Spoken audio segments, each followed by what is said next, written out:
Paling dikit cuma 438.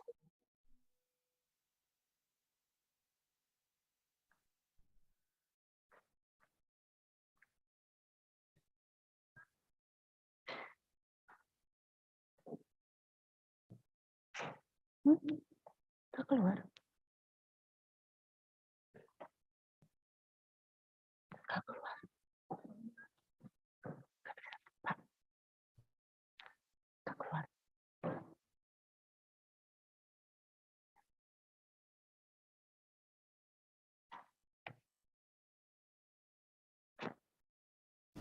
Sajauh ning pangindita satebihing lelengkahan di mana diri biara mulang tetep kasalira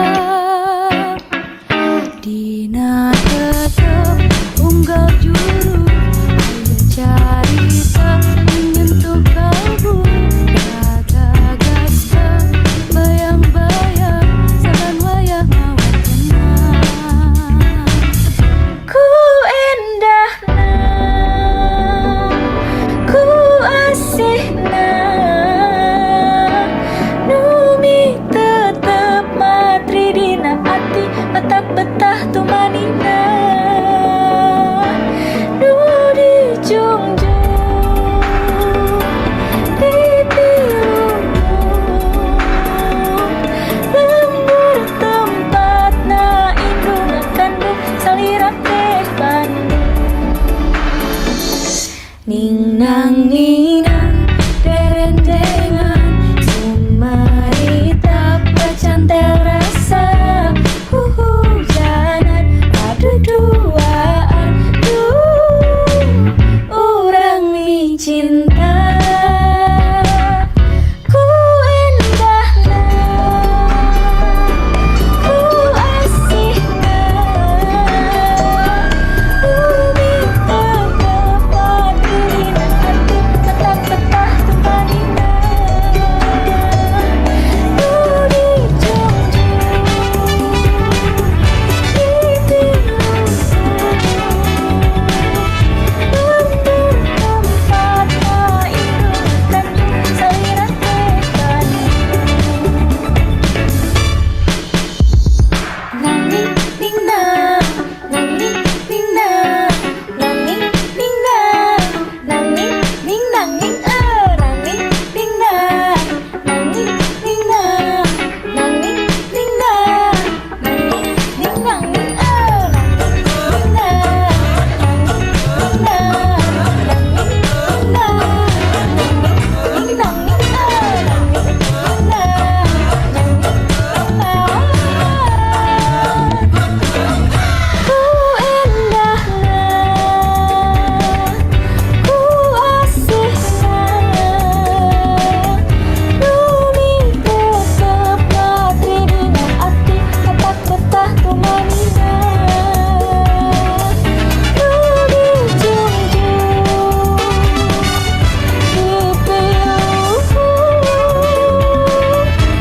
lembur tempatna indung kandung salira teh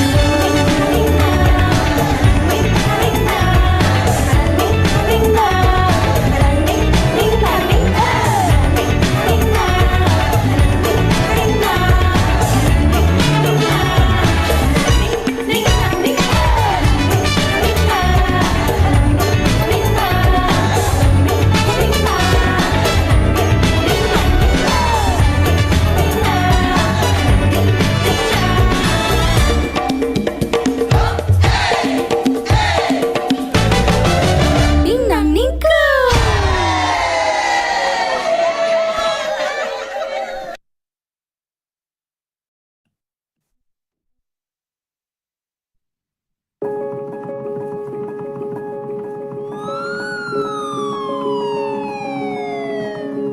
Hanya ada batas setipis kertas antara kehidupan dan kematian.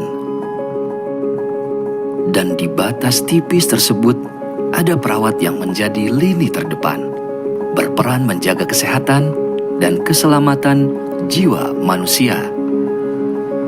Menahan semua rasa lelah, sedih, dan takut demi terus merawat dan mengasihi.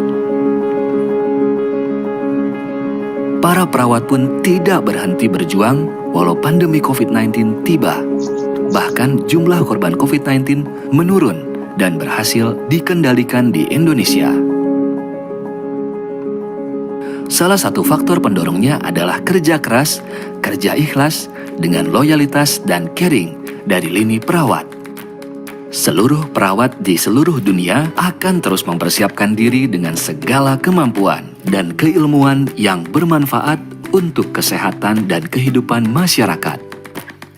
STIkep PPNI Jabar berdiri sejak tahun 1984 di Kota Bandung. Telah konsisten dan berkesinambungan mengembangkan ilmu keperawatan. Lahir sebagai SPK PPNI Jabar pada tahun 1983, kemudian menjadi Akper PPNI Jabar, hingga pada tahun 2009 berevolusi menjadi sebuah sekolah tinggi. Dengan 2 program studi Diploma 3 Keperawatan, program studi Sarjana Ilmu Keperawatan, dan profesi nurse. STIkep PPNI Jabar menjadi salah satu perguruan tinggi keperawatan yang terkemuka di Indonesia. Dengan lebih dari 3.700 alumni yang sudah menjadi perawat profesional. Menyebar di seluruh Indonesia, bahkan hingga negara lain seperti Jerman, Jepang, Kuwait, dan banyak negara lainnya. STIkep PPNI Jabar pun memberikan kesempatan yang luas untuk menjadi perawat karena memiliki daya serap yang tinggi. Dengan kepercayaan yang diberikan, STIkep PPNI Jabar menjunjung tinggi ilmu keperawatan yang bermutu. Ditopang dengan pengajar terdiri dari lulusan luar negeri, magister, doktor, hingga spesialis. Juga telah memiliki jurnal yang diterbitkan secara internasional. STIkep PPNI Jabar pun mendukung para dosen dan mahasiswa untuk menciptakan inovasi-inovasi seperti kosmetik, produk pangan, aplikasi mobile, smart bed, juga memberikan kontribusi kepada masyarakat dan profesi keperawatan melalui program-program yaitu konferensi ilmiah, relawan COVID-19, pengabdian masyarakat, dan aktivitas Bina Desa untuk terus mengembangkan proses pendidikan berbasis riset dan teknologi. STIkep PPNI Jabar menyediakan fasilitas pendukung seperti perpustakaan, laboratorium, akses informasi, pengalaman di bidang ilmu keperawatan yang dibangun sejak lama menjadikan STIkep PPNI Jabar menjadi salah satu partner bagi RSUP Dr. Hasan Sadikin dan banyak rumah sakit terbaik lainnya. Saya Yus Yosef, saya bangga menjadi alumni STIkep PPNI Jawa Barat. Profesi keperawatan adalah tiket Anda untuk menjelajah dunia. Kesan saya selama kuliah di STIkep PPNI adalah suasana yang begitu kekeluargaan dan dosen-dosen yang begitu kompeten. STIkep PPNI Jawa Barat membantu saya menjadi perawat yang lebih profesional dalam melayani pasien. STIkep PPNI membantu membuka peluang karir saya menjadi lebih luas. Saya bangga menjadi alumni STIkep PPNI Jawa Barat, cerdas, tangguh, profesional. STIkep PPNI Jabar senantiasa mempersiapkan calon-calon perawat unggul yang menjunjung tinggi keilmuan dan berdaya saing tinggi. STIkep PPNI Jabar memberikan penerangan dan perhatian guna kemanusiaan.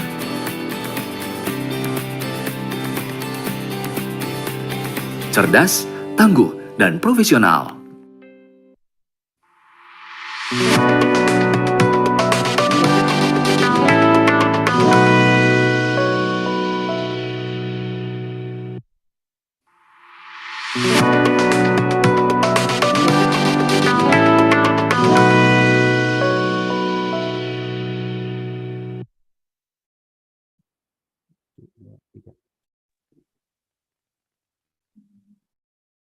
Welcome to all participants in SIK International Conference in Nursing, held by STIkep PPNI Jawa Barat in collaboration with Politeknik Kesehatan Karya Usada Yogyakarta, STIkes Sukabumi, STIkes Pantirapi Yogyakarta, Universitas Lambung Mangkurat Banjarmasin. and sponsored by Riva Corporation. Ladies and gentlemen, as this conference about to begin, visit and reminded to put your microphone into silent mode. There will be few things to be considered. Please pay attention.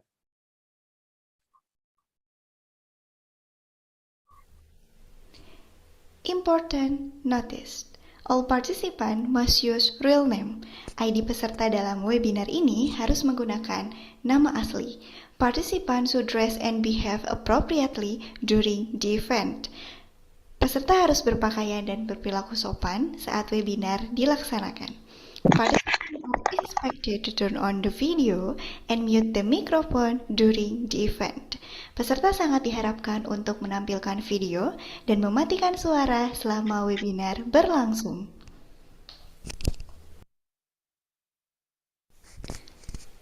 For discussion sessions, participants can ask the questions via chatroom Zoom. Only some selected questions will be discussed. Untuk sesi diskusi, peserta dapat menuliskan pertanyaan di kolom chat Zoom. Hanya beberapa pertanyaan terpilih yang akan didiskusikan. The initial registration form will be distributed 15 minutes after the event starts and will be lasted for 45 minutes. Form registrasi awal akan dibagikan 15 menit setelah acara dimulai dan akan aktif selama 45 menit. The evaluation form will be distributed 15 minutes before the event is over and will be lasted for 45 minutes. Form evaluasi akan dibagikan 30 menit sebelum acara selesai dan aktif selama 45 menit.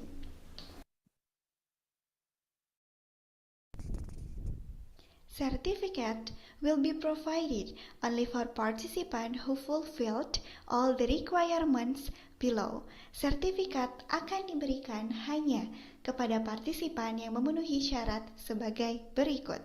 Attended full scheduled webinar, mengikuti webinar dari awal hingga akhir, like and subscribe STIkep PPNI Jawa Barat YouTube channel, like dan subscribe channel YouTube STIkep PPNI Jawa Barat, cerdas tangguh profesional, filled out both the initial and evaluation registration form, mengisi form register awal dan form evaluasi.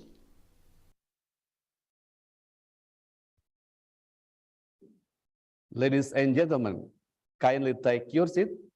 The STIkep International Conference in Nursing held by STIkep PPNI Jawa Barat is going to start.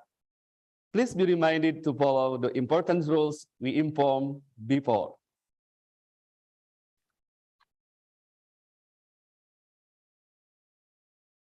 His Excellencies Governor of West Java, Mr. Ridwan Kamil, or the representative, the Honorable Head of LL Dikti Region 4, Dr. M. Samsuri, the Honorable President Indonesia Nurse Association, Dr. Harip Padilah SKP SHMKEP MH, Co-Chairman of STIkep PPNI Jawa Barat, Heni Purnama MNS, all invited speakers. Assalamualaikum warahmatullahi wabarakatuh. Excellencies, distinguished guests, delegates, ladies and gentlemen, a very good morning to you all. May peace be upon us. Welcome to the 6th International Virtual Conference Nursing, STIkep PPNI Jawa Barat 2022. I am Anandita. And I am Masdum Ibrahim. On behalf of the committee, it is our pleasure to be host on this conference. This event is an annual conference held by STIkep PPNI Jawa Barat. We have successfully held conference in consecutive years since 2017. There were International Conference on Disaster Management and Infection in 2017. International Conference on Healthcare and Management in 2018. International Conference on Healthcare Technology in 2019. International Virtual Conference in Nursing in 2022. International Virtual Conference in Nursing 2021. And today, on August 24, 2022, STIkep PPNI Jawa Barat again carrying out the International Virtual Conference. With them, how information and communication technology can accelerate action the sustainable development goals. At this conference, we have 7 speakers from 5 different countries: Thailand, the United States, Singapore, Taiwan, and Indonesia. This event is held by STIkep PPNI Jawa Barat in collaboration with co-host countries of Politeknik Kesehatan Karyausadha Yogyakarta, STIkep Sukabumi, STIkep Pantirapi Yogyakarta, Universitas Lambung Mangkurat Banjarmasin. and sponsored by Riva Corporation. As a start of our opening ceremony, we will hear the national anthem of Republik Indonesia, Indonesia Raya.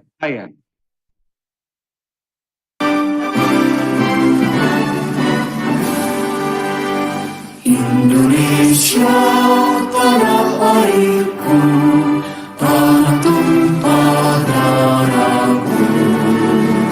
Di sanalah aku berdiri, jadi pandu ibuku. Indonesia kebangsaanku, bangsa dan tanah airku. Marilah kita bersatu, Indonesia bersatu.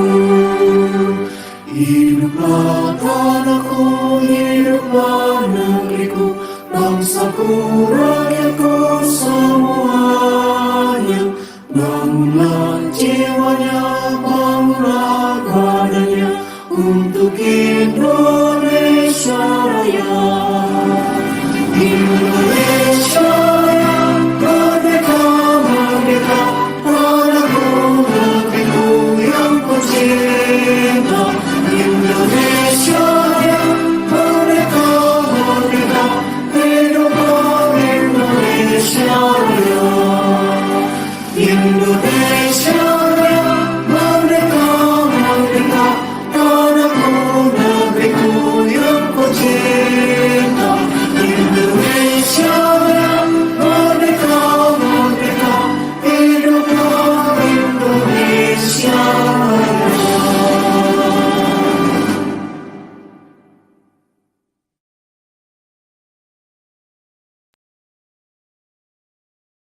Excellencies, honorable delegates, ladies and gentlemen, now we move on to the opening remark.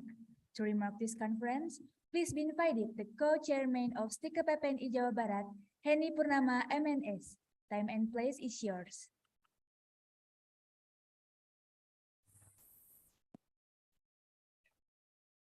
Bismillahirrahmanirrahim. Assalamualaikum warahmatullahi wabarakatuh.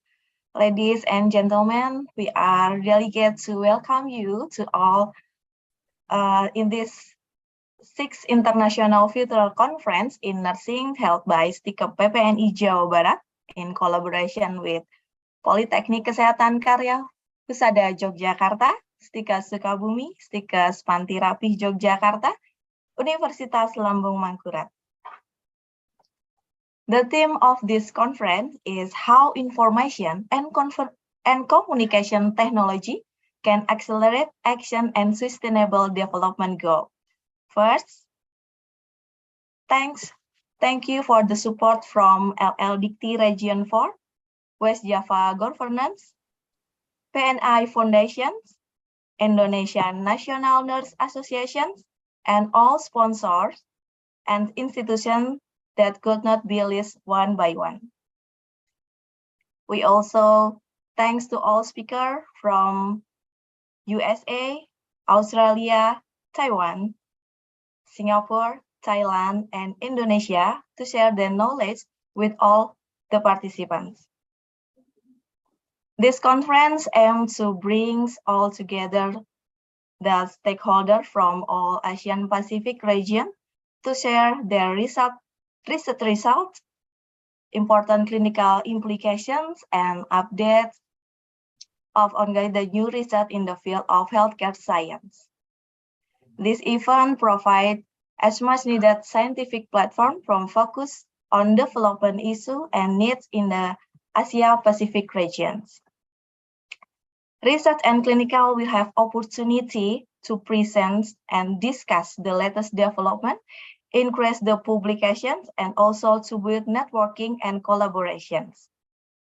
And in this program, feature plenary sessions, oral and poster presentations, exhibition, and social sessions. We believe this meeting will create a good opportunity for regional researcher, clinical to meet and share the knowledge. We hope this conference will surpass your expectation and it will be an inspiring event. Thank you very much. Wassalamualaikum warahmatullahi wabarakatuh. Thank you for Mrs. Heni Purnama for your speech. In this occasion, we also have remark from the head of LL Dikti Region 4, Dr. M. Samsuri. Times and place is yours.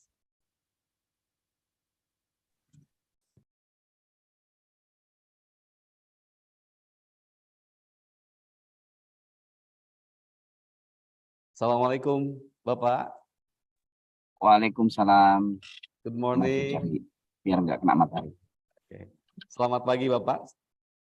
Good morning. Selamat pagi, Mas Iman. Hello. Hello, okay. I do apologize.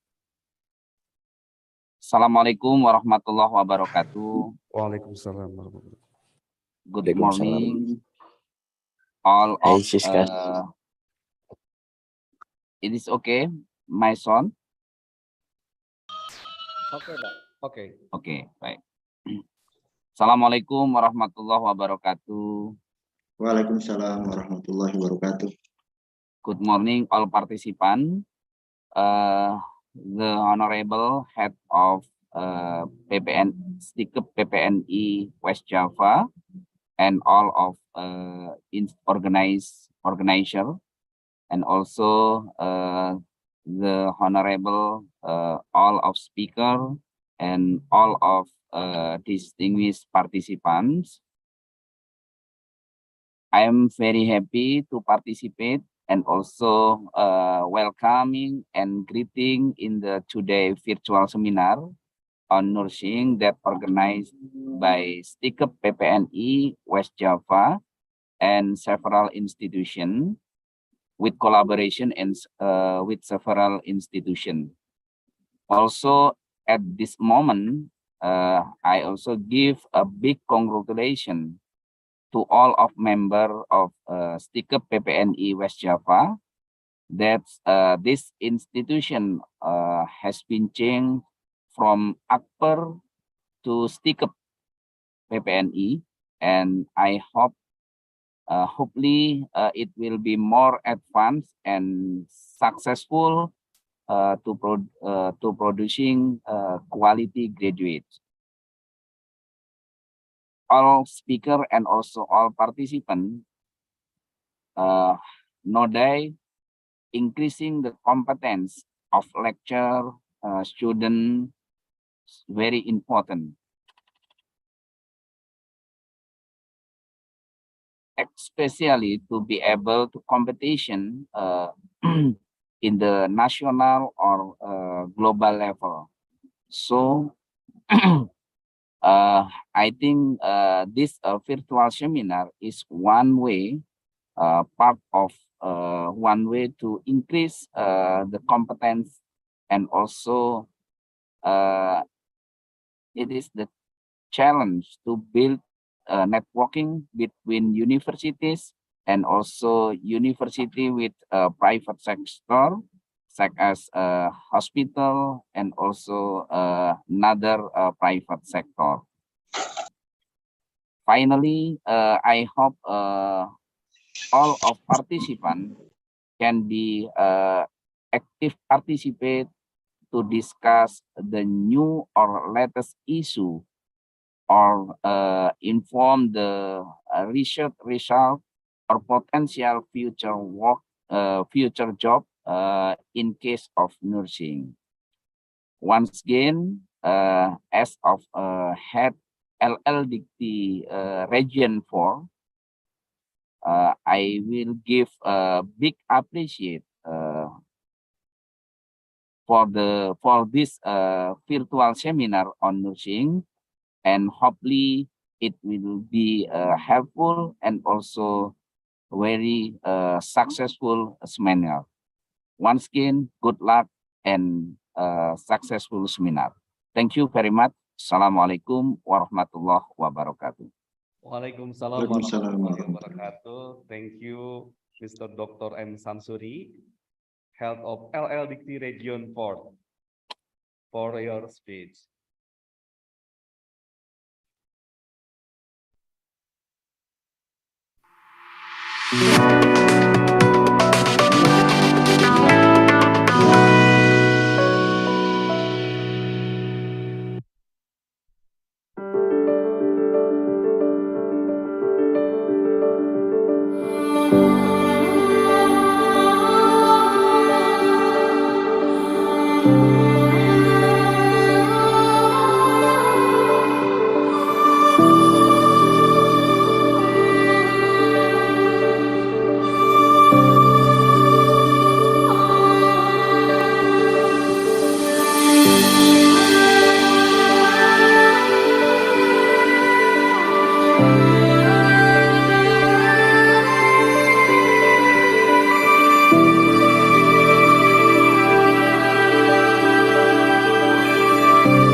Hanya ada batas setipis kertas antara kehidupan dan kematian. Dan di batas tipis tersebut, ada perawat yang menjadi lini terdepan, berperan menjaga kesehatan dan keselamatan jiwa manusia. Menahan semua rasa lelah, sedih, dan takut demi terus merawat dan mengasihi. Para perawat pun tidak berhenti berjuang walau pandemi COVID-19 tiba. Bahkan jumlah korban COVID-19 menurun dan berhasil dikendalikan di Indonesia. Salah satu faktor pendorongnya adalah kerja keras, kerja ikhlas, dengan loyalitas dan caring dari lini perawat. Seluruh perawat di seluruh dunia akan terus mempersiapkan diri dengan segala kemampuan dan keilmuan yang bermanfaat untuk kesehatan dan kehidupan masyarakat. STIkep PPNI Jabar berdiri sejak tahun 1984 di Kota Bandung. Telah konsisten dan berkesinambungan mengembangkan ilmu keperawatan. Lahir sebagai SPK PPNI Jabar pada tahun 1983, kemudian menjadi Akper PPNI Jabar, hingga pada tahun 2009 berevolusi menjadi sebuah sekolah tinggi. Dengan 2 program studi Diploma 3 Keperawatan, program studi Sarjana Ilmu Keperawatan dan Profesi Nurse. STIkep PPNI Jabar menjadi salah satu perguruan tinggi keperawatan yang terkemuka di Indonesia. Dengan lebih dari 3.700 alumni yang sudah menjadi perawat profesional. Menyebar di seluruh Indonesia, bahkan hingga negara lain seperti Jerman, Jepang, Kuwait, dan banyak negara lainnya. STIkep PPNI Jabar pun memberikan kesempatan yang luas untuk menjadi perawat karena memiliki daya serap yang tinggi. Dengan kepercayaan yang diberikan, STIkep PPNI Jabar menjunjung tinggi ilmu keperawatan yang bermutu. Ditopang dengan pengajar terdiri dari lulusan luar negeri, magister, doktor, hingga spesialis. Juga telah memiliki jurnal yang diterbitkan secara internasional. STIkep PPNI Jabar pun mendukung para dosen dan mahasiswa untuk menciptakan inovasi-inovasi seperti kosmetik, produk pangan, aplikasi mobile, smart bed, juga memberikan kontribusi kepada masyarakat dan profesi keperawatan melalui program-program yaitu konferensi ilmiah, relawan COVID-19, pengabdian masyarakat, dan aktivitas Bina Desa untuk terus mengembangkan proses pendidikan berbasis riset dan teknologi. STIkep PPNI Jabar menyediakan fasilitas pendukung seperti perpustakaan, laboratorium, akses informasi, pengalaman di bidang ilmu keperawatan yang dibangun sejak lama menjadikan STIkep PPNI Jabar menjadi salah satu partner bagi RSUP Dr. Hasan Sadikin dan banyak rumah sakit terbaik lainnya. Saya Yus Yosef, saya bangga menjadi alumni STIkep PPNI Jawa Barat. Profesi keperawatan adalah tiket Anda untuk menjelajah dunia. Kesan saya selama kuliah di STIkep PPNI adalah suasana yang begitu kekeluargaan dan dosen-dosen yang begitu kompeten. STIkep PPNI Jawa Barat perawat yang lebih profesional dalam melayani pasien. STIkep PPNI membantu membuka peluang karir saya menjadi lebih luas. Saya bangga menjadi alumni STIkep PPNI Jawa Barat, cerdas, tangguh, profesional. STIkep PPNI Jabar senantiasa mempersiapkan calon-calon perawat unggul yang menjunjung tinggi keilmuan dan berdaya saing tinggi. STIkep PPNI Jabar memberikan penerangan dan perhatian guna kemanusiaan.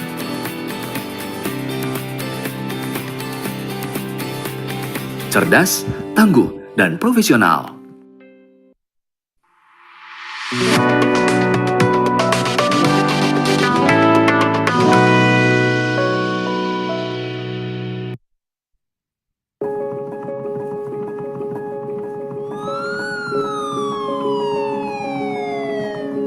Hanya ada batas setipis kertas antara kehidupan dan kematian. Dan di batas tipis tersebut, ada perawat yang menjadi lini terdepan, berperan menjaga kesehatan dan keselamatan jiwa manusia. Menahan semua rasa lelah, sedih, dan takut demi terus merawat dan mengasihi. Para perawat pun tidak berhenti berjuang walau pandemi COVID-19 tiba. Bahkan jumlah korban COVID-19 menurun dan berhasil dikendalikan di Indonesia. Salah satu faktor pendorongnya adalah kerja keras, kerja ikhlas, dengan loyalitas dan caring dari lini perawat. Seluruh perawat di seluruh dunia akan terus mempersiapkan diri dengan segala kemampuan dan keilmuan yang bermanfaat untuk kesehatan dan kehidupan masyarakat. STIkep PPNI Jabar berdiri sejak tahun 1984 di Kota Bandung. Telah konsisten dan berkesinambungan mengembangkan ilmu keperawatan. Lahir sebagai SPK PPNI Jabar pada tahun 1983, kemudian menjadi Akper PPNI Jabar, hingga pada tahun 2009 berevolusi menjadi sebuah sekolah tinggi. Dengan 2 program studi Diploma 3 Keperawatan, program studi Sarjana Ilmu Keperawatan, dan profesi nurse. STIkep PPNI Jabar menjadi salah satu perguruan tinggi keperawatan yang terkemuka di Indonesia. Dengan lebih dari 3.700 alumni yang sudah menjadi perawat profesional. Menyebar di seluruh Indonesia, bahkan hingga negara lain seperti Jerman, Jepang, Kuwait, dan banyak negara lainnya. STIkep PPNI Jabar pun memberikan kesempatan yang luas untuk menjadi perawat karena memiliki daya serap yang tinggi. Dengan kepercayaan yang diberikan, STIkep PPNI Jabar menjunjung tinggi ilmu keperawatan yang bermutu. Ditopang dengan pengajar terdiri dari lulusan luar negeri, magister, doktor, hingga spesialis. Juga telah memiliki jurnal yang diterbitkan secara internasional. STIkep PPNI Jabar pun mendukung para dosen dan mahasiswa untuk menciptakan inovasi-inovasi seperti kosmetik, produk pangan, aplikasi mobile, smart bed, juga memberikan kontribusi kepada masyarakat dan profesi keperawatan melalui program-program yaitu konferensi ilmiah, relawan COVID-19, pengabdian masyarakat, dan aktivitas Bina Desa untuk terus mengembangkan proses pendidikan berbasis riset dan teknologi. STIkep PPNI Jabar menyediakan fasilitas pendukung seperti perpustakaan, laboratorium, akses informasi, pengalaman di bidang ilmu keperawatan yang dibangun sejak lama menjadikan STIkep PPNI Jabar menjadi salah satu partner bagi RSUP Dr. Hasan Sadikin dan banyak rumah sakit terbaik lainnya.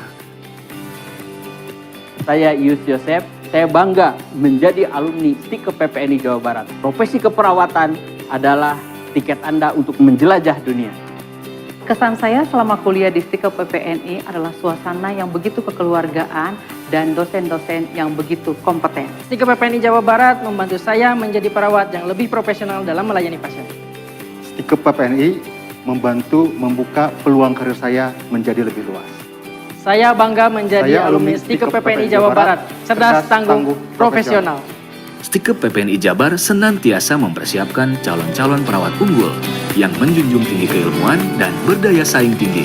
STIkep PPNI Jabar memberikan penerangan dan perhatian guna kemanusiaan.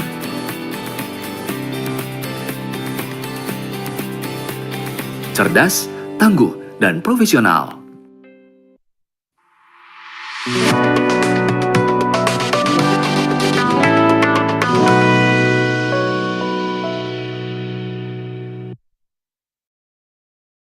Distinguished guests, delegates, ladies and gentlemen, it's our honor to have the Governor of West Java, delivered by the First Regional Assistant West Java, Dr. Insinyur Haja Raden Dewi Sartika, MSI. Without further ado, please welcome Dr. Insinyur Haja Raden Dewi Sartika, MSI. Time and place is yours. Assalamualaikum Ibu. Ya, Waalaikumsalam. Mohon maaf, saya ada di jalan dalam perjalanan ke Bogor. Bisa dimulai? Siap. Apa sudah bagian saya ya? Betul. Kami silahkan Ibu. Baik. Bismillahirrahmanirrahim. Assalamualaikum warahmatullahi wabarakatuh. Selamat pagi, salam sejahtera untuk kita semua. Tentu saja yang saya hormati LLDP wilayah 4 Provinsi Jawa Barat dan Banten, Dr. M. Samsuri, SPD. Yang hormati Ketua Umum Pengurus Pusat Persatuan Perawat Nasional Indonesia, Dr. Hanif Fadilah. Yang saya hormati adalah Co-Chairman STIkep ya, PPNI Jawa Barat. Dan yang tentu saja juga saya hormati dan saya banggakan para akademisi atau dosen ya keperawatan baik dari dalam negeri maupun dari luar negeri, lembaga-lembaga lain yang hari ini pada hadir, kemudian juga para peneliti kesehatan dan perawat klinik, mahasiswa keperawatan dan seluruh komponen sivitas akademika di STIkep PPNI Jabar. Dan juga anak-anak yang hadir pada pagi hari ini, dan ini adalah luar biasa 813 peserta yang ikut pada pagi hari ini. Bapak dan Ibu serta anak-anakku, saya hormati, tentu saja kami menyampaikan permohonan maaf yang sebesar-besarnya dari Pak Gubernur ya, karena hari ini beliau tidak bisa hadir bersama-sama kita. Ada yang saat bersamaan beliau juga harus hadir di tempat yang lain. Namun demikian, tentu saja salam dan penghargaan atas terlaksananya kegiatan pada hari ini. Pertama-tama marilah kita panjatkan puji dan syukur kehadirat Ilahi Robi. Alhamdulillah pada pagi hari ini kita semua bisa bertemu ya dalam keadaan sehat, dan marilah kita juga bersyukur karena apa, karunia dan rahmat dan hidayahnya kita semua bisa mengikuti pertemuan the sixth International Virtual Conference in Nursing as STIkep PPNI Jawa Barat. Jadi ini adalah hal yang sangat luar biasa. Dengan penuh bangga kami sebagai wakil dari pemerintah Provinsi Jawa Barat memberikan penghargaan yang setinggi-tingginya begitu ya kepada STIkep PPNI beserta semua jajaran, sehingga acara pada pagi hari ini bisa dilaksanakan dengan sebaik-baiknya. Bapak dan Ibu yang saya hormati, sebagaimana kita ketahui bahwa saat ini kita juga belum selesai ya dengan pandemi virus disease 2019 begitu. Dan tentu saja juga ini membawa dampak yang luar biasa, tetapi kita semua juga pernah belajar, dan tentu juga kita juga menghasilkan beberapa inovasi-inovasi akibat dari dinamika pandemi COVID yang sangat luar biasa. Berbagai upaya telah dilakukan oleh pemerintah, tentu saja berkolaborasi. Jadi Jawa Barat punya visi Jabar Juara melalui inovasi dan kolaborasi. Saat inilah kita sedang melakukan kolaborasi yang luar biasa, sehingga juga bagaimana menghasilkan para lulusan-lulusan dari STIkep PPNI ini menjadi perawat-perawat yang punya daya saing tinggi, tentu saja begitu ya, mempunyai jiwa pelayanan yang baik, dan yang pasti juga kita akan mengedepankan bagaimana kita menghadirkan mutu pelayanan yang sama untuk semua pihak ya. Tadi kita juga akan berbicara mengenai SDGs ya, di mana ada capaian-capaian indikator sebanyak 17 tujuan dari SDGs ini, yang salah satunya juga di Jawa Barat ini masih menjadi problem.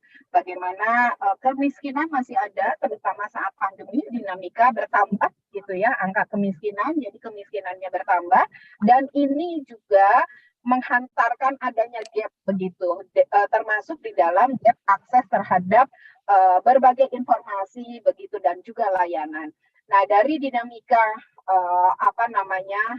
pandemi COVID-19 banyak sekali mengajarkan kepada pemerintah Provinsi Jawa Barat bagaimana kita berkolaborasi, kita sebut dengan pentahelix atau ABCGM. A-nya adalah akademik ya, kemudian B-nya adalah bisnis, C-nya adalah komunitas, kemudian G-nya adalah government, dan M-nya adalah media. Jadi kolaborasi inilah yang kita terus kedepankan, bagaimana kita menghasilkan inovasi-inovasi sehingga dalam rangka penyelenggaraan penanganan pandemi COVID-19 memberikan pelajaran yang cukup banyak begitu ya, bahwa dengan adanya teknologi informasi dan komunikasi ya, Jawa Barat juga melalui Jabar Digital Service, kita melakukan juga pusat informasi dan koordinasi untuk COVID-19.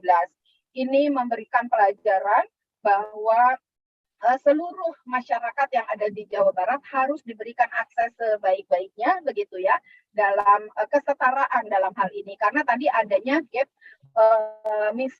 kemiskinan yang bertambah, kemudian juga luas wilayah yang 27 kabupaten dan hampir 5.900 sekian desa dan kelurahan.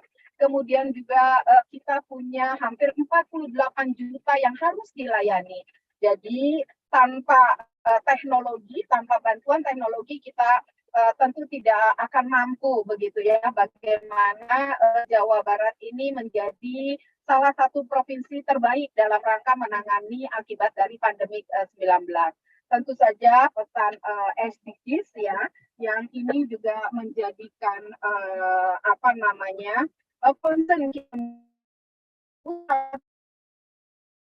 provinsi dan kabupaten, termasuk juga adalah para akademisi dan masyarakat, untuk bersama-sama kita concern menyelesaikan pencapaian dari 17 tujuan yang ada di dalam SDGs tanpa memandang bulu begitu ya, tanpa memandang siapapun, baik itu masyarakat miskin, masyarakat terjauh dari kota, semuanya harus mempunyai akses yang baik terkait dengan layanan. Jadi bagaimana Jawa Barat juga mempunyai kapasitas dalam mengedepankan derajat kesehatan bagi seluruh masyarakat, karena ini juga adalah bagian daripada kesejahteraan begitu. Jadi kita juga punya ketetapan presiden ya, Perpres nomor 59 tahun 2017 yang di mana SDGs ini adalah diketuai oleh presiden, sehingga kita semua bersama-sama bagaimana juga mengkomunikasikan agar tujuan-tujuan dalam SDGs ini bisa diketahui oleh seluruh masyarakat. Nah, ini juga ada adik-adik, ada anak-anak ya. Mari kita pelajari apa itu SDGs ya. Pesan dan peran kita sebagai calon-calon perawat terbaik ya di Jawa Barat tentunya, dan juga karena STIkep PPNI ini adalah juga mempunyai tugas untuk meningkatkan sumber daya manusia di Indonesia. Tentu ini juga adalah menjadi bagian bagaimana pencapaian 17 goals dari SDGs ini mampu difasilitasi dengan berbagai metode-metode, dengan berbagai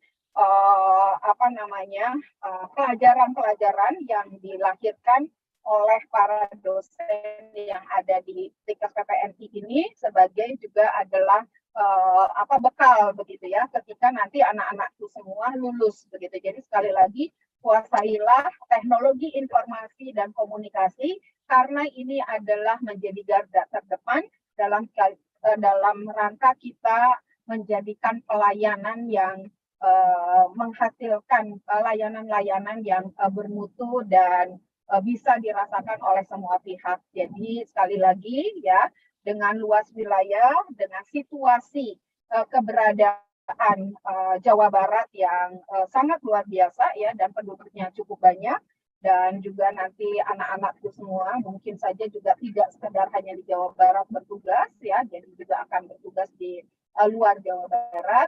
Jadi tadi ya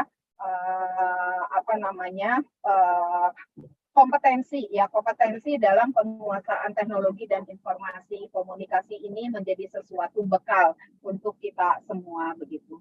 Jadi sekali lagi ya, melalui SDGs ini, jadi akademi tentu dapat meningkatkan kapasitas seluruh pemangku kepentingan, baik itu secara individu maupun kapasitas kelembagaan, dan cara-cara kapasitas ini terus ditingkatkan melalui sharing berbagai inovasi, bersharing melalui berbagai informasi dan pengetahuan, pengalaman, sehingga keberhasilan yang sudah dicapai akan terus dikembangkan, dan tentu saja juga kita punya concern bersama untuk mencapai SDGs di tahun 2013.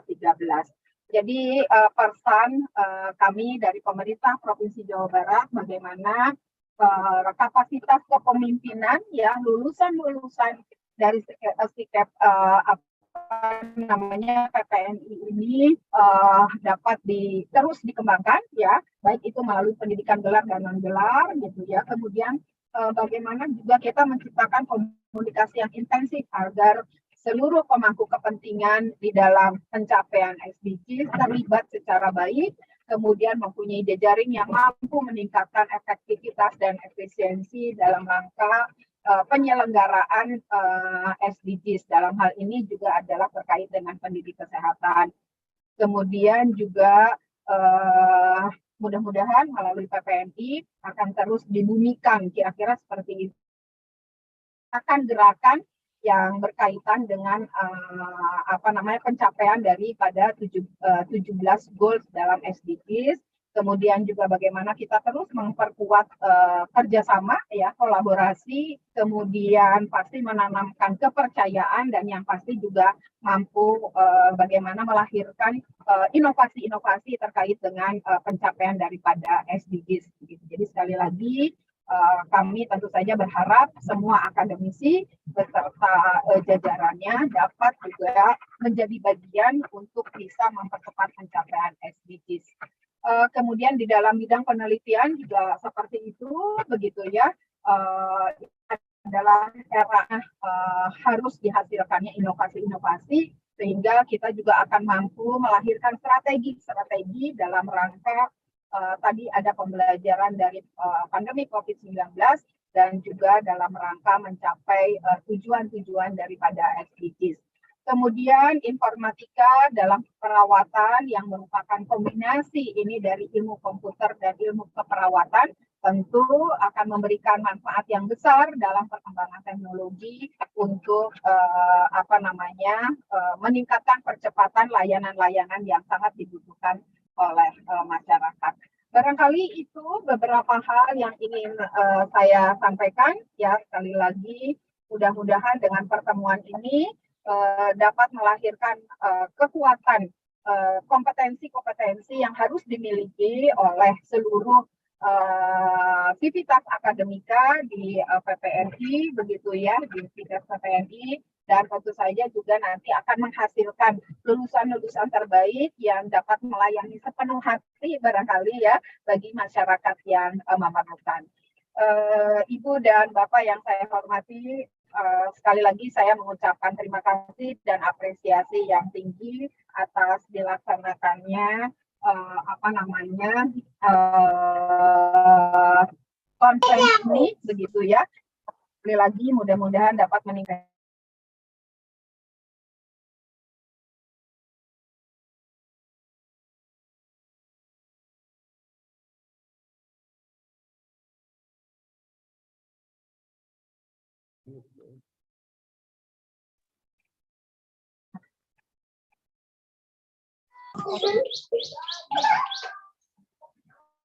Ya, barangkali itu Bapak dan Ibu, apakah tadi suaranya terdengar? Ya, mohon maaf tadi sempat terputus, Ibu.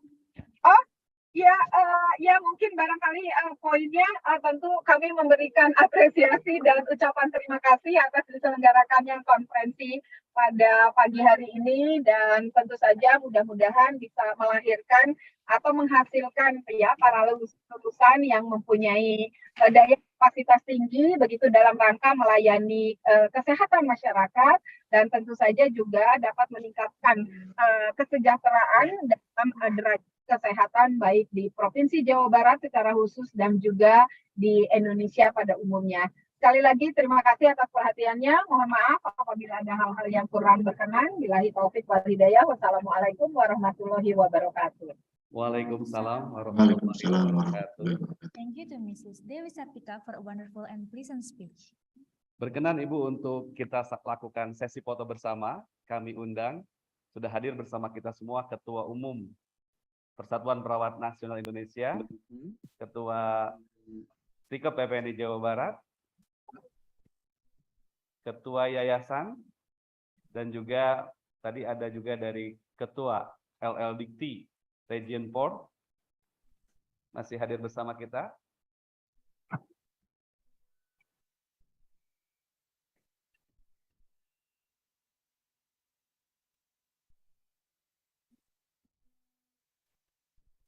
Masih ada? Baik, kita akan mulai hitung. 1, 2, 3. Ya, sekali lagi. 1, 2, 3. Baik, terima kasih Ibu Asda 1 yang sudah mewakili Gubernur Jawa Barat yang sudah memberikan keynote ya. Mudah-mudahan perjalanannya lancar. Selamat bertugas kembali Ibu. Mudah-mudahan sehat selalu. Ya, terima kasih juga. Aduh, sekali lagi kepada PPNI beserta pengurus dan relatif ini juga baru tetapi luar biasa begitu ya. Saya juga mengucapkan terima kasih dan penghargaan karena atas kerjasamanya, atas kepemimpinannya juga kita bisa terus memberikan kebermanfaatan barangkali terutama di dalam bulan imunisasi itu juga perlu saya sampaikan. Hatur nuhun, Manda. Assalamualaikum warahmatullahi wabarakatuh. Waalaikumsalam warahmatullahi wabarakatuh. Baik, selamat melanjutkan aktivitas kembali. Next, we have remark from the head of Indonesia National Nurses Association, Dr. Hari Fadila SKP STIkep MH.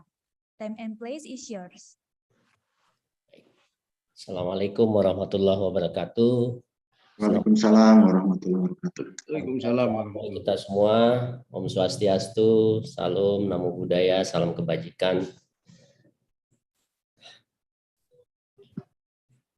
The Honorable Dear Governor of West Java, representative by First Assistant,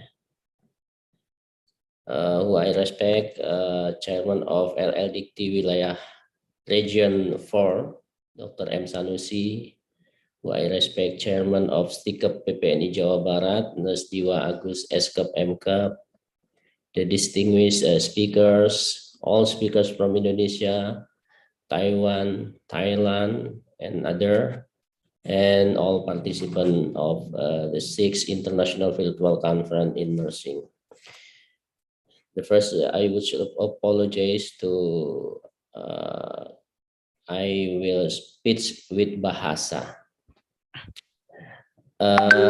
Ibu Bapak yang saya hormati, pertama-tama kita mengucapkan syukur terhadap Tuhan Yang Maha Kuasa karena kita masih sangat diberikan kesehatan dalam kesempatan ini untuk mengikuti konferensi internasional virtual konferensi keperawatan yang dilaksanakan atau diselenggarakan oleh STIkep PPNI Jawa Barat dalam aplikasi Zoom ini.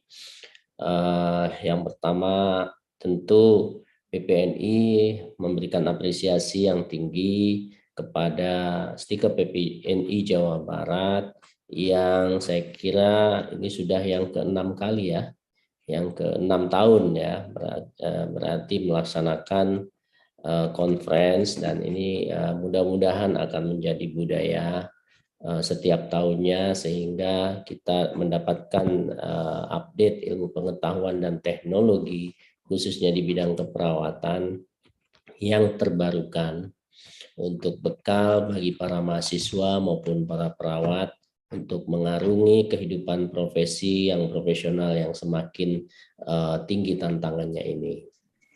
Jadi yang pertama, yang kedua saya kira yang terkait dengan temanya saya kira cukup relevan ya yang kita angkat hari ini, yaitu bagaimana teknologi informasi dan komunikasi itu dapat mempercepat pencapaian daripada SDGs.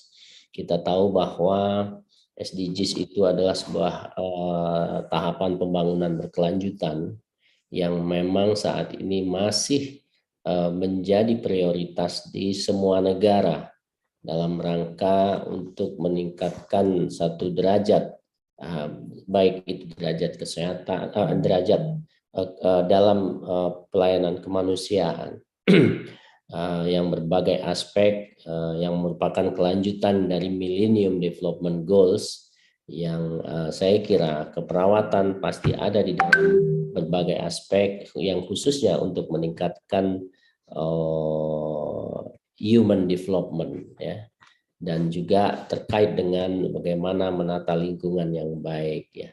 Saya kira banyak touch-nya keperawatan di dalam SDGs itu tentu sebagai tenaga kesehatan yang selalu berada di dalam sistem kesehatan, mau tidak mau pasti akan kita bersentuhan untuk upaya-upaya mencapai SDGs tersebut.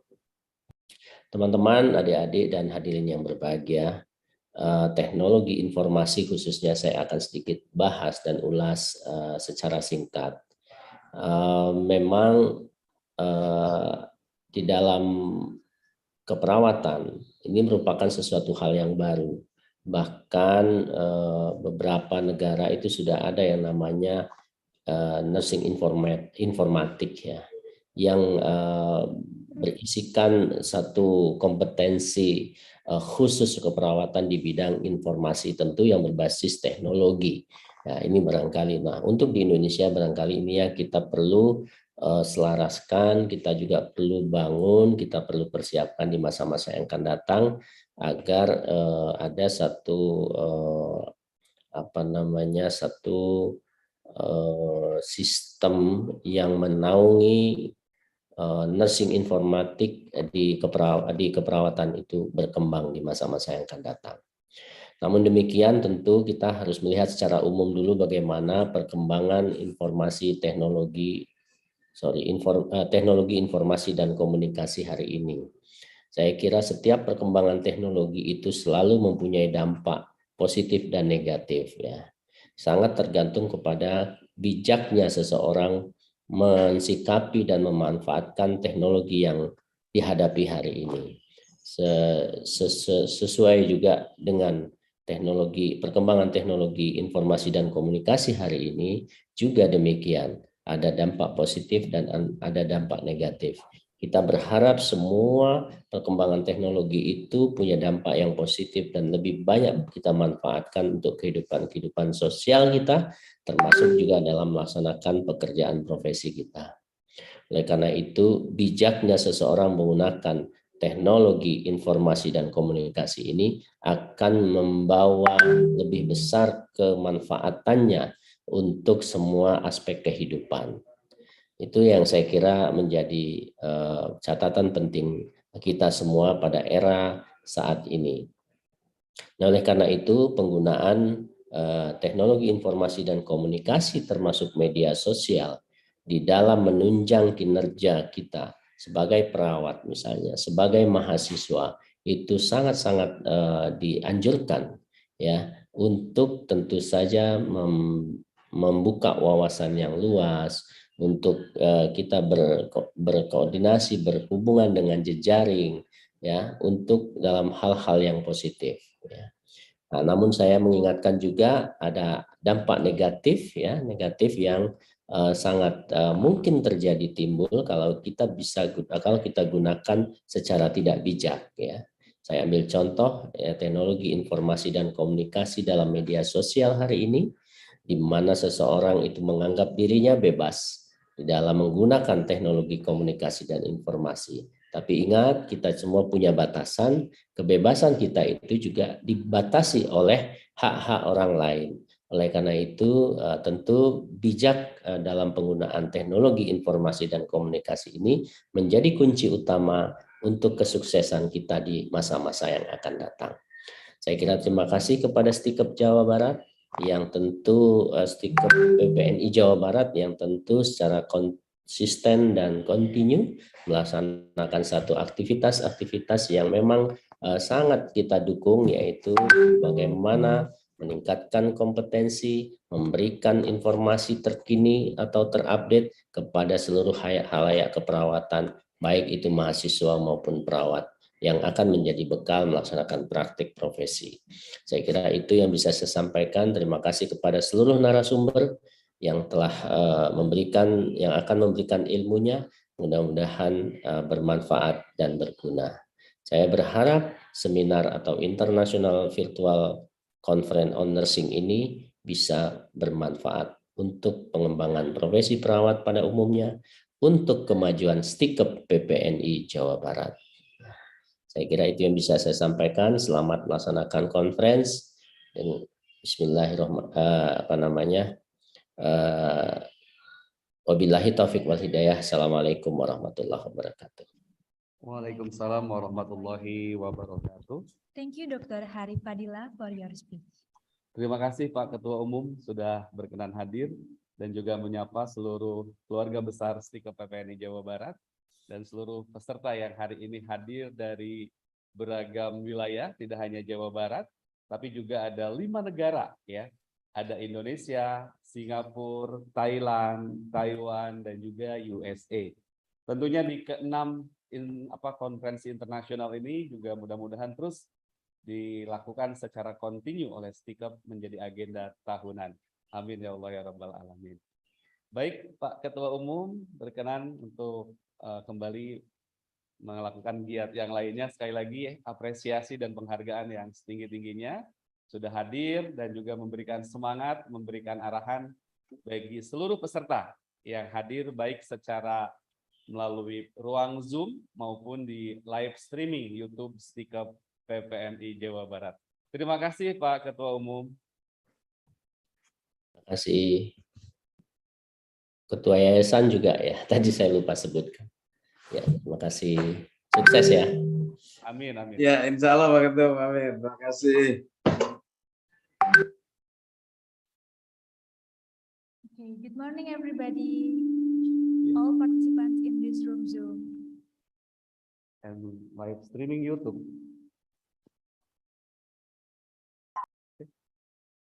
Okay, before we jump to the next session, there will be a performance from UKM Acoustic.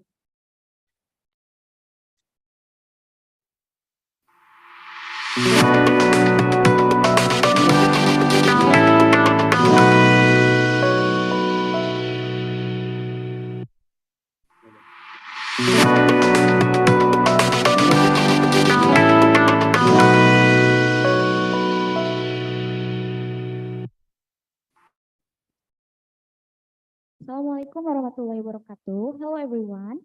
We are from UKM Acoustic, STIkep PPNI Jawa Barat. We are standing here. We will sing a song.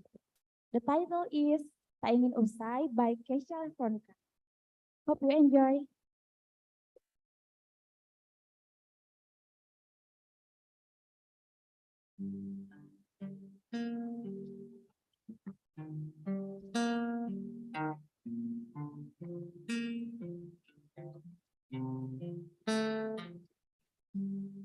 Berdiri memutar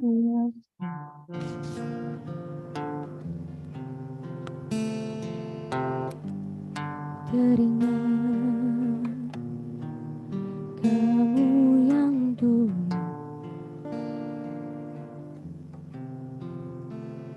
ada di sampingku setiap hari, jadi sandaran ternyaman saat ku lemah, saat ku lelah.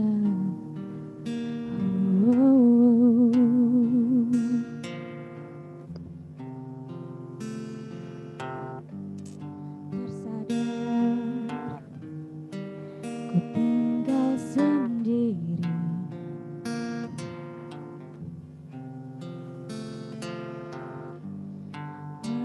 merenungi semua yang tak mungkin. Bisa ku putarkan kembali seperti dulu. Ku bahagia tapi semuanya hilang tanpa sebab.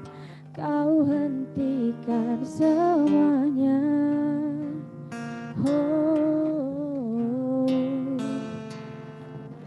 terluka aku menangis, tapi ku terima semua keputusan yang telah kau buat. Satu yang harus kau tahu,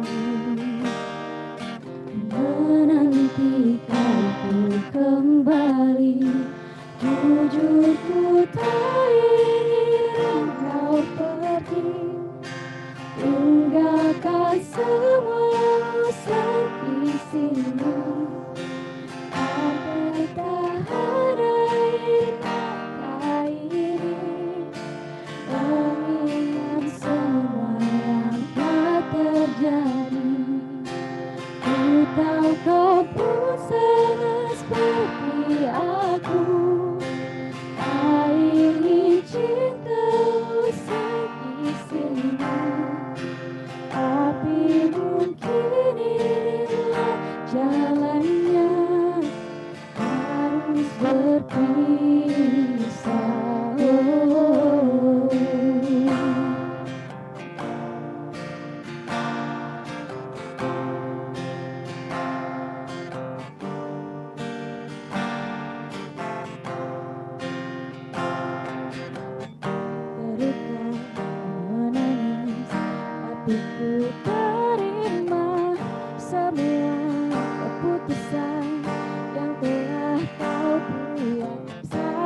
kau ucapkan sebelum kau tinggalkan aku.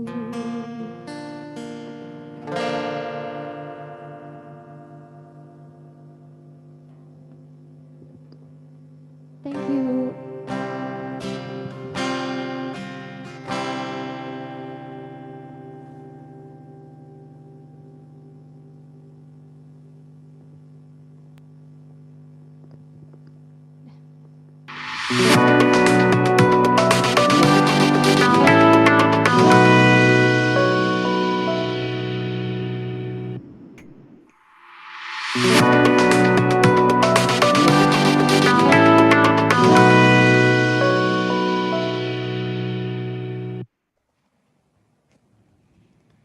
Okay, ladies and gentlemen, now we have come to our first plenary agenda.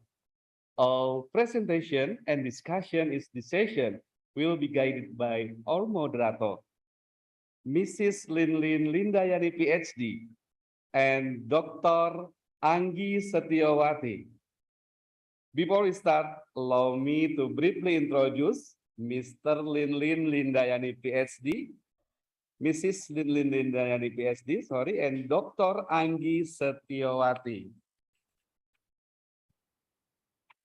Linlin Lindayani, PhD, lecturer and Vice Chairman for Academic and Student Affairs, STIkep PPNI Jawa Barat, Education, PhD in National Cheng Kung University, Taiwan, Publication, a study on major factor revitalizing nursing staff work enthusiasm across national study and organizational cultural empowerment and self-efficacy. And then Dr. Anggi Setiawati, lecturer, School of Nursing, Faculty of Medicine, Universitas Lambung Mangkurat, Banjarmasin, Education, Doctor Public Health, Universitas Airlangga, Indonesia, and Publication, Validity and Reliability of the Indonesian version of the Pittsburgh Sleep Quality Index in Adolescent. Without any further ado, ladies and gentlemen, please welcome Mrs. Linlin Lindayani, PhD, and Dr. Anggi Setiawati. Assalamualaikum, Miss Linlin, Miss Anggi. Waalaikumsalam. Ya. Assalamualaikum warahmatullahi wabarakatuh. Good morning, ladies and gentlemen.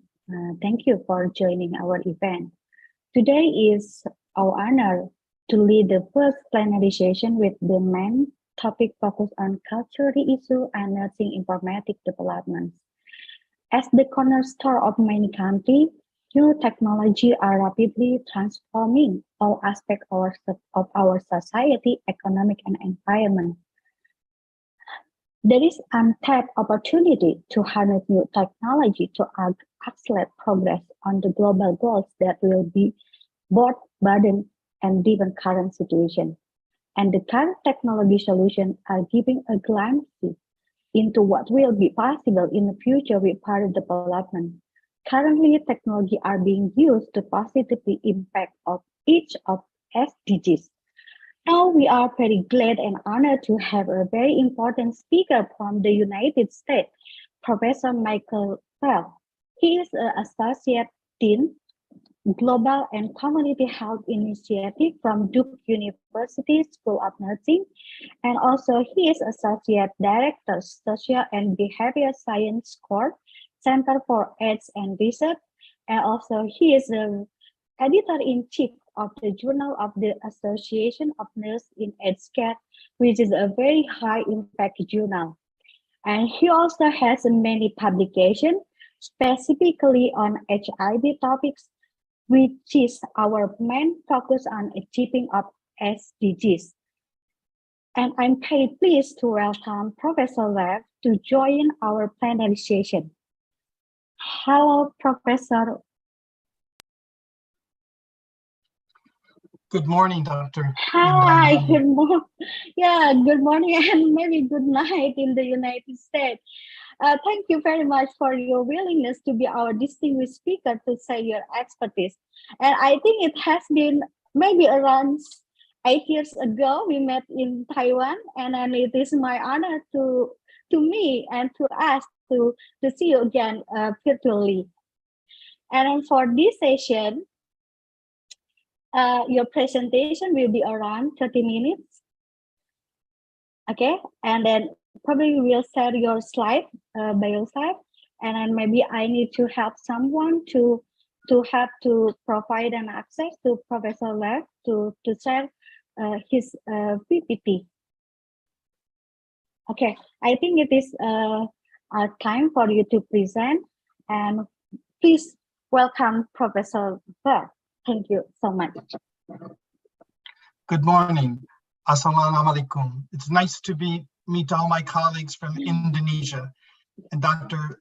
Lindiani, congratulations to you and the organizing committee for this extraordinary conference. Are you able to see my slides? Yeah, sure. Okay. So yes, today I have the opportunity to present to you my program of research, which focuses on HIV-related stigma, and specifically how the development of cultural and linguistic sensitive stigma ethnodramas can help support the Sustainable Development Goals. As we know, SDG number 3 focuses on health, and specifically 3.3 focuses on ending multiple communicable diseases, including AIDS.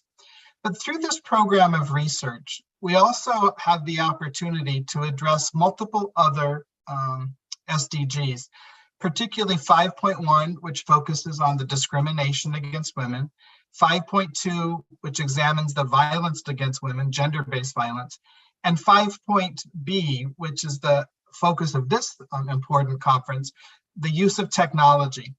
Simultaneously, this program of research also focuses on capacity building and strategic or SDG number 17.9. And I have the great pleasure of working with colleagues in Rwanda and Tanzania that I will introduce as we go through the presentation. But importantly, it's almost a decade ago, Mark Hotzenbuehler from Harvard University published a very landmark paper in the American Journal of Public Health that identifies stigma as a fundamental cause of population health inequalities across disease, across populations, and across cultures. When we stop and think about stigma for a minute, particularly in the context of HIV, we know that we have multiple forms of stigma. Stigma can be both enacted or experienced, which is manifested as depression, discrimination, the discounting, devaluation, stereotyping. But many persons with HIV also perceive or experience community stigma, which is the existence and severity of stigmatizing attitudes within a general community or society. Additionally, as Earnshaw and colleagues define, anticipated stigma is an individual with HIV's expectation that others will treat them negatively if they learn of their HIV infection. And finally, when these different forms of stigma are integrated into the self-esteem and the self-concept, this is called internalized stigma. And because of internalized stigma, there's a significant negative impact on self-concept. Over the last decade, we have also come to learn about different other forms of stigma, particularly one that uses the intersectionality theory that's built upon the critical understanding that individuals have multiple identities. And when these multiple stigmatized identities converge and intersect with behaviors, there's a variant of social status and function that is lost. And these intersectional stigmas may include being a minoritized racial or ethnic group, an immigrant, somebody who uses substances, and so forth. We also know that our health systems, policies, and structures also create stigma. As Hotzenbuehler and Link defined in 2014, Structural stigma are the societal level conditions, the cultural norms and institutional practices that constrain the opportunities, resources, and well-being for at-risk, marginalized, or stigmatized populations. When we look at the context of HIV and stigma, particularly among women, the literature and the evidence overwhelmingly shows that HIV stigma helps both men and women to seek care outside of their own community for fear of being seen at a clinic or an antiretroviral care and treatment center. And this structural stigma certainly goes on to cause other health inequities, as Hotzenbuehler talks about. We also know from population-based surveys by many ministries of health and persons with HIV that there's overwhelming evidence that women experience greater stigma than men. And this is certainly true in East Africa, where I do most of my work, as well as in the southern United States where I live. We know that that specific type of internalized stigma has many negative outcomes, including delayed access of prevention and testing so that somebody can learn their HIV status. Once somebody does identify that they're living with HIV, their hesitancy or inability to disclose to family members, friends, healthcare providers, and potential sexual partners. But we also know that it impacts the HIV care continuum, which includes engaging and retaining in care and initiating and being adherent to antiretroviral therapy. But most concerning is potentially the mental health problems, including depression, suicide, and anxiety that many persons with HIV experience. And then overall, the culmination of these activities lead to a diminished quality of life. In partnership with a colleague from here in the United States, Dr. Julie Barroso at Vanderbilt University, in the early 2000s, Margaret Sandalowski and Julie Barroso were doing their methodologic research to develop the qualitative metasynthesis protocol that they're rather famous for. And in the prototype for developing that metasynthesis work, they looked at stigma among women with HIV in the United States. And from that, they went on to develop what was called, maybe someday, the Voices of Women with HIV stories, we'll say. And these stories are guided by the theory of narrative transportation, which says that when an individual is transported through a story and they find those stories to be personally relevant, they're able to utilize those stories to reflect on their own self-identity, their own experiences, and possibly change attitudes, beliefs, and behaviors that are negatively impacting their life. The 5 vignettes are ethnodramas, which are based on theater. These 5 ethnodramas, the Maybe Someday, look at the unique aspects of the different experiences women with HIV experience. In the first ethnodrama, the story is called Keeping It a Secret, where the woman's talking to herself about, do I disclose? If I tell people, what may be the outcome? And what are the potential negative outcomes of societal stigma? In the second ethnodrama, the woman's a mother, has children, and is very concerned about when her children and how her children will learn that she's living with HIV, and the potential negative effects that it may have on the children if members of the community learn their mother's HIV infection.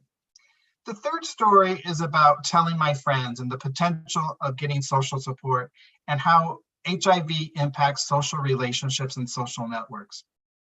The fourth story is called I'm Not a Bad Person, that really examines the intersectional stigma of being a woman, a mother, being judged, and the negative stereotypes that many societies have towards women with HIV. The fifth ethnodrama is a metaphor for developing a relationship with a potential significant other, and the complicated decision-making to conceal one's HIV status or to disclose. Here in the United States South, Dr. Barroso and I did a randomized control trial to determine the efficacy of a stigma reduction intervention. We know that many women who have HIV, because of their stigma, are hard to reach for studies. And so part of this modality of intervention was the use of technology, where we gave women iPods. We loaded the 5 ethnodramas onto iPods. We created password protected files so that if somebody were to pick up their device, that they wouldn't see stories about women. And this was a preliminary feasibility and efficacy clinical trial. Wanted to see how likely and feasible it was to follow them for 90 days. And so our primary outcome was looking at what effect did the internalized stigma ethnodramas, the 5 that I just described, have on internalized stigma. And using the Jennifer Sales multidimensional HIV scale, we found that at 90 days, there is a significant effect on decreasing total stigma, stigma in social relationships, and stereotypes. So that work began the transition then from building a program of research in collaboration with colleagues in the Republic of Tanzania and Rwanda. In both countries, HIV and AIDS is among the leading causes of death, and the population is rather significant, with Tanzania having about 880,000 women with HIV. In both countries, the seroprevalence of HIV is greater in women than men, particularly young women under the age of 30. And as in many parts of the world, both the Republic of Tanzania and Rwanda have a higher prevalence of HIV in urban areas than rural areas. We know that culture and language are central to any society, and that attention to culture is absolutely critical in adapting, developing, and testing interventions. And as Rogler in 1990 argues, that when scientists and investigators are not very, very careful of adapting and transferring concepts across cultures, that we can lead to actually culturally insensitive interventions that actually may perpetuate stigma, oppression, discrimination. And so therefore, Rogler argues, that considerable care and a very structured, deliberate, and systematic process of translation and adaptation of not only instruments, but any intervention is necessary if you want to have contextual, cultural, and linguistic relevance. So this is the organizing framework for our study in Tanzania. And we know that internalized stigma, as I shared a moment ago, leads to depressive symptoms, hope, low coping self-efficacy, low self-esteem.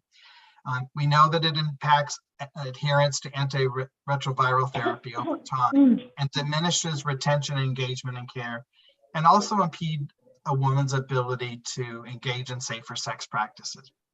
So maybe someday translated into Swahili is labda siku moja, and that intervention was very culturally and linguistically adapted. And I'll go on to describe in a little while that the items described in blue here are the proximal indicators. And those proximal indicators are very psychosocial in nature, while the green are the behavioral and clinical outcomes, or the more distal outcomes. So as we look at this conceptual model, we have a variety of instruments or variables or constructs that have to be measured. And so on the table on the right, these are the number of instruments that we've used to measure the concepts in those conceptual model. And unfortunately, none of them were available in Swahili. And so in contextualizing the intervention in both countries, we felt it was critically important to partner with the national organizations of WAMATA, or the People in the Fight Against AIDS in Tanzania, and RPP Plus, or the Rwanda Network of Positive Persons. Through their networks of individuals living with HIV, they help to provide the contextual, linguistic, and cultural context of HIV, and then the stigma that comes from that.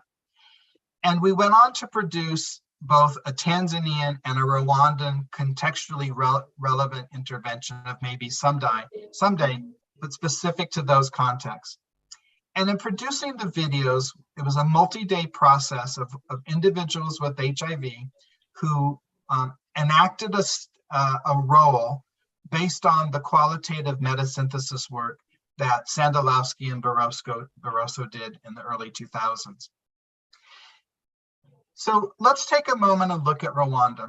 A variety of collaborators, as you all can imagine, takes this to bring the village together. My friends and colleagues, Darius Gashoma, Donatilla Mukamana, and Diadone Kairanga from the University of Rwanda, and Saj Samafara and her colleagues at RRP Plus were central to this. And so these are just small segments of the video of segments of the 5 ethnodramas. In Rwanda, the 5th story about relationship with significant others wasn't, the idea of gardening wasn't appropriate. And so in that country, we developed a adapted intervention called a proud cattle farmer. And when we look at the concept of narrative transportation, there is an instrument that goes with that. It's got both narrative transportation and perceived realism sections. And we found that for women who participated in a focus group to look at these 5 ethnodramas, to determine their acceptability and their narrative transportation effect and their perceived realism, that across the women who participated, there was a high level of agreement that these 5 ethnodramas were culturally and linguistically relevant. When we did the post-viewing focus group, one of the participants from a rural area said it was very difficult to accept your HIV status, and I thought these stories were about me. Another person from an urban area said these videos talk about exactly what happens to us and our colleagues, and I found that every story included almost a part of my life. In regards to challenges from disclosure, one of the women from a suburban area said, I found myself in the first video and I was struggling like her to tell my mother and what it's like to live with HIV. Another person said, these stories taught me. I realized that I have to disclose my status to my children and my best friend so that when I arrive in a hard moment of life, they can help me and take care of me. But they also talked about how these stories help them regain confidence and self-efficacy in life. And they said, this gives me strength and helped me to gain confidence and believe in me again. But we also learned a lot of lessons from these. The women thought the videos were short, they were relevant to their life, that they had specific context to their meaning. But they also wanted us to know that there's different perspectives that need to be considered. And so they recommended that particularly a story needs to be developed for young women who are engaging in a romantic relationship and making decisions about getting married, having children. They also said that similar stories need to be developed for men, which we absolutely agree with. But we also heard from the women and from leaders at the Rwanda Network of Positive Persons and leaders in the Ministry of Health that they wanted stories specific to the intersectional stigma experienced by female sex workers, as well as the stories were needed to address intimate partner violence among women with HIV. And so what we learned from these women is they thought it was very important to come together, use technology to watch these stories and have a guided debrief. And this is the number of individuals who helped in the production of these ethnodramas in Rwanda. Similarly, in Tanzania, great colleagues Marema Kalanzo, Diana Kasama, Rachel Matai, and Lusajo Kajula, we developed Labda Siku Moja, the Maybe Someday for Tanzania. Again, 5 stories, different actors, different contextualized scripts. When we look at the quantitative data, high level of agreement that the stories were meaningful and reflective of their personal life and their context. And so what I also want to spend a moment about is all of those instruments that we needed to adapt to the context of Swahili and or Kinyarwanda, the language of Rwanda. And this red line that's kind of delineating the right side of the screen shows what many researchers do when they find an instrument, they just do a forward and a backward translation. And sometimes they have a reconciliation meeting along the way as they develop a forward translation and say, We took the Beck Depression Inventory, we translated it into another language, somebody back translated it, we made a few refinements, and there we go. That's the instrument we're going to use in our study. Unfortunately, that is really not the acceptable approach to cross-cultural instrument adaptation.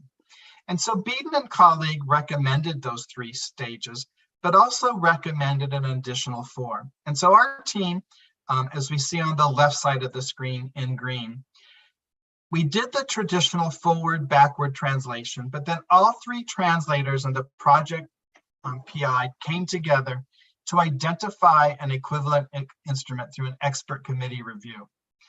This instrument was then tested in 67 women with HIV, both in urban, semi-urban, and rural, and among young and we defined older as 25 and above, to do some pre-testing, to get some preliminary psychometric evaluation. But as part of that pre-testing, we also did cognitive interviews to identify what were problematic questions, problematic phrases, what were problematic response patterns. And from that evidence, we then went through the process of appraisal, where that same group of 3 translators and the PIs, as we called it in Tanzania, we eliminated the academic Swahili. And it was very interesting that 2 of the translators on this study were a primary care physician and a clinical psychologist. And they approached some of the questions from both a medical perspective or a mental health perspective and would come up with different translations. And that was the academic Swahili that we had to eliminate so that it was really contextual and linguistically relevant to the women. The cognitive interviews were essential to this process, and through that, it helped us to refine the instrument. And then we went on to do robust psychometric testing. And because of the difference of HIV prevalence in urban and rural populations, we stratified the sample by urban and rural and by age and recruited 211 women. And so what we learned, for example, was, and I apologize for the busyness of the slide, but I'll walk us through it, is that the original stigma scale that was developed by Jennifer Sales had 4 subscales. Well, in our Tanzania instrument, as the figure to the right, the confirmatory factor analysis showed, we actually had 5 subscales. And the factor loadings on the different subscales of perceived, internalized, health stigma, experienced stigma, and anticipated were very robust. However, when we looked at the Cronbach alpha for the different scales, and that's not surprising when you only have 3 items for the health stigma or 3 items for the internalized stigma, that the Cronbach alphas were less than 0.7. And so what we've done is a panel of experts. We went back to the literature, we gathered the evidence, and decided to use Seth Kalishman's internalized stigma scale. And we took those 6 items, translated into Swahili, assigned them to the internalized stigma scale, and we've actually gone on to build a 6th domain of the disclosure scale. And so this instrument and all of the others have gone through this rigorous adaptation and psychometric testing process. And why that's relevant is we're now just getting ready to launch a clinical trial where we will consent and enroll participants. We'll do baseline data collection and then do random assignment of individuals to treatment as usual, which is no treatment because there is no standard stigma intervention treatment. Or one story each week, followed by a structured motivational interview debrief with a trained clinical psychologist who will use group-based cognitive therapy. And we'll follow these individuals for 30, 90, and 100 days to look at the impact of the stigma ethnodramas on the psychosocial proximal indicators as well as the distal clinical outcomes. Our ultimate goal of this research is to develop specific linguistically and culturally relevant stigma interventions for women with HIV that can be delivered via WhatsApp technology and create community-based WhatsApp technology support groups to do this intervention, adaptation work, and delivery. And just like in Tanzania or Rwanda, a variety of individuals have gone into this process. And so with that, I will stop sharing my screen. Thank you for the opportunity to present and return to you, Dr. Lindiani, to see if there are any comments or questions that I might be able to answer. Okay. Thank you, Professor Lab. I think it is a very wonderful speech that stigma among HIV patients always be an interesting topic because it is very closely not only with the culture issue. We hear from you that it is also associated with some linguistic issue. And all these issues affect how people with HIV could disclose their status. And we believe that you have done a very important effort to combat the stigma around the world. And then would you mind to wait for another speaker, or you will directly discuss for the discussion session? Or do you have time to wait another speaker? Yes, I do. Okay. So I think maybe after your speech, we will invite another speaker from Thailand, and then move the discussion. Okay. Thank you. Thank you, Professor. Thank you, Professor Lev, for your important topics. And then I think we move to another speaker for the next section. Thank you.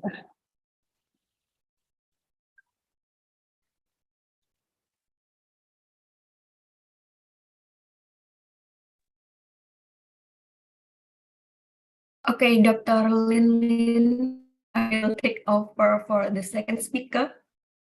Hello. Hello, Dr. Lin. Yes. I will continue. Yes. Okay, I will continue to the next yes, section. Please. Yes, please. Okay. Assalamualaikum warahmatullahi wabarakatuh. Thank you, Dr. Lin, for the opportunity in this section. Good morning, ladies and gentlemen. Welcome back to the 6th International Virtual Conference in Nursing STIkep PPNI Jabar 2022. And I am Anggi Setiawati from School of Nursing Universitas Lambung Mangkurat. And I'm the second moderator in this first plenary section. And currently we have speaker from Thailand. But before going to the second speaker, I would like to say thank you to the chairman of STIkep PPNI Jabar, and also the honorable committee and the distinguished speakers and all participants. And let me inform to the all participants, after all speaker in the first plenary section deliver the presentation, we will still have discussion section, and you can type your question in the chat room Zoom or push raise hand in Zoom applications. Okay, ladies and gentlemen, please welcome Prof. Susewa Mulmuang, PhD. Okay, Prof. Susewa, are you with us? Yes, good morning. Okay, good morning. How are you? Can you clearly hear me? Yes, we can. Okay. Okay, Prof. Susewa Mulmuang, before your presentation, I will read your vitae first.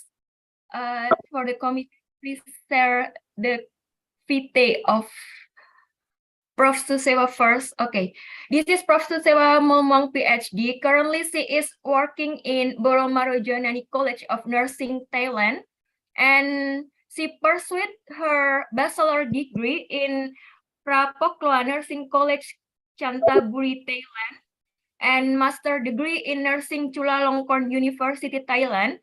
And she also pursued her doctoral degree in pediatric nursing, De Montfort University, UK. Her expertise in pediatric infection diseases, neonatal sepsis, and clinical trial in pediatric. And she also had some publication in 2022 entitled Predators of Mother's Behavior in Diarrhea Prevention. Also, Determinants of Smoking Cessation in Palu City, Indonesia. And 2021, Relationship between Personal Factors, Attitude, Knowledge, and English Skills of Health Professional Working in Health Service Region, the Thai Ministry of Public Health. Okay, Professor Susewa Mulmuang. So you will have 30 minutes to deliver your presentation, and you will deliver about nursing informatics development in Thailand.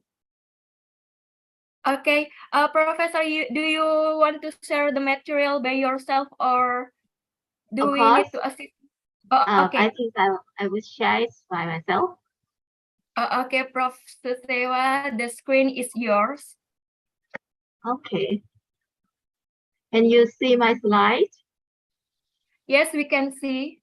Okay.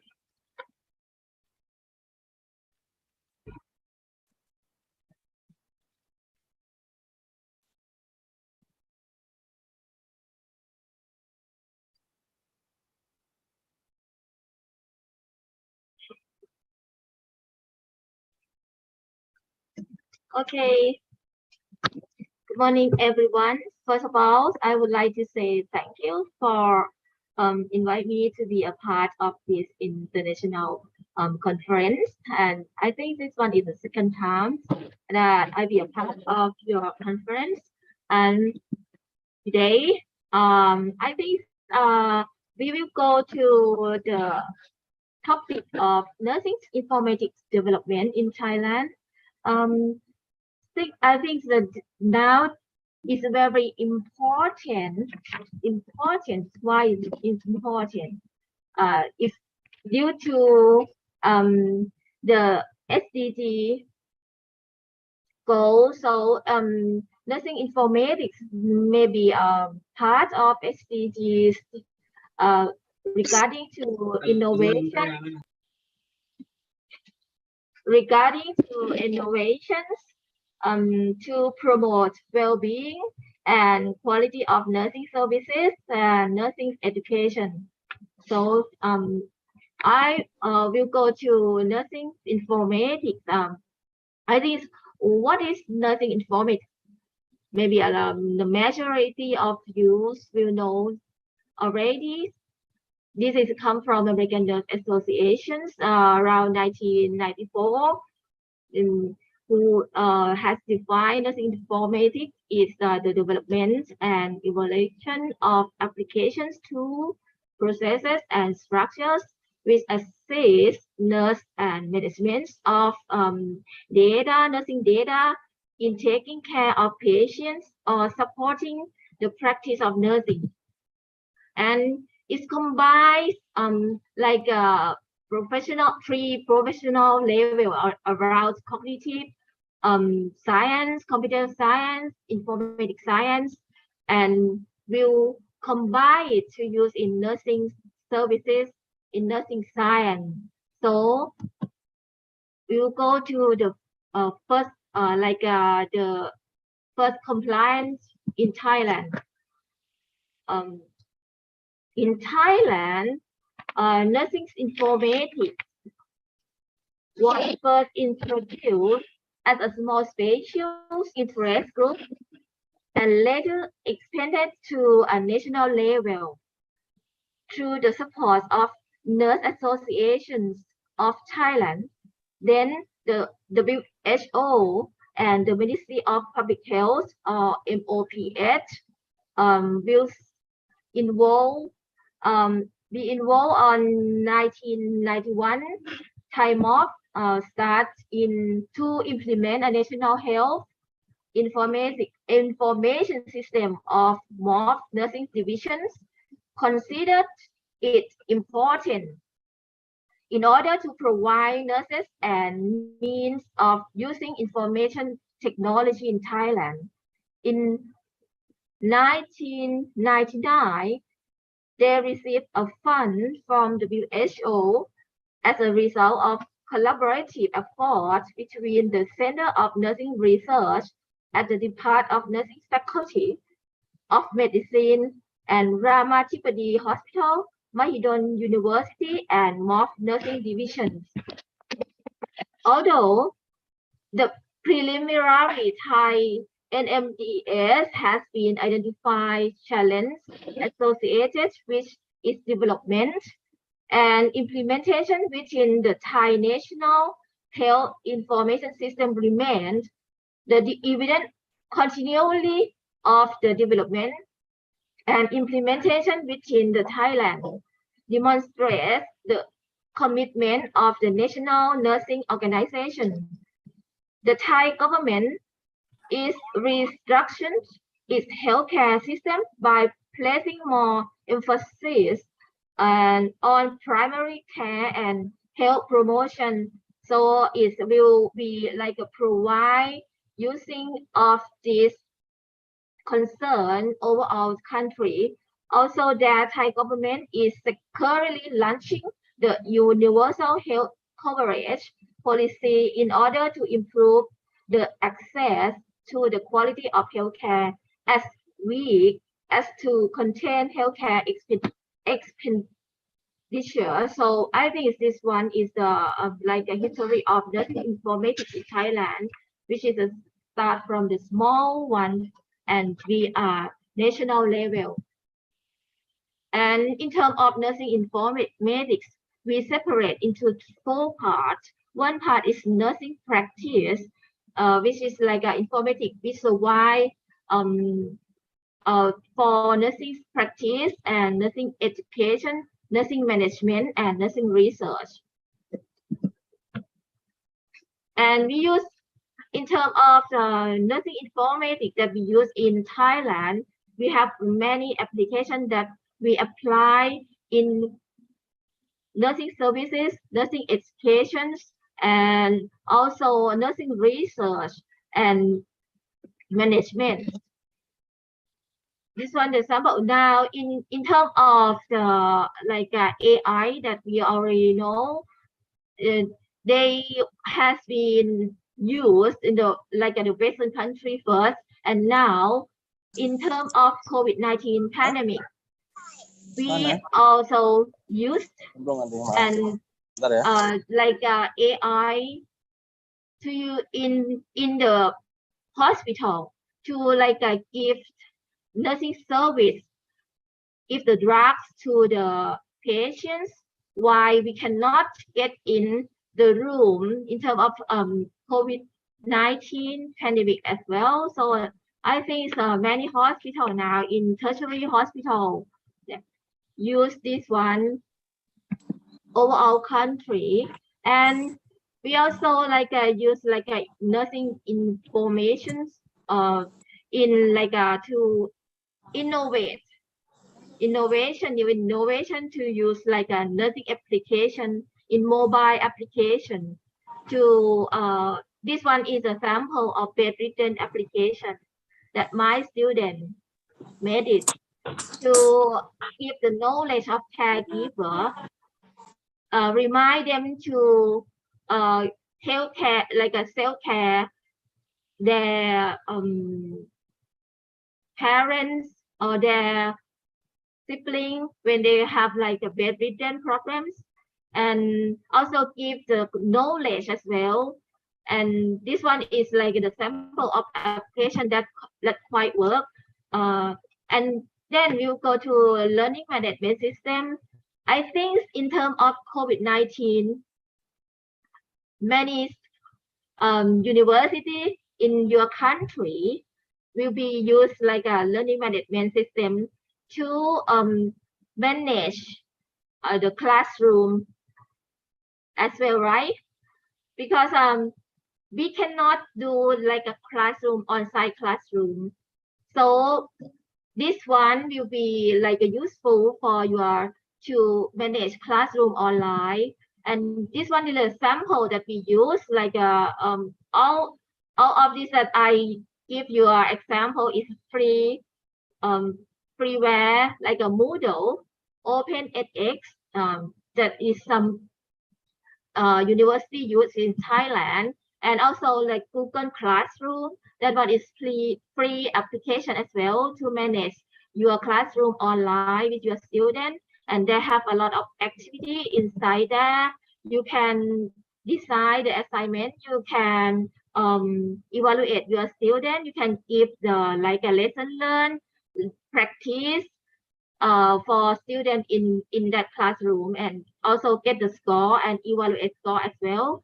And this one is the resource of online teaching that we use, like for our Thai populations. Is, for example, this Thai MOOC is like is involved combine a lot of course of short course training, diploma, certificate inside this course, and our Thai population who stay anywhere in Thailand can submit and learn this and get certificate from this site. And also Jula MOOC as well. This one is like a big data that we can provide the course of learning for like a lay people, not just only in the university. If you can learn how to make a coffee, how to be barista, you can apply this course and get certificate, and you can make your own business after you finish this course. So, and also have the nursing course as well, like for first aid, in how to do like a CPR, cardiac arrest, when 5 people cardiac arrest on the in the street, on the road. So this one you can learn from Thai MOOC as well. So it's quite useful. And this one, the sample of DLTV and DLIT for students who can learn outside the classroom, like an on-site class. Like if you cannot learn mathematics, scientific in classroom in time, you can learn outside online. This one is free as well. And this slide will show you about sample of classroom of Moodle that I made it for my student and for course, and just for learning outside or self-directed learning. Show you this one is a virtual classroom that we can apply. I think that one in terms of social distancing, you will know that already. So I will go quickly about this one. And webinar. Now, when you are talk with your student, or you visit your community nursing, like your patient in the community. Now the some technology will helpful for you to engage to reach, to approach your patient, right? But some community use Microsoft Teams, some community, some college use like a webinar, like a WebEx, and also Google Meet. It depends on you. It's like, for example, your conference, use Zoom, so it will be like a conference application which can talk each other. We don't need to go to Indonesia to be a part of like an on-site conference right now. So this one is quite useful for us. So to share idea to do conference anywhere if you cannot go into the place. So this one we go quickly. Yes, of course, when we have the collaborative issue to talk with our like a MOU university, we can do sharing via the Zoom or via Microsoft Teams, via Google Meet. So it's quite easy to use. And also WebEx. So this one I will go quickly and show like the sample when we used to engage with our students, our patients. So and also we can use this one to online teaching as well. When we teach our students, this one will be support our teaching activity. It depends on your design. If you decide to be like an active learning, you can decide it to be active learning. gamification will be involved when you want your student to ask the question, because you don't want to talk only yourself, right? When you teach online, so it depends on your design. If you decide them to do, you can separate the group team and make them discussion and then sharing in the big room. So this one is quite useful that we use in many I think the majority of university use this one to teach during COVID-19. And option for making your own asynchronous material, you can use many things like if you have no time to teach real time, you can use like some program to scatify your teaching, record your teaching. This one is the example of one of that I show you. We call Loom. So when you have no time to teach in like the scheduled time that we make in every week, you can record it by using this program to scatify when you're teaching beforehand. Of course, when we use the application, we also want to evaluate how it's success for the learner. So we also follow Bloom taxonomy. If you are education or lecturer, you will know this taxonomy, right? But for technology, we will call Bloom's digital taxonomy. So that one apply with nursing education as well.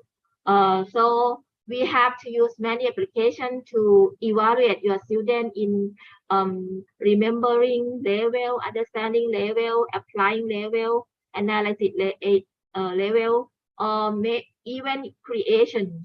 So this one, the sample of application that I show you, that you can use Canva to design. You can use like some like a YouTube that you know already. You can ask the student after they see the video, after they listen to your lecture, and have to create something. So they can create and you can evaluate your student in that application.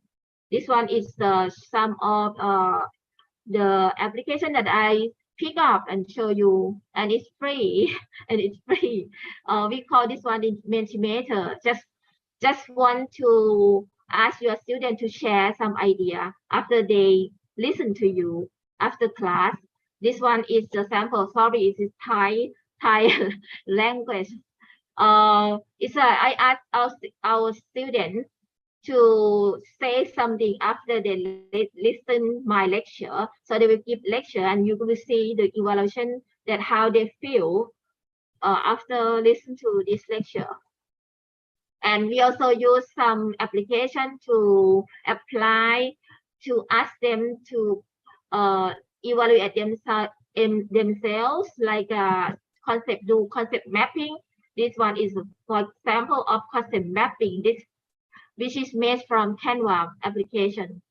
So it's quite useful as well. If you go to the canva.com, you can do it. And also this one is some online mind mapping from we call mymaster.com. So you can create your mind map as well. That's not for students. You even the lecture, you can decide to teach your student as well. This one is one program of mind map we call Coggle.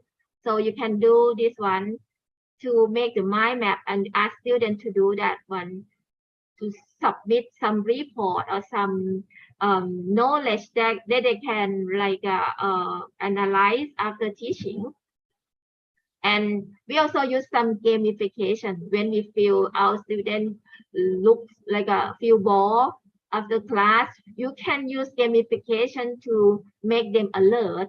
If your classroom start in the afternoon, of course they will after lunch they will feel like a very sleepy. So you can use gamification to encourage them. It's like this one is a program that I ask them to tell something So they write something. We call this one is Google Jamboard. And it's free as well. And this one called Quizzy. Quizzy is like you can set up the question and ask them to play like in the online live playing, or maybe make that one is the homework in the Google Classroom as well. So they will share and the ranking while they play live playing, and make the student be excited to join to learn during your class as well. And this one is a Kahoot program that we can design the question for them. Of course, it can play live and real time, and also can give them as the homework as well in your classroom or learning management system that you use in your university. All of these programs can apply in the nursing services as well, that I use this one to apply with my thalassemia children or thalassemia patients who like have like a higher number of the iron. So they have the problem with overload of iron after get some routine blood every 3 weeks. So, and that I analyze, they have a problem with like the behavior, self-care behavior after they go back to home. So I design some game on the Kahoot and Quizzy to ask them to play and to improve their knowledge, to health literacy, to take care themselves. So this one can apply in nursing services to service your patient as well. So, but it's quite useful in like a children patient. This one is the sample that I make. Edpuzzle is one of the program that you can upload the video, and after the student see the video, we can pause it and ask them a question until they answer the question is right question, right answer, so then can go to the next section of the video. So we call this program is Edpuzzle.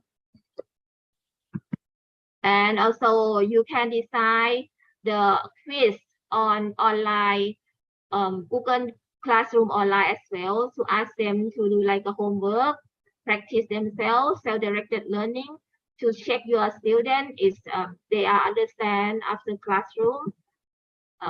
Also, this one is the sample that application that we apply in like a nursing, both in nursing service, nursing management, nursing education in Thailand now, and it's like it's used worldwide in many university and faculty of nursing right now, especially on COVID-19. So I'm going to tell you a key success of the online teaching, online training. First of all, the material and internet access, including hardware equipment and speed of internet. Both teacher and learner should be like support to this online classroom, and also the user should have the skill of teaching, encourage, empower, and feed forward to learner. What it means, feed forward? It means if you put something online or ask question like a forum, if your student go to ask some question in the forum, you have to feedback in 24 hours. If you leave them more than 2 or 3 days, it will make the boring a burden with your student. So we call this one is feed forward, and the it should be positive and empower your student to do as well, not negative question, not like a reinforce your student, because that one will make your student burden as well. So it's the technique that teacher have to learn how to teach, how to use this technology online.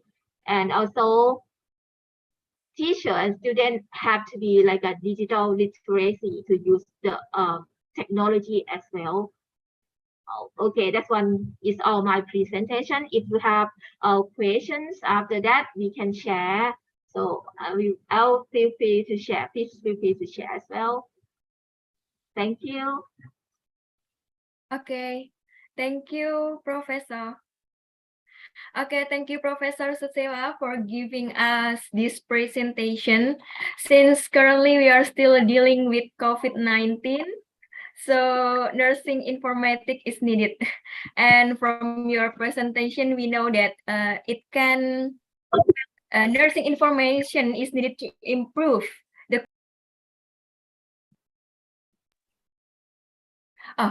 Thank you very much. Thank you very much, Professor Susewa, for giving us this presentation. Since currently we are still dealing with COVID-19, so nursing informatics is needed, especially to improve the quality of care and also for academic. So everyone can access the information about nursing, even beyond nursing profession, such as barista, like you said, and increasing health literacy for children, and deal with sleepy, I mean, during school time or the distance as well. Thank you. Okay. Okay, Professor. Okay, please stay with us because we are still having discussion section.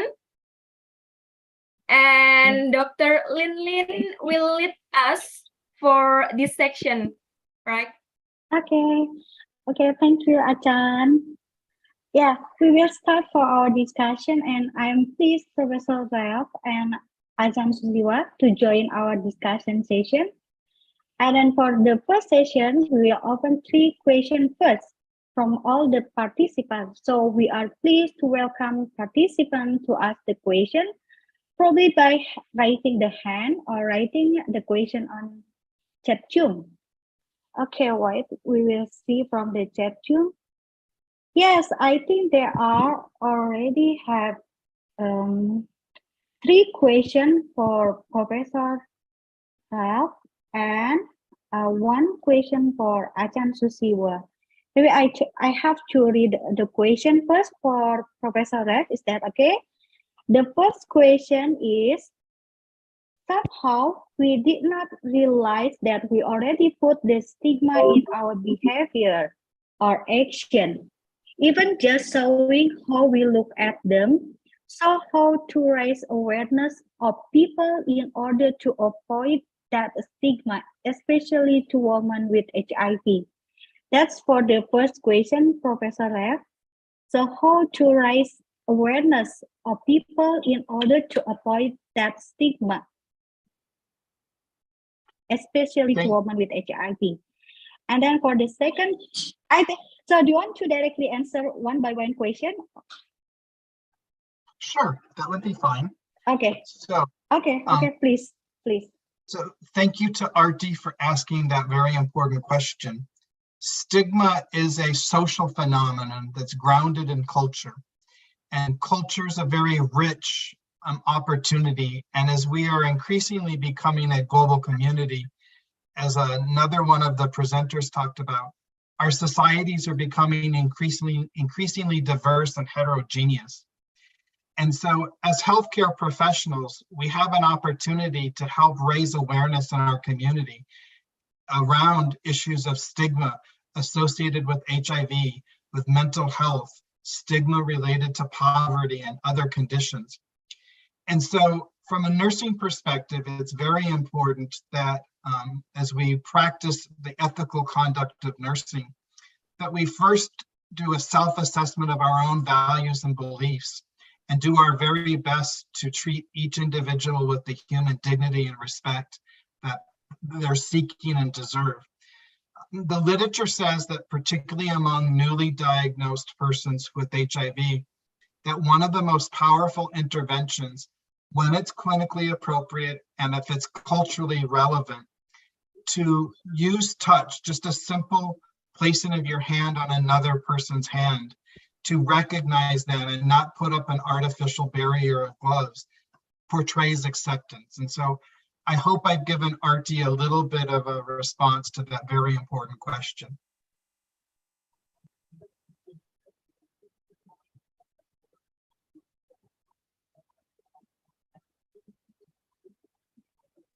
Sorry, Dr. Lin, we cannot hear your. Okay. Yeah, thank you very much for the answer. Still the second question for Professor Lev. A lot of studies said that improving knowledge of patient will give benefit. However, some patients avoid to interact with another people in order to minimize the transmission that make their quality of life in social dimension probably will decrease. How about your opinion about this issue? Okay, it's another very important question.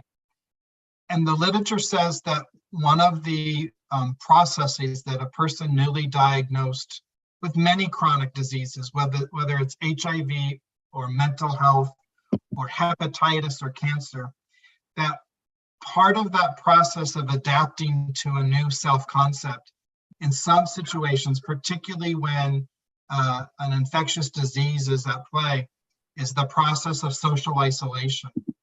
And social isolation can lead to very significant declines in quality of life and depressive symptoms.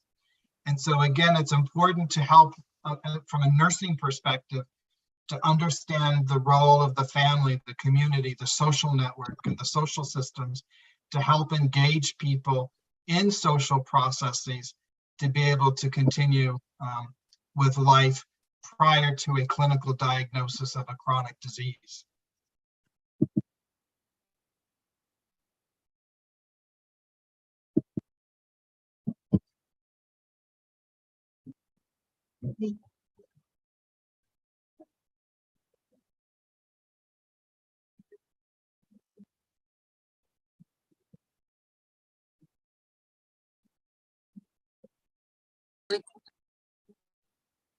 Okay. Thank you, Professor. I think there is still one question for you. Is that okay? Because we still have time. Sure. Yeah. The last question is, I think you already answered in the chat room, but probably you are willing to explain it in more detail. The question is from RT. Thank you for an amazing speech, Professor Lev. And let me ask a question. Somehow we did not realize that. Oh, I think the same question. Sorry.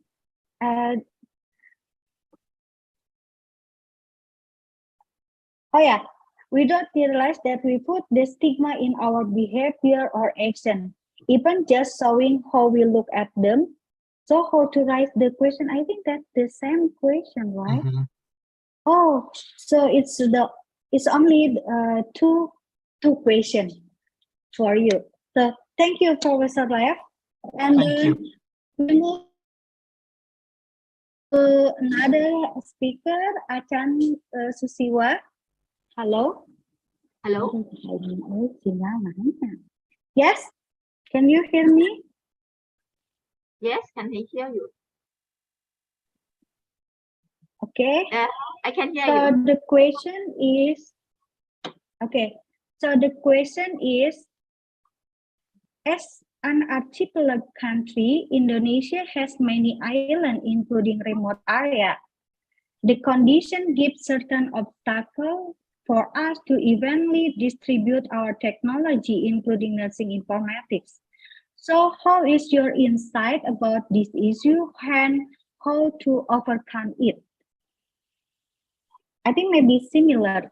Thailand also has many islands. So that one is you want to compare with my country, right? With the Iceland? Yes. Yeah. Because it's due to the internet. If the speed of internet, even you are on Saturn in the Iceland, your location is on Iceland. But if the internet provide to that Iceland, so I think it will be using. And if you have no internet, maybe you can use like information informatics. Yeah, nothing informatics in your like standalone, or use the LAN, not just it's like intranet, not internet. You know what I mean? If the internet cannot provide to your island or your small island, you can use intranet to use like a nursing informatics in just only standalone in your hospital, standalone in your community. But the application you will decide to use is maybe is national organization, or you can make it by your own. You can apply, you can create that application by your own. It's up to you. It's depend on you. First of all, the important is thinking your idea. What is the problem? What is your desire to use to solve the problem? You can create any innovations, just like a electronic innovation, or maybe online innovation to support to solve your problems. So that one is, that's it. It depends on your idea, your thought. I think am I answer your question? Okay. Thank you. And then I think we have to move to the second question for Achan Susiwa. And also we still have one question for Professor Raf. What are the challenges faced in implementing nursing informatics in Thailand, and how to deal with this challenge? Please, Achan. You mean the key success that we found is come from pain point. First, we feel that the problem first is like an infrastructure. If your hardware is not support, so you have to ask the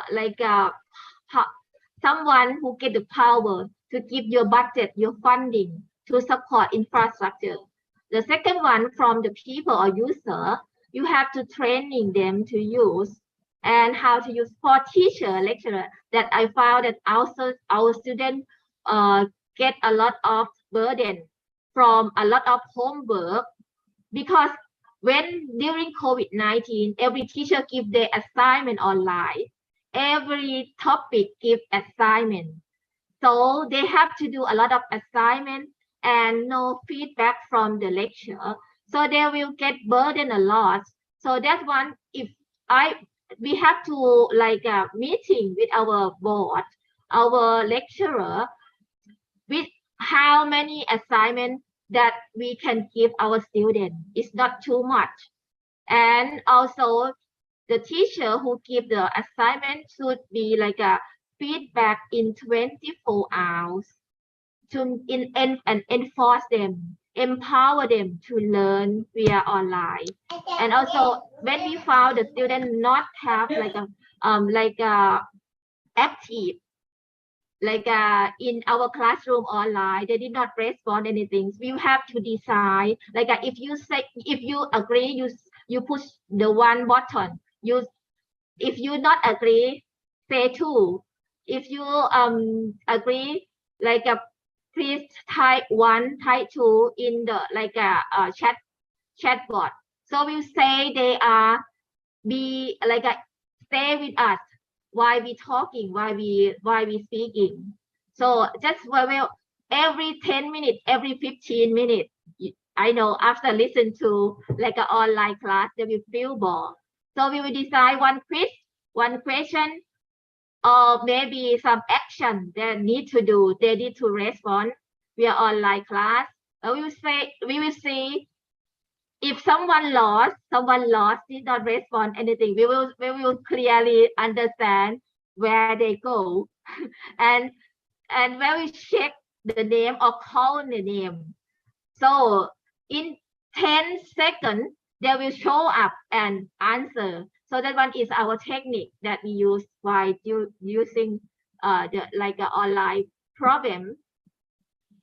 Okay, that's it. Thank you. Okay, thank you, Achan. I think the last question for Professor Ref, from the Gongo Pitamoro. The question, how the homogeneity and heterogeneity in the culture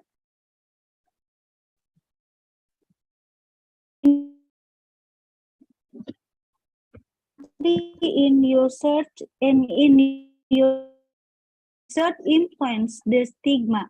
How in the country in your research influence?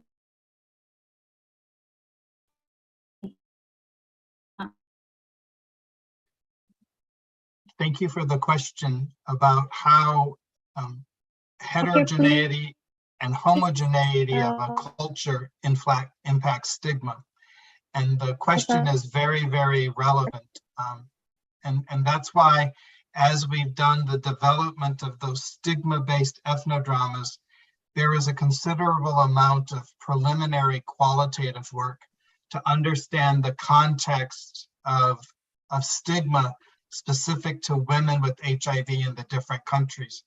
And indeed, the cultural context of words, phrases, attitudes, beliefs, behaviors are very grounded in culture and have significant impact on stigma.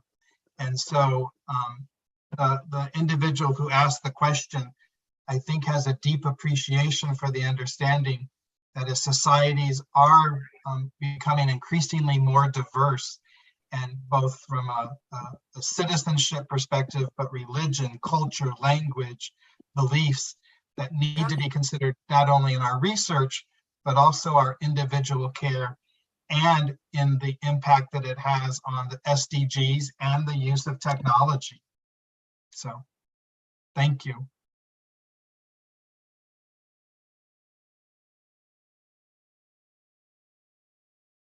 Thank you, Professor Reels. Okay, thank for you, the answer. Professor Ref. Yeah, because the time is limited, I think this is the end of our first session, and it is really our big honor to have you to here, and also to get very important topics from your speech.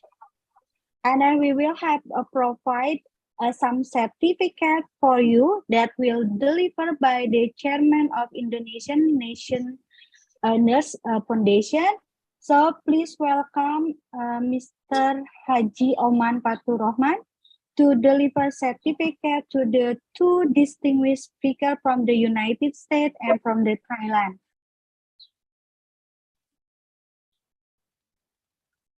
Nah, speakernya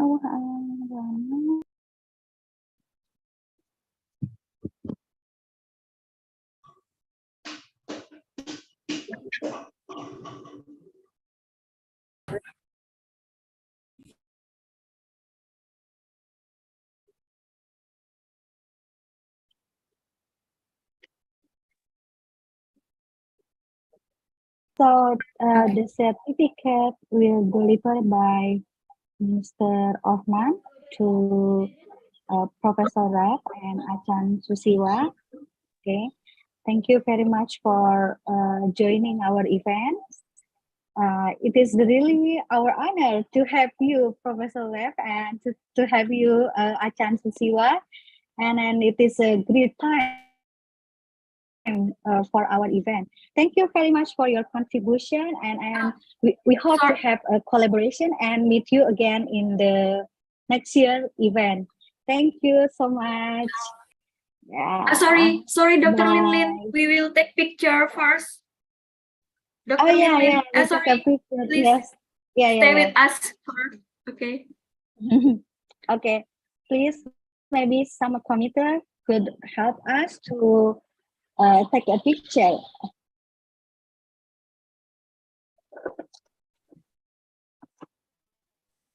Okay. 1, 2, 3. Cheese. Okay. Thank you so much. Thank you so much. And see you. Prof. Ralph and Prof. Susiwa. Yeah. Thank you. Okay, now Congratulations. thank you. Yeah, thank you, Professor. Yeah, Achan Susua. Yeah, thank you so much. See you. Yeah, bye-bye. Okay, now it is the end of the plenary session, and thanks to all participants for your attention. And I'm sending back the event to the MC. Okay, bye-bye. Assalamualaikum warahmatullahi wabarakatuh. Waalaikumsalam warahmatullahi wabarakatuh. Thank you very much, Mrs. Lin Lindayani, PhD, and Dr. Anggi Setiawati for bringing us to a very interactive and enthusiastic plenary session today. Before we jump to the next session, we would like to introduce our next co-host from STIkep PPNI, Yogyakarta, and Universitas Lambung Mangkurat. And afterward, there will be a performance from UKM Meninggali with Saman Dance.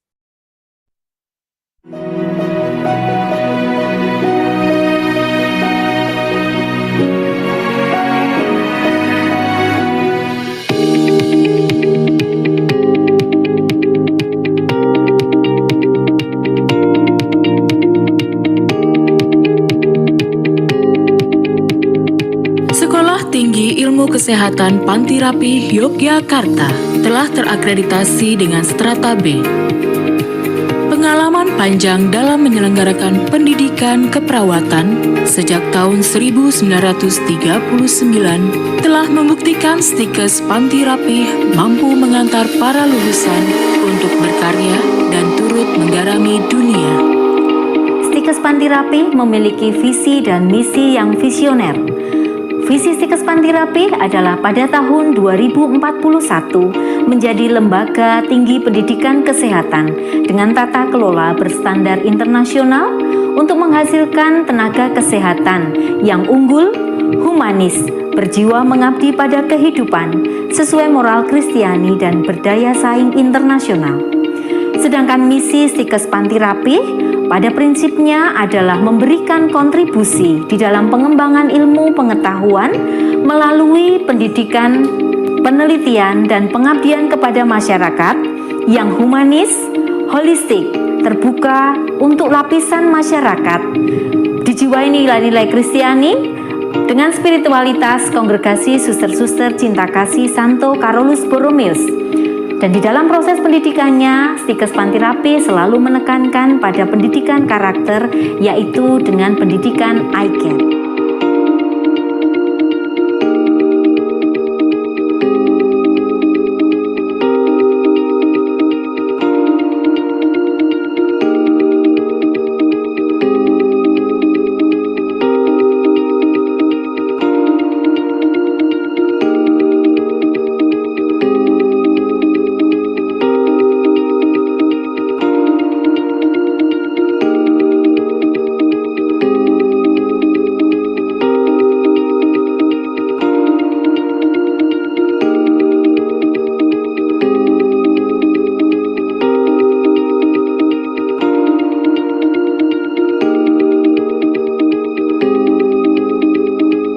STIkep Pantirapi Yogyakarta menyediakan fasilitas yang berkualitas guna mendukung proses pembelajaran yang efektif, optimal, dan profesional. Perpustakaan yang lengkap dengan koleksi textbook dan jurnal yang representatif, laboratorium keperawatan, laboratorium gizi, laboratorium komputer dan laboratorium bahasa, serta asrama mahasiswa. Sistem pembelajaran di STIkep Pantirapi menggunakan pendekatan student center learning yang dilakukan dalam pembelajaran teori, pembelajaran laboratorium, pembelajaran klinik yang didukung dengan sistem informasi mahasiswa yang memadai. Yayasan Pantirapi memiliki rumah sakit yang sudah terakreditasi ISO dan paripurna dengan kualitas yang sangat baik sebagai lahan praktik klinik bagi mahasiswa STIkep Pantirapi.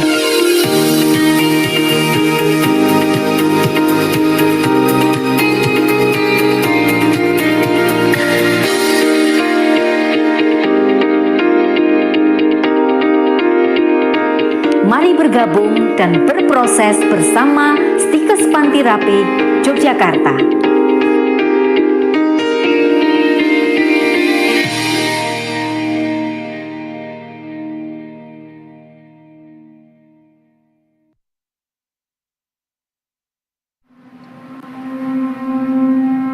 Faculty of Medicine, Universitas Lambung Mangkurat, was founded in 1989. 19 years later, in 2008, the School of Nursing was established under the Faculty of Medicine. The noble goal of the School of Nursing is to develop nursing science in order to produce a professional nurse and public-oriented. The other goal of the School of Nursing is to organize higher education program that qualified, efficient, and responsive to the community. Besides that, to increase the implementation of nursing research and technology through community service to increase the community quality of life. Thus, the School of Nursing could produce graduates who have the expertise or special skills and competencies in the implementation and development of nursing science and technology. School of Nursing, Faculty of Medicine, Universitas Lambung Mangkurat has a vision to become a leading and competitive study program in knowledge and technology of the nursing field, which is oriented towards the wetland environment in 2023. In order to actualize the vision, School of Nursing, Faculty of Medicine, Universitas Lambung Mangkurat developed the mission as follows: to organize professional education with national standards to produce qualified and leading human resources in nursing in a wetland environment, to conduct nursing research based on science and technology in a wetland environment, participate in the science implementation in community services and community involvement in the accordance of nursing. And last, to increase the cooperation with other universities, including public and private universities, to support education, research, and community service. School of Nursing, Faculty of Medicine, Universitas Lambung Mangkurat become a leading and competitive school of nursing in Indonesia.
Ladies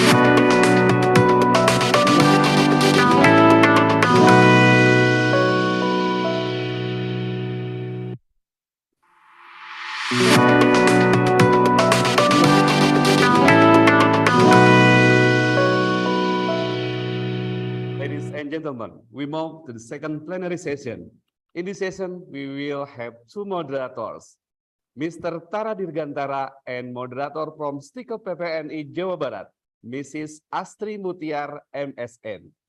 Lomi would like to inform the CP our moderator, Astri Mutiar, MSN, lecturer, STIkep PPNI Jawa Barat, Education, Master of Science in Nursing National Seng Kung University, Taiwan. Experience, nurse view toward the use of robotic during pandemic COVID-19 in Indonesia. Qualitative study. And then, Mr. Tara Indra Dirgantara, nurse MCAP, lecturer, STIkep Sukabumi, Education, Magister of Nursing, Universitas Pajajaran, Bandung, Indonesia. Experiences, International SOS, RSUD Sekarwangi, Dinas Kesehatan Kota Sukabumi. And ladies and gentlemen, here we go. Mrs. Astri and Mr. Tara Dirgantara. Assalamualaikum. Waalaikumsalam warahmatullahi wabarakatuh. Waalaikumsalam warahmatullahi wabarakatuh. Okay, please, Mrs. Astri and Mr. Tara. Thank you so much. Thank you, Mr. Mahrum. Thank you. Mr. Masdum and Ms. Anandita. Thank you so much and thank you for your great introduction for us. Good morning, ladies and gentlemen. Good morning, our honorable guests, speaker, co-host, and all participants. Welcome to our second panel sessions. I am Astri Mutiar, along with Mr. And I am Tara Indra Dirgantara. Yeah, who are serving as a moderator in this session. Well, before we all welcome all the panelists from this session, I would like to announce some rules. This session will last around 1 hour and 15 minutes. Each panelist will deliver their topic about 30 minutes, and at the end of the session, we will have a discussion time for about 10 minutes based on time constraint. For all attendees who have related to the topic, please ask by writing down your question in chat room at the bottom of your screen. We will select some questions to be discussed in the session. In this session, we have two speakers. We are glad to welcome Professor Junder Wang and Professor Akhiriani, who will deliver their amazing speech in the second panelist session. But our first panelist is Professor Junder Wang from Taiwan. Before that, I will read his curriculum vitae. Professor Junder Wang is part-time honorary chair professor in National Cheng Kung University, Taiwan. His education is Doctor of Science in Occupational Medicine, Harvard School of Public Health, Boston in 1978-75. And then his expertise is environmental and occupational medicines, epidemiology, quality of life, cost effectiveness, and safety and efficacy evaluation for traditional Chinese medicine. Hello, good morning, Professor Wang.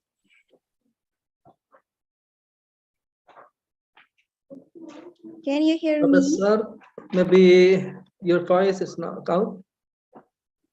We can't hear your voice. Can you hear me?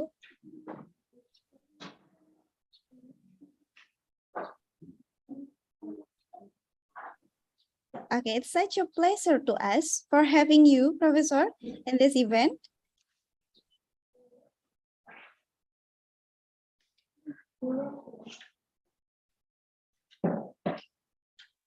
Maybe the still unmute, maybe Mrs. Professor need to unmute the microphone, maybe. Yeah. Can you hear me right now? Yes, Professor, I can hear you right now. Okay.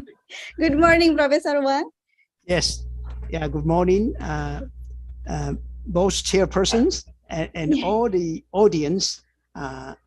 May the Lord be with all of you, and may the Lord bless this ministry. Thank you. Okay. Professor Wang, such an excellent professor who have uncountable publication. His dedication to Taiwan research and education is such remarkable. Professor Wang, you have 30 minutes to deliver your speech. So, and now, without further ado, we'll turn over the time to you, Professor Wang. Are you ready? Okay, let me try to share. Okay. Okay.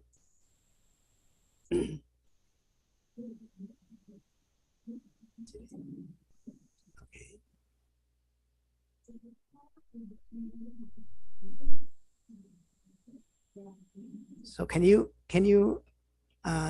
see the slides? Yes, we can. Can you see the slides? Yes, we can. All right. Okay. So let me first express my appreciation for Lin and the organizing committee to give me this opportunity to share with you the health technology assessment that we have developed based on real-world data. I'm very grateful to all my colleagues here in Taiwan, from Taipei to Tainan. I was once worked in National Taiwan University for 28 years, and part of the technology was developed over there. And beginning in 2010, I came down to National Cheng Kung University and work until right now. Okay, the summary of today's, I would just try to first share with you about the possible, the current mainstream of paradigm shift in healthcare reform. All right.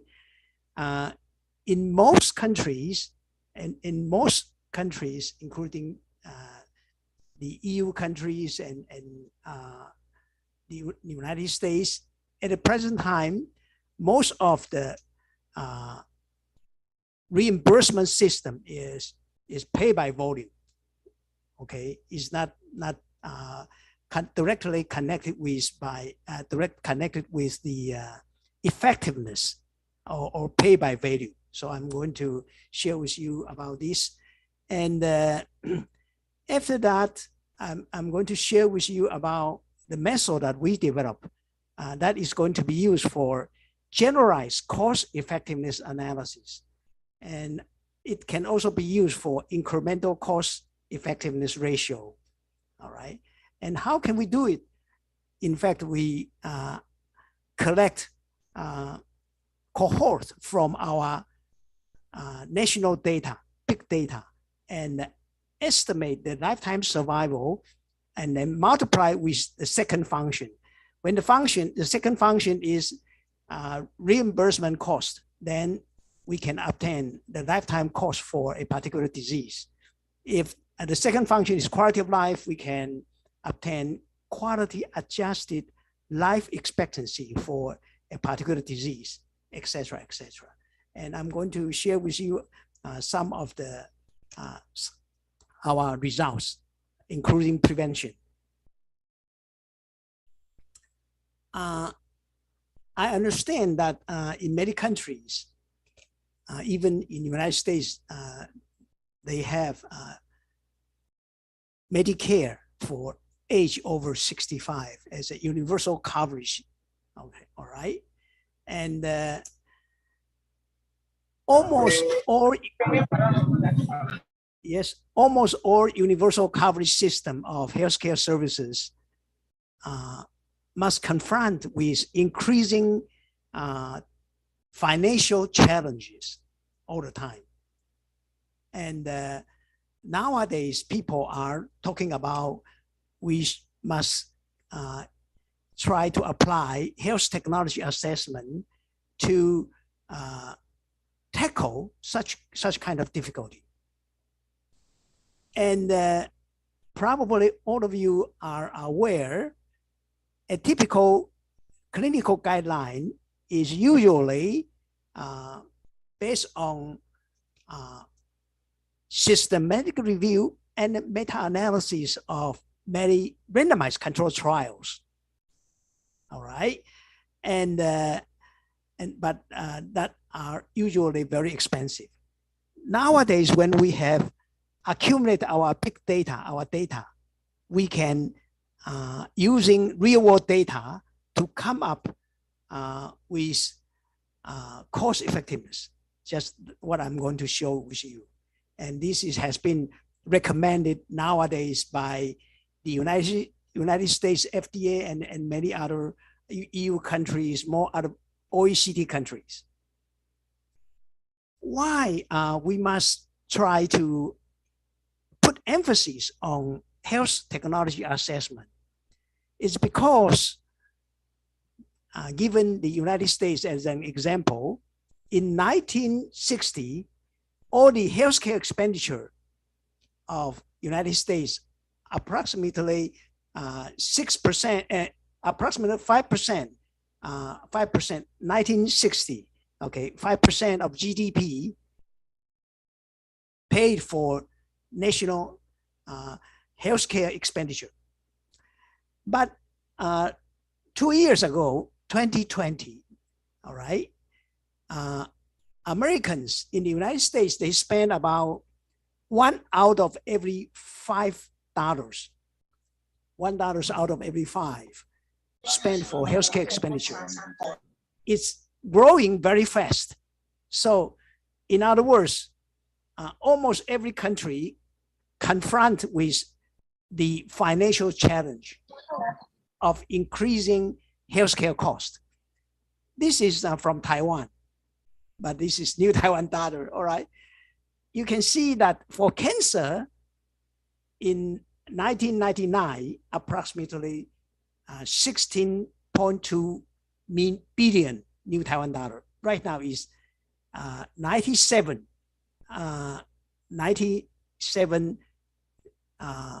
billion, okay?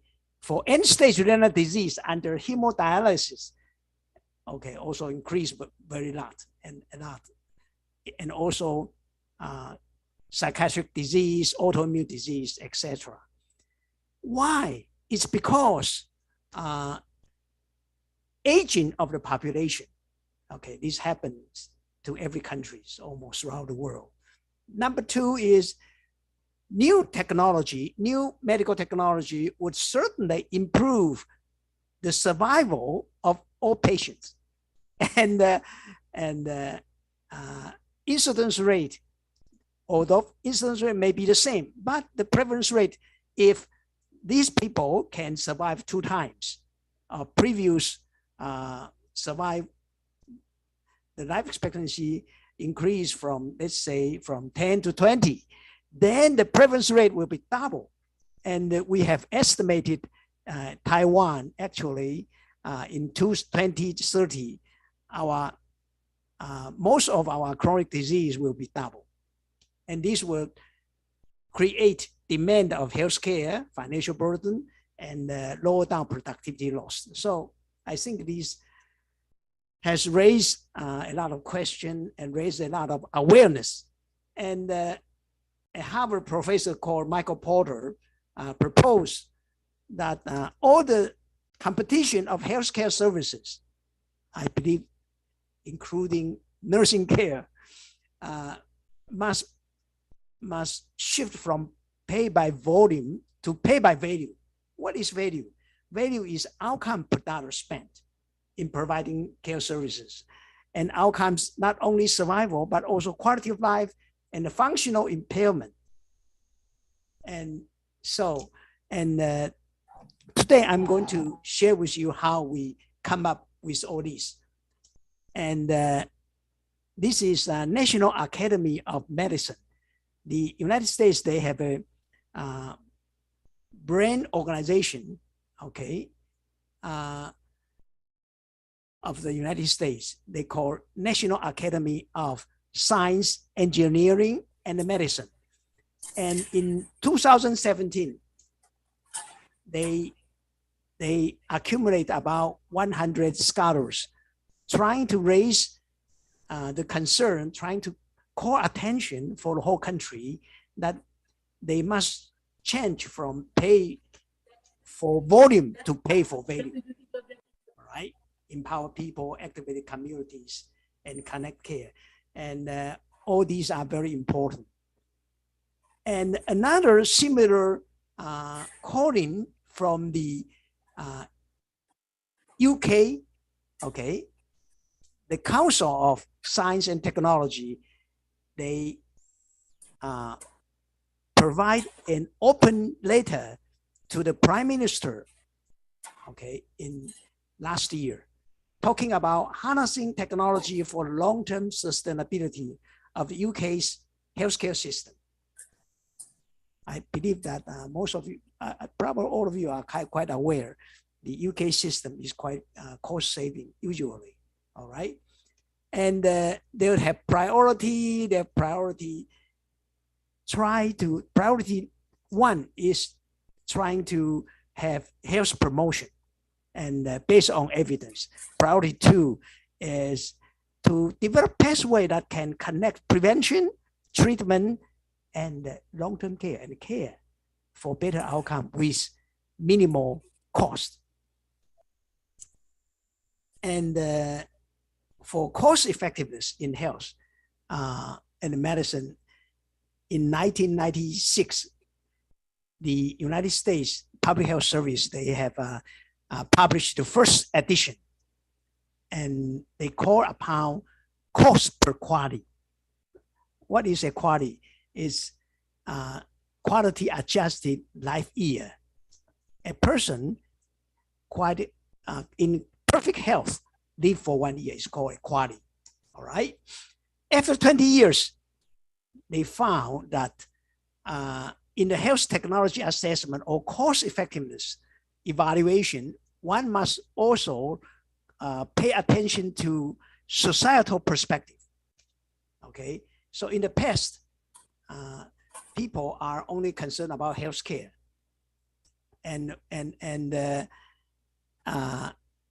the denominator is health outcome.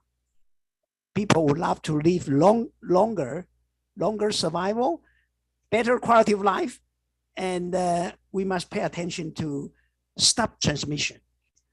And the cost, that is the numerator, must include those paid by the third party, by the insurance or national health service system, and plus out of pocket.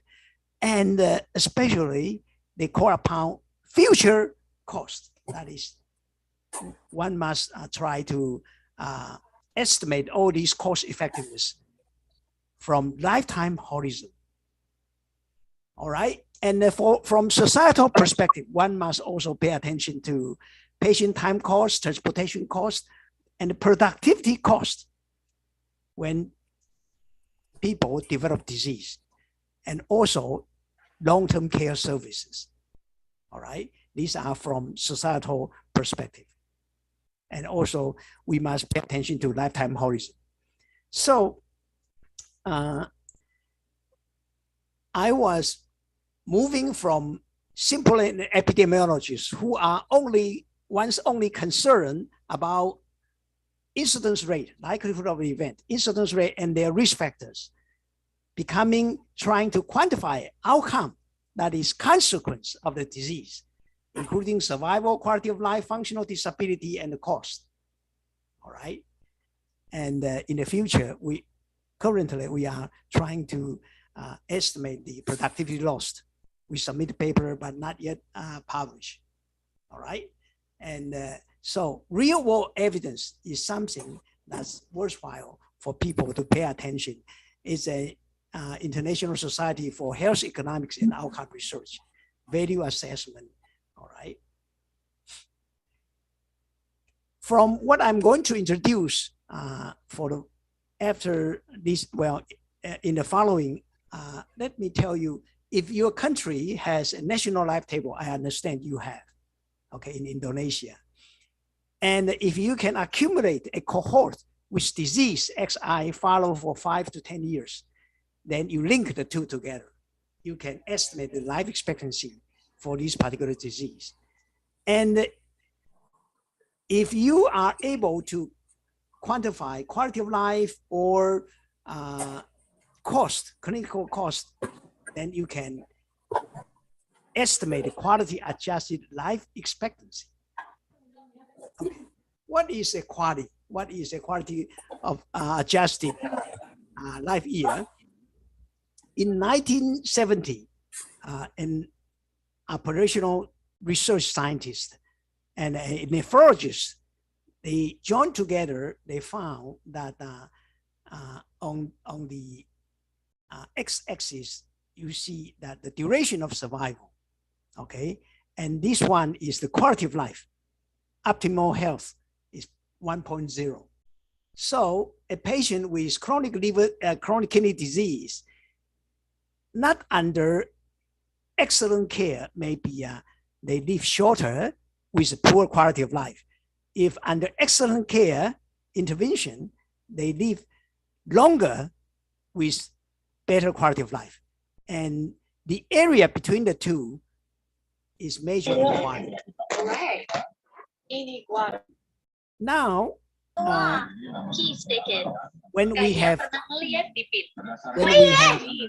our national life table and also a cohort who were followed for 5 to 10 years, usually people censor here. Now we develop a method that can extrapolate to the end of life. So it's lifetime survival function. The area under this lifetime survival function is life expectancy. This is life expectancy. Okay, so we develop method to estimate this part. And when we collect quality of life, we can estimate even cross-sectional studies.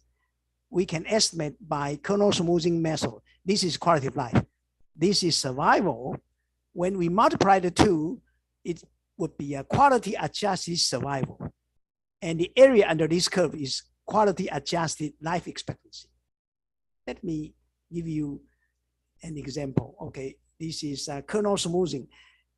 Okay, within 1 year, we collect all these cases and their quality of life.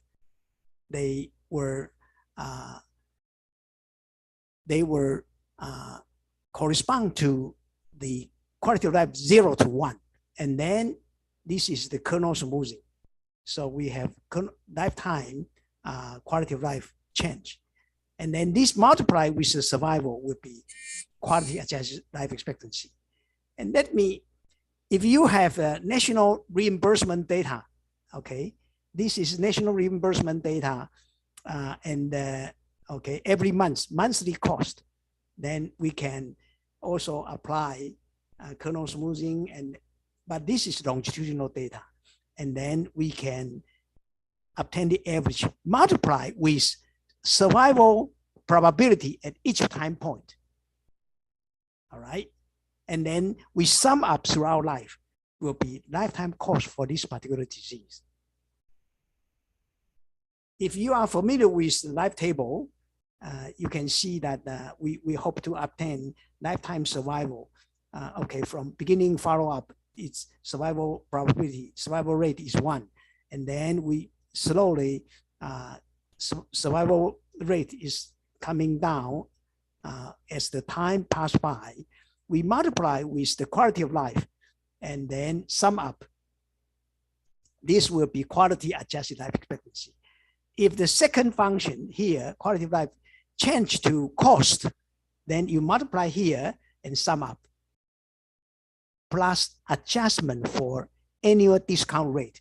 Usually we apply 3% discount. All right. So this is a typical example, real world data. Liver cancer of Taiwan, survival curve is here, and the quality of life curve, all right? And we multiply the two. So a typical liver cancer in Taiwan, the life quality adjusted life expectancy is 3.1 quality, okay? And we simulate the age and sex and calendar year specific life table. We can obtain, had the patient not develop liver cancer. This will be the survival curve. And the area under here, minus, they develop liver cancer, 3.1 quality. So the saving from successful prevention would be 17.5 quality. So this is quite a tremendous saving. That's also the reason why we try to, in Taiwan, we try to provide hepatitis B vaccination for all the country. We provide hepatitis C treatment for all the country. If the patient unfortunately develop cancer, develop liver cancer, hepatocellular carcinoma, the treatment probably only save a small proportion, but it costs about 1 million new Taiwan dollars, which is about 1 million new Taiwan dollars, about 33,000 US dollars, but only save about 0.3 quality only. So prevention is very important.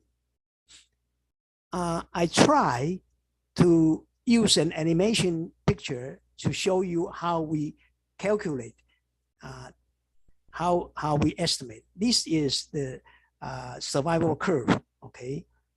And usually we have the data obtained only up to here, then we extrapolate to lifetime.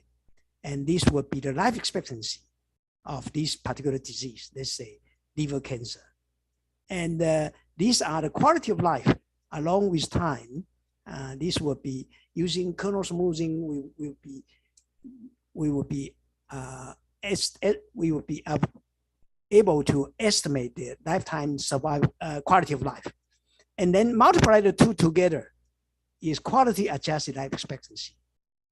All right, and if we hope to see how much life lost when liver cancer develop, okay, this would be loss of life expectancy, just simply the survival. This survival at each time t must be multiplied with quality of life, adjusted or weighted by quality of life, then it will be smaller. So this would be a prevention, successful prevention, loss of quality adjusted life expectancy. Okay, because we have quantified all different cancer, so you can see that these are the lifetime cost for different, all these are different cancer, male cancer. And the slope, the steeper the slope, the least, well, the less efficiency for cost per quality. That is, this is the amount of money spent lifetime. These are the quality adjusted life expectancy, okay, for different cancer. And this blue one is patient with end-stage renal disease, under dialysis. All right, so you can see that cancer treatment seems to be less expensive and have a higher value compared at present time. And here is the patients undergone prolonged mechanical ventilation.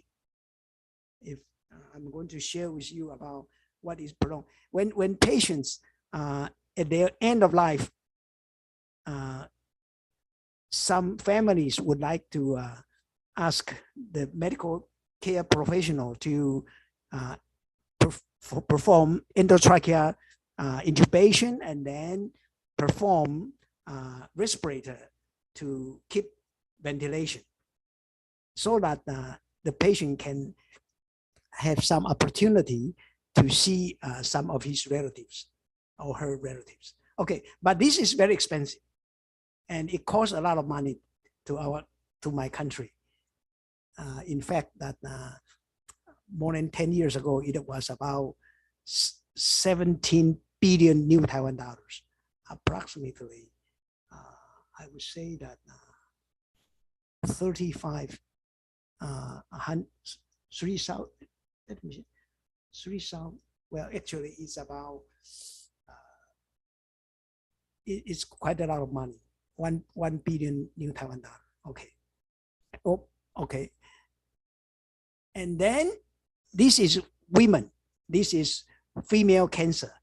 The slope is less steep compared with dialysis, compared with prolonged mechanical ventilation. And this is called generalized cost effectiveness analysis. So we immediately found that we must try to find a reasonable way out for this part. Okay. And these are all different type of cancer. We estimate quality adjusted life expectancy for patients with lung cancer, male, female, and loss of quality adjusted life. So that means successful prevention of a lung cancer will save 12 quality for male, 14.3 quality for women. All right. Lifetime cost, these will be lifetime cost spent to make diagnosis, treatment, and long-term care, diagnosis and treatment for patients with lung cancer. Liver cancer is $28,500 US. And these are cost per quality, okay, adjusted. All right. And not only cancer, but also, prevention, successful prevention of a stroke patients, we would save ischemic stroke, 7.6 quality for our people, 14.5 quality for intracranial hemorrhage. All right. And these are lifetime costs. And prolonged mechanical ventilation for comatose patients, all of them above 100,000 US dollars per quality. And we have also estimate spinal cord injury, major trauma, etc., etc.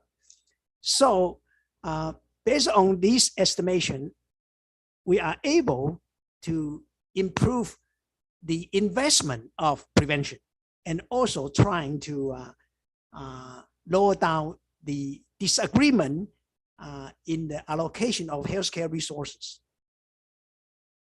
I have also provided these references. Okay, if you want to look at the stroke, okay, how we estimate that, you simply look at number 8, number 9 here. Okay, it's something like that. So this slide is for you if you are interested in conducting the similar studies. And this same method can be performed to evaluate the cost effectiveness between two treatment or 3 treatment. Like here is a typical molecular target treatment, erlotinib, afatinib, gefitinib. And this one is a 2nd generation molecular target treatment. And we try to estimate the cost effectiveness. And we found that this medication is of less value given the price. That is, the ICER is dominated by erlotinib, and we perform these sensitivity analysis. We found the blue one is afatinib, which is dominated by this one. The reddish one is erlotinib. That means people can survive longer and with lower cost. Here, people can survive with gefitinib, erlotinib, almost the same. Okay, but this one is less expensive than the blue one. All right. And here we just try to share with you that to calculate quality, we must collect data of quality of life.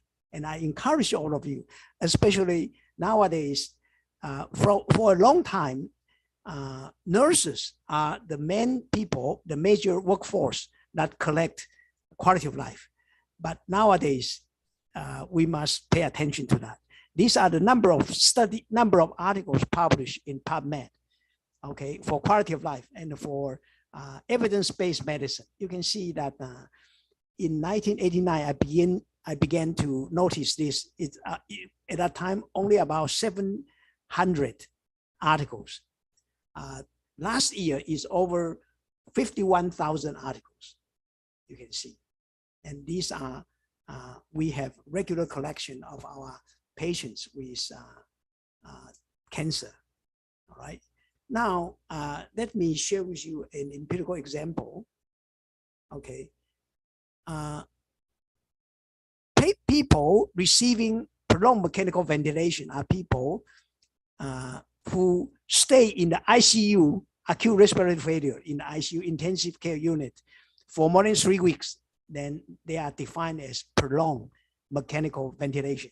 They will shift to a respiratory care center trying to wean their respirator. If not successful, they will transfer to respiratory care ward, okay? And all these costs, okay, after acute respiratory failure, all these costs cost about 17 billion new Taiwan dollar. And these are the respiratory care ward, the picture. You can see that about 80% of them are comatose. So it's doubtful whether we should continue such kind of ventilation. And a lot of them contracture, so they need people to change their position. They require nurse assistant to change their position. Okay, so this is respiratory care ward. This is respiratory care center. They try to train for weaning of respirator. Okay, and because we have studied the out-of-pocket money as well, all these are US dollars. So we found that initially people believed that only the national healthcare system, national health insurance in Taiwan will pay all the money, but national health insurance would not pay for change of position of a patient. They would not pay the adult diapers used. So we try to quantify lifetime cost from out-of-pocket money, and here is a lot. And after we show people about this part, then we were able to change the national regulation. Amendment of law, okay, allowing extirpation under signature of all family members. But it's difficult to get every family member to sign. So 2 years later, we changed. And then as long as the patient is diagnosed as a terminal, then they are allowed. They are, then signature of only one closest relative, okay, can be allowed to remove. And you can see that from respiratory care center to respiratory care ward, now you can see that after that year, slowly coming down, and the cost, okay, cost coming down. These are billion new Taiwan dollar. You can see that coming down, saving money for new new technology to enter. Let me show you another similar hemodialysis and peritoneal dialysis. Which one is more? Which one will provide a higher, stronger value? Okay, and we can. Okay, these are, because my time is almost up. Am I correct? My time is up. Oh, all right. You can see that hemodialysis and peritoneal dialysis, after matching propensity score and major comorbidities, their survival are the same. But the cost of hemodialysis is higher every month compared with peritoneal dialysis.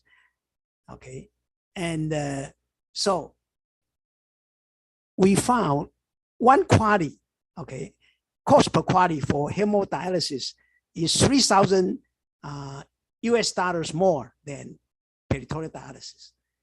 So we change our policy. Let me give you very quickly, 1 minute. Helmet law for motorcycle riders. You can see that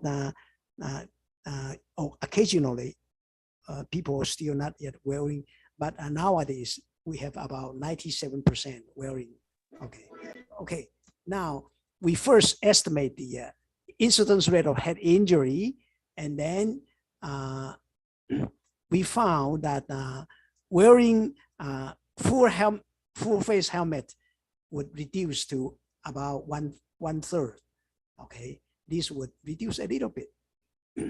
And then we study the lifetime cost for wearing a full helmet, and we found that when head injury occurs, a person with helmet would save 5 quality. Okay, we publish it in the American Journal of Public Health. And okay, so I try to recommend that everyone. So that's, I think that I have already used up my time. Thank you.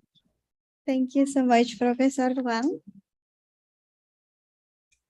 Yeah, it's such an honor for us. Professor Wang, we will have 30 minutes later for speech, another speech. Are you willing to wait for question and answer session? Yes. All right. Thank you. Let me remove the. Yeah.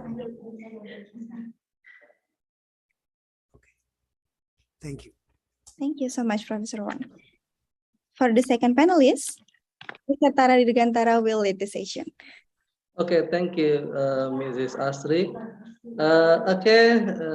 Ladies and gentlemen, and then for our second speaker is she also the one of the great speaker in Indonesia. I would like to introduce about her to all of you, and then I would like to read about her CV. She is a Professor Akhiriani S. Hamid MN DN SC, and she is in Department of Mental Health, Physiatric Nursing, University of Indonesia.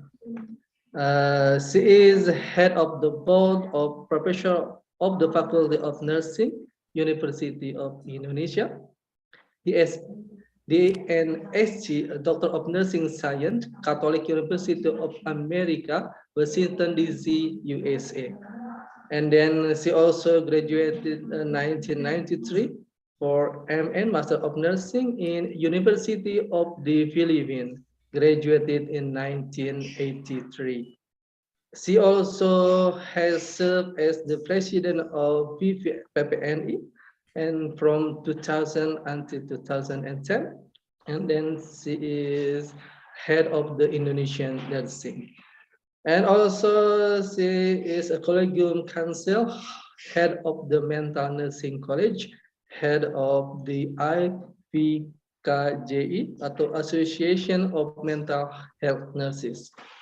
And then for the researchers, stranger of the competent and resilience of nurse among G20 countries in the global health architecture, WHO short-term consultant on nurse migration and nursing workplace in Indonesia.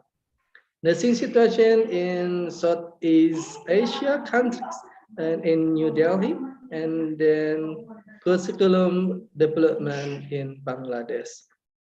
And also researchers on nurse migration, nursing HR families with special need, and disaster nursing management.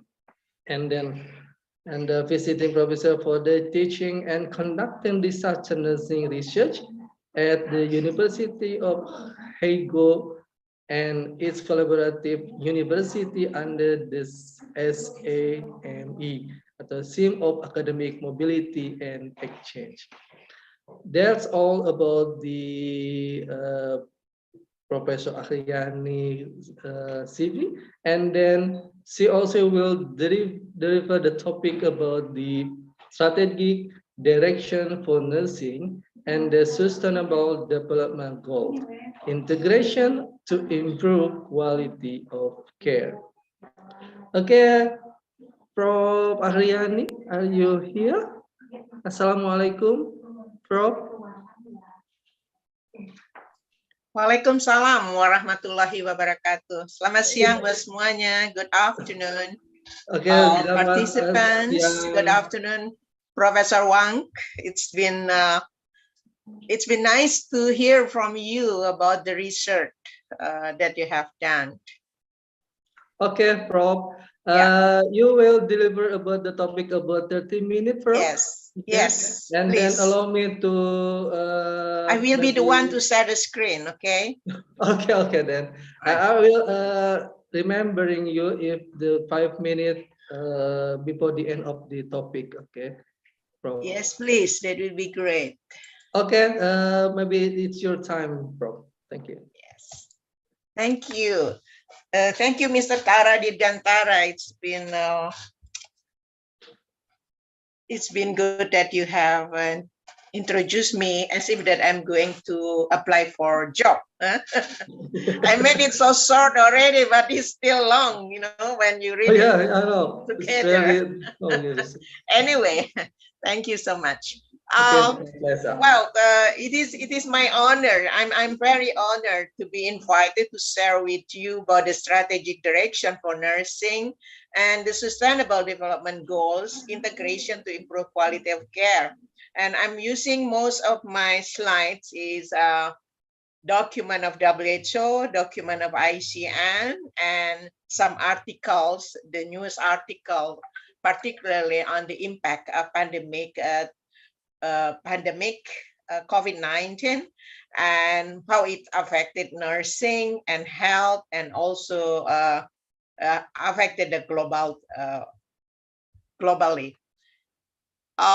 So as we all know that the WHO is the leaders of the health United Nations, and also that they set the standards and norms that will be followed by other countries, and they also provide the technical support, consultants as needed for institutional capacity or country capacity, and at the same time also doing the monitoring of the health situations. I think I understand the situation because I've been working as a short-term consultant at WHO. Then the Sustainable Development Goals, which is related to health, is the SDGs number 3, 4, 5, and 8. So there are still a lot of challenges and opportunities, particularly because the impact of pandemics that become an obstacle for us to achieve the SDGs as expected prior to pandemic. So it is really a challenge once we see the triple billion goals that as the outcome of 1.1 to improve access to quality essential health services. With the output, no country will be left behind, but at the same time that we lack of or we shortage of health professionals to serve in the health system of all countries. And there is a shortage of 18 million health workers globally, and 30 million of them are nurses. That's why at the end of my slide, I would say that nurses is the architect of the healthcare system in the world.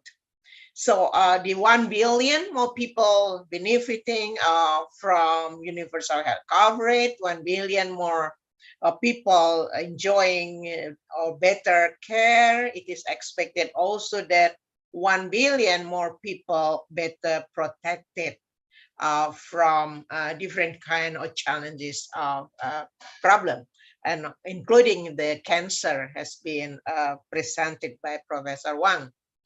And then universal health coverage, of course, that no one left behind. This is the key word of WHO. No one left behind to receive a high quality of services and which is adequate enough to improve their health. Then receiving care does not cause financial hardships, and the policy will back them up for primary health care. So the crisis of nursing, human resources, and health systems due to the COVID-19 pandemics, it's really terrible. Serious risk to universal health coverage, of course. We have a target to 2030, but yet we need to deal with and then really using the disaster management to reduce the impact. So particularly the impact on shortage of nurses. As I mentioned, that 30 million of nurses are needed. And yet it is equivalent to nearly 28 million global healthcare workforce. And the mental health distress is also increased from 60% to 80% in many countries. And of course, health systems will collapse without nurses. One hospital with one doctor and 100 nurses, it's going to work well. But one hospital with 100 doctors and only one nurse, it will be collapsed. So what is the impact of the COVID-19 pandemic? I say unreleased in 2020, but I didn't find the latest one. But in 2020, it's only a year during the COVID-19 that the nurses has been burned out and then increased with PTSD, post-traumatic and mental health disorder. And almost 80% of National Nurses Association reported that nurses experience mental health stress as a result of responding to COVID-19. And nurse feels isolated from their family, and particularly because of the stigma as well. And also that National Nurses Associations have reported about prolonged time and worries about limited PPE. PPE is APD in bahasa Indonesia, yaitu alat proteksi diri atau alat perlindungan diri. And also workloads with led to burnouts of nurses and then challenged by limited resources. And 20% of national associations, including PPNI, I suppose, report an increase the number of nurses leaving the profession. But in 2020, leaving the professions because of the high risk of working as nurses, and of course another factors due to the aging population of nurses. So the global shortage of nurses cannot be denied, but still can be anticipated and then should be strategically to be taken. So the 27.9 million and less than 5.9 million nurses in a global nursing workforce, 89% shortage of nurses in low and middle income countries. Can you think of that the rich country with this mostly become the host countries of nurses working in developing or developed countries, which is still dealing with the shortage of their own countries. Okay, that's why WHO also release the policy that the country should concerns about adequate support of their own health professionals. And then, of course, additional 13 million nurses needed by 2030. And so what is expected? What is the demands of high performance of health system? what it looks like the high performance of health system. The first one is, of course, is to be accessible, and the health system provided should be safe, affordable. Affordable means that there is no financial hardship, there is no political or policies which prevent them from using the health services. And the second one, that the health system should have the strong leadership and governance are in place for effective oversight. And then we really have to look at ourselves. Where is the position of nurses and nursing in the government, that they can not only giving an input, but they can part of decision making made for Indonesia, more than 60% health professional and nurses, and then 80% globally are nurses. So the right prevention, promotion, and treatment delivered at the right time, in the right place, to the right patients and consumer. It is easy to say in one sentence, but it's really difficult when it comes to the implementations. Then practitioners use technology to more accurately diagnose and deliver therapy and care. And the other one, that the stakeholders across the ecosystem should work effectively and efficiently and communicate using the information and the best interest of consumer.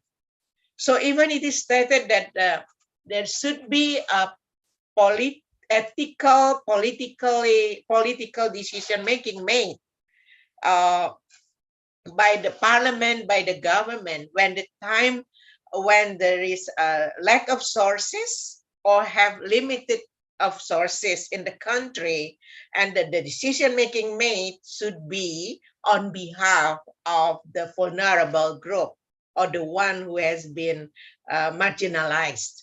So this is the high performance of health system, including also that there is a patient should be well informed, should be listened, and also that cost-effective care or services provided to community means that it is more focused on primary care instead of secondary and tertiary care. In our case, a lot of money goes to treatment of the for tertiary and secondary care instead of primary care, which have more people and still can be protected or prevented from being seriously sick.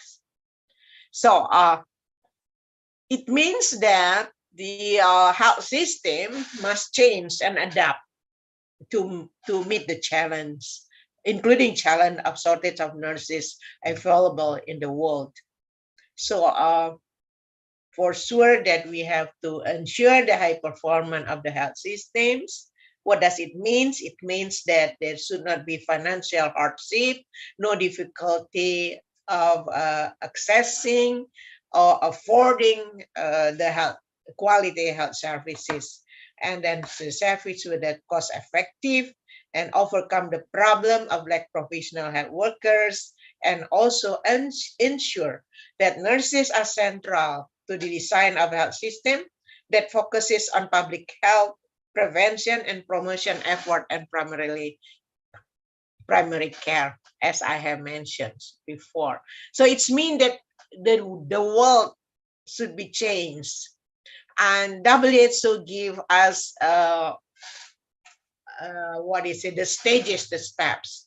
The first one, that when we want to make change to achieve the sustainable development goals in Indonesia, we have to include and involve broad engagement.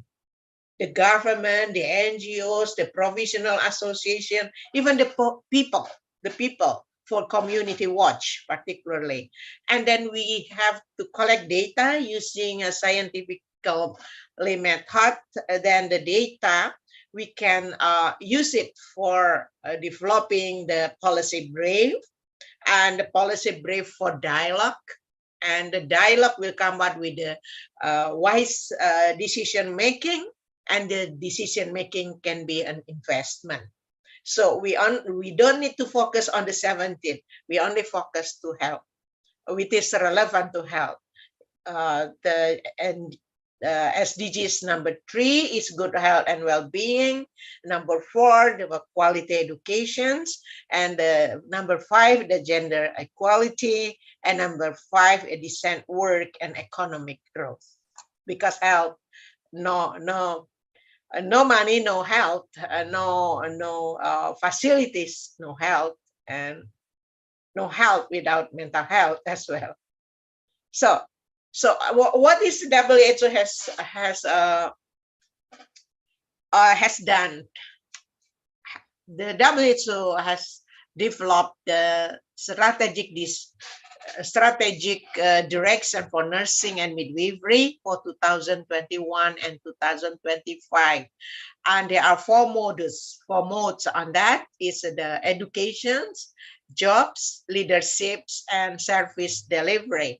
And each modes has a policy, 2 to 4 policy priorities that I will explain later along the strategic direction. And its policy priority suggests enabling actions, tools that can be used, and stakeholders to engage. Remember that we have to have, it is very important to have a broad engagement.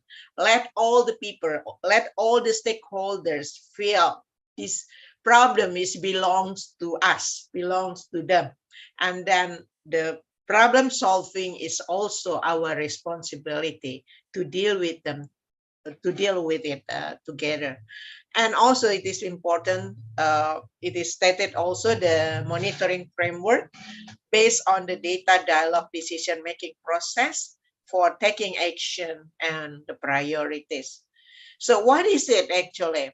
So the first in education, we know the problem is that we have so many study program. We may have a various level of program of education, and then not all of our university still competency-based education.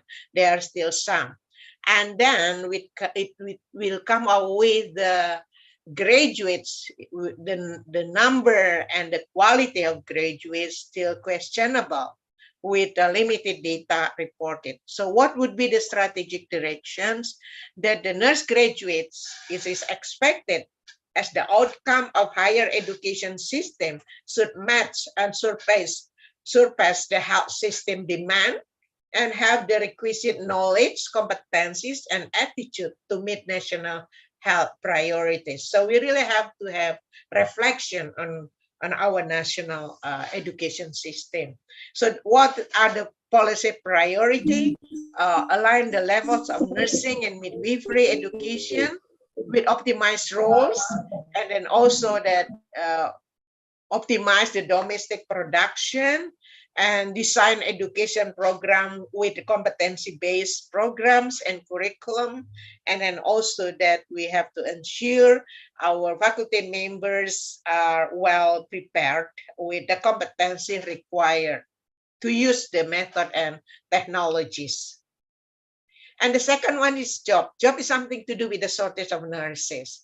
And then when we talk about shortage of nurses, we come out with the maldistribution, the migration of nurses, the turnover of nurses. So the recruitment and retention system, which is not adequate enough. And the data for management and forecasting is not adequate, and then it cannot be relied on.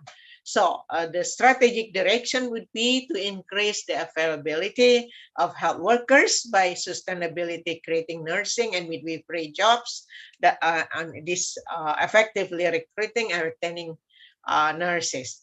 And with 4 policy priority, of course, priority for jobs, how to conduct and then planning for forecasting through a health labor market lens. And then also we have to ensure adequate demand jobs with respect to health service delivery, particularly focus on primary health care and primary care, and then also the reinforced implementation of the WHO Global Code of Practice for international recruitment of health personnel, that countries with lack of nurses or health professionals should not send their nurses or place their nurses in other countries. And then attract and recruit and retain nurses. So make them feel good to still working within the country.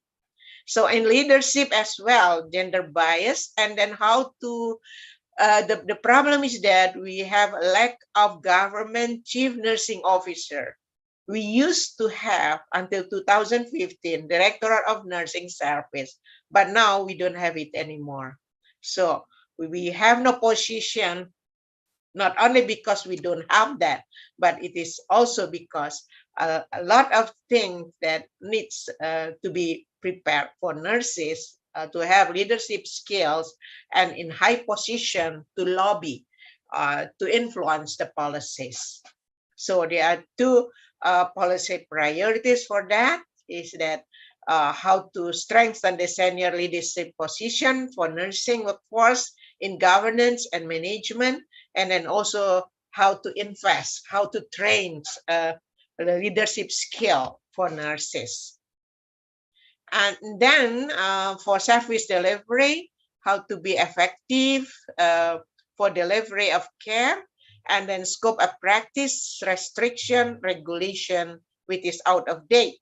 So the strategic direction for dealing with the service delivery is that the nurses work to the full extent of their education and training in safe and supportive service delivery environments. So we really have to make sure that there is no mismanagement or misutilizations of our graduate.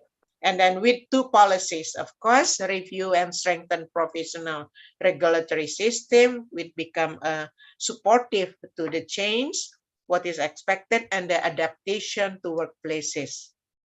So this is the lesson learned, the migration of Indonesian nurses. Fortunately, my team and myself become a research team to work on giving an input to G20 because we become the G20 presidency in Bali in November. So we come up with this this data that what we'll do, we need and recommendation. The data on the number of nurses in Indonesia varies by database. So we need to have more adequate and a more reliable data system. And then nurse migration policies have typically focused on demand side. So, okay, we think of, okay, we are going to place our nurses, but we have to make sure that the nurses will be returned to Indonesia with more competencies that they bring. But yet, in the country, we still have 82,000 nurses unemployed.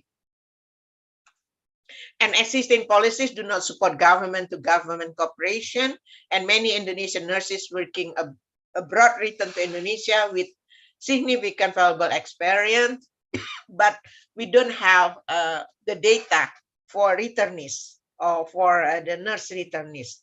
And therefore, it is very important to have policy action and investment to change from a situation of brain drain to brain circulation.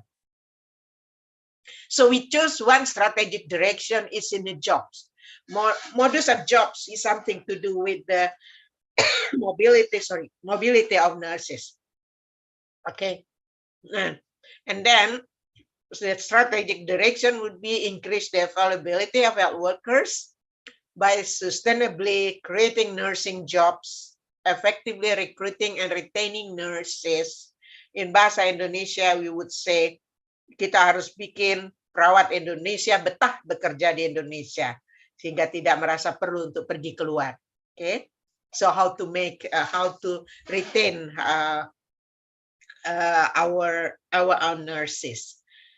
And then also reinforce implementation of the WHO Global Code of Practice on the international recruitment of health personnel.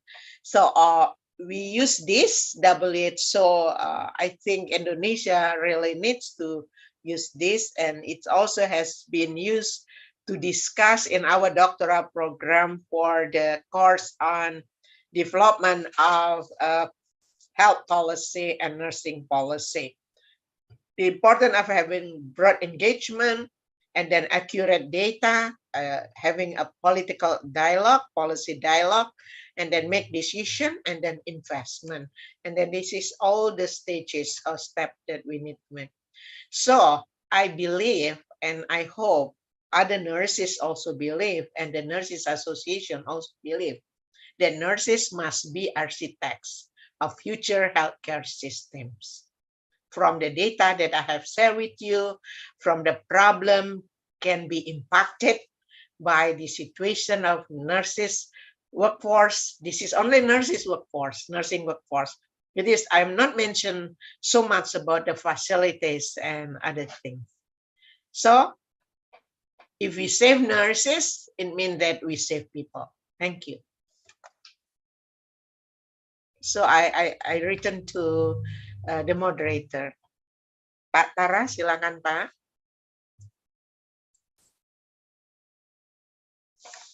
Okay, thank you, Prof. Okay, your time is still running 20 minutes, I think. You still have 10 more minutes, but it's okay. I think. Okay. Okay, maybe Mrs. Asti, if any question, maybe you can deliver it to the speaker. Okay, thank you so much, Professor Ahiryani, for such an amazing speech. And then we will go ahead and take some time for question and answer. We will answer some questions that were sent to us during the presentation. And then maybe for the first questions,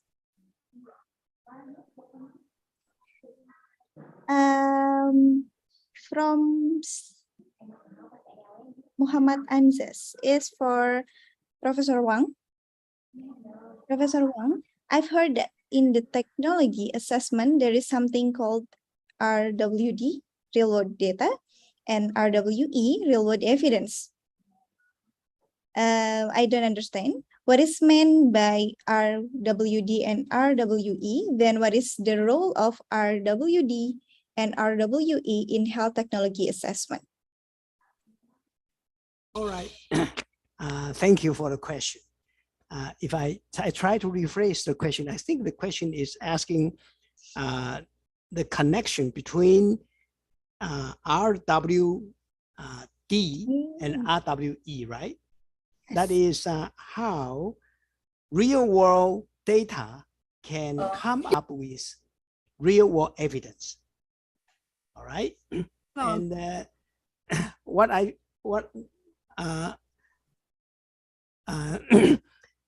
because real world data cannot by itself produce any new knowledge at all. No, not at all.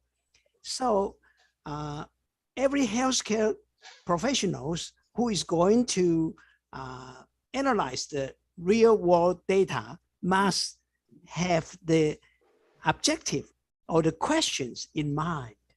Okay, raise the question whether it's a causal question or is a descriptive question, simply just to know, like what the previous speaker just talked about, what would be the current employment rate, okay, in different parts or different remote parts of Indonesia, for example. And so let me try to say that real world evidence would come out of real world data if we have appropriate questions in mind and conduct the studies analyzing the data in an appropriate way. Like I have this in mind, so I try to quantify life expectancy for different disease and lifetime cost for different disease, including cancer, etc. And then we are also interested in how much money spent per quality gain. So, so I don't know whether I have made it clear or not. Okay, thank you so much, Professor Wang. Maybe we will move to Professor Yani. We have some questions for Professor Yani. The first question is, what kind of proper policy that's suitable for nurses to minimize mental health distress among nurses? Good questions. I appreciate that. Yes, of course, the most important or proper policy is the policy supporting nurses to be healthy and happy. Okay, so how to make nurses healthy and happy? It's very easy to make us happy and healthy. Just be human. What the government and what the others would think make them healthy and happy, and then plus the workload, the risk, working risk is also put into considerations. So sometimes the nurse is happy if the client says, you know, grateful to what they do. The interprofessional relationship, the doctors also appreciate and put them a part of decision making, when the patient can be released and what things need to be complementarily done from nursing perspective, appreciation and recognition. I found out there was a research done by PPNI, INA, whether the salary make the nurses happy or unstressful. And we found out that the nurses working as a government employee in the government hospital, they are more happy than nurses with higher salary working in private hospitals.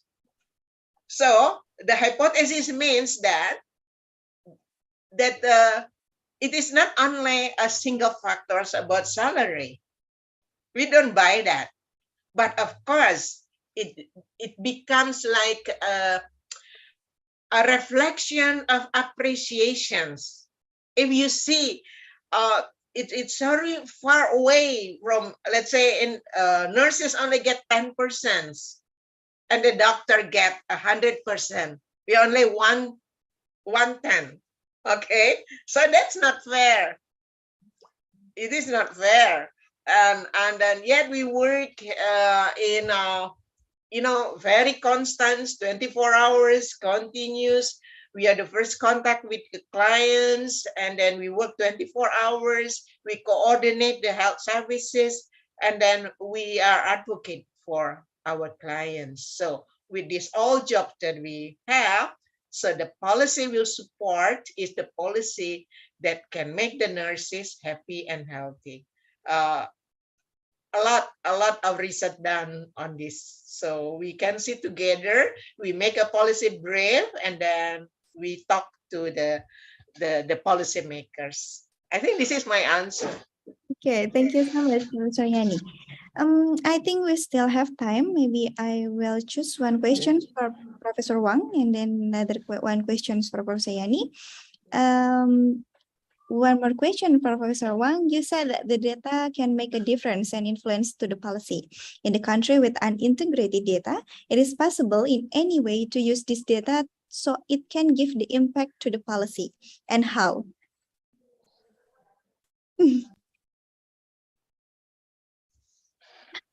Professor Wang, I think you need to open your microphone first. All right, thank you. Thank you for reminding.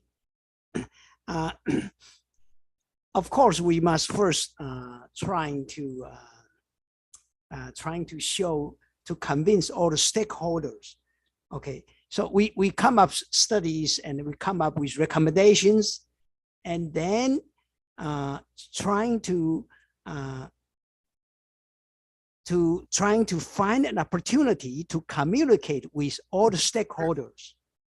Okay, so I usually, after I publish international papers, then I try to write some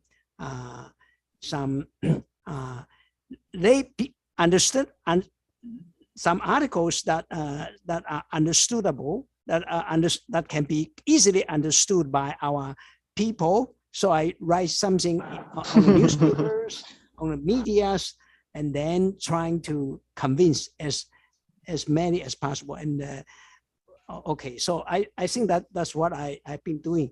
Let me give you one example.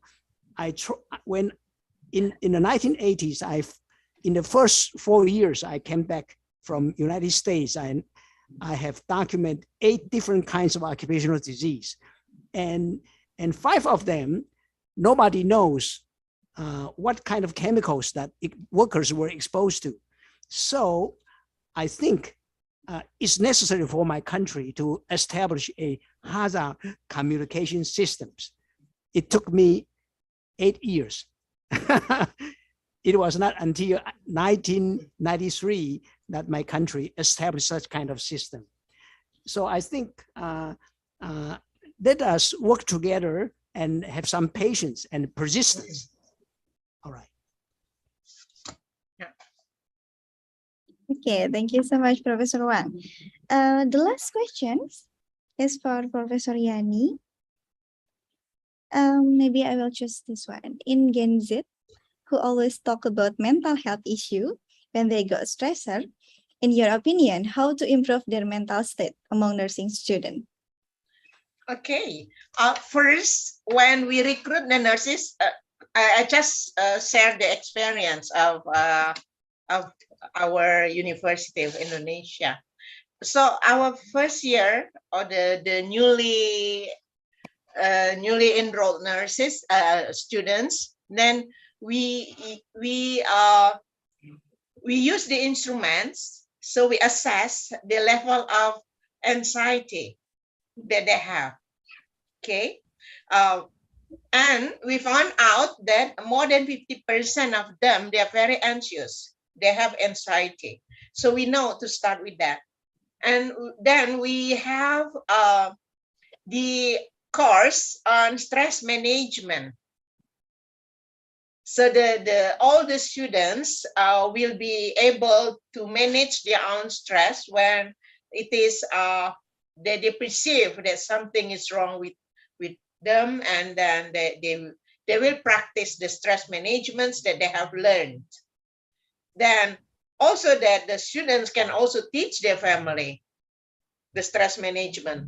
Even in the clinical, they can teach the family of the clients and the client themselves, because there is a psychosocial problems of the people can be happening once in daily life, that they are facing a lot of stressful event. So that's one thing. They have to master the stress management. And the second one, they have to learn to manage their time, the time management. It means that they really have to make a plan of action, daily plan, weekly plan, and monthly plan, and semester plan, and stick to that, but of course they need to have the convergency plan in case that plan A, it doesn't work, like with the pandemic that we have, and then we used to from offline to be online. It's very stressful for them. So and the third one is that to improve their level of resiliency. How to improve? We always ask them to be positive about life. How to be a positive affirmation to be used. Jadi affirmative positive. So always sees that not to see the negative thing, but the positive thing. Like in Islam, we learn about hikmah. Even disaster bring back better. We have that term. And in bahasa Indonesia, we have musibah membawa berkah. So if you think positively, and then you have the attitude to be positive, then I think you keep your health healthy, and be happy, gembira, ya. You have to be cheerful, you have to be happy, and release all the things. I think nothing is difficult. You can deal with that, and you become tough and tough and tough. and you become more resilient as an individual, particularly for the students. And give a break. Give a break to yourself after you feel that, okay, it is a warning that I have to break. I have difficulty to sleep. I don't feel like eating. So give a break to yourself. Okay, thank you so much, Professor. Thank you again, all the speakers, for answering those questions and for the great presentation. Due to limited time, we are really sorry for question we didn't get to today. I believe, ladies and gentlemen, we finally come to the end of the session. But before we end the session, we as a committee will give certificate as our gratitude and expression of blessing for our amazing speaker. Then the certificate will be delivered by our chairman, Mr. Diwa Agus Sudrajat. Okay, thank you. My respect for my lecturer and role model, Prof. Yani. How are you? Fine, thank you. Thank you, Pak Thank you Diwa. for Apa coming kabar? in my campus. Thank you. Thank you for Prof. Jung Derwang. How are you, Prof? Well, pretty well. Thank you. Thank you I very give much. a certificate as of appreciation from your participant as a speaker in the IVCN in STIkep PPNI Jawa Barat. Thank you very much for your attention, and hopefully we can meet again in other event. Next. Okay. I'm sorry, and we also want to take a picture together. I will count 3, 2, 1, and then the committee will take a picture of us. Maybe I will count 3, 2, 1.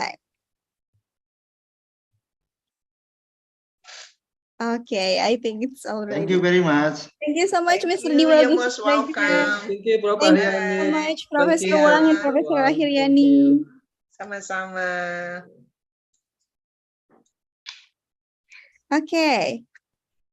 Ladies and gentlemen, please give a big applause for the speaker and all of us. Okay. And thank you. I am Astri Mutia. And I am Tara Indra Digantara. See you in another event. Thank you. Have a great rest of your day. I am giving back the lead to the MC. Okay, thank you, Mrs. Astri and Mr. Tara Dirgantara. Thank you very much to moderators for leading to insightful second plenary and wonderful, spectacular di second plenary. Ladies and gentlemen, for the next session, all participants are allowed to have a break for about 45 minutes. For your information, we will hold another next session at 12:45. Please be noted that all participants should be present on time in this room Zoom. But first, there will be a company profile video from our co-host, STIkep Sukabumi and Politeknik Karya Husada Yogyakarta, and afterward, please enjoy the performance from UKM Acoustic.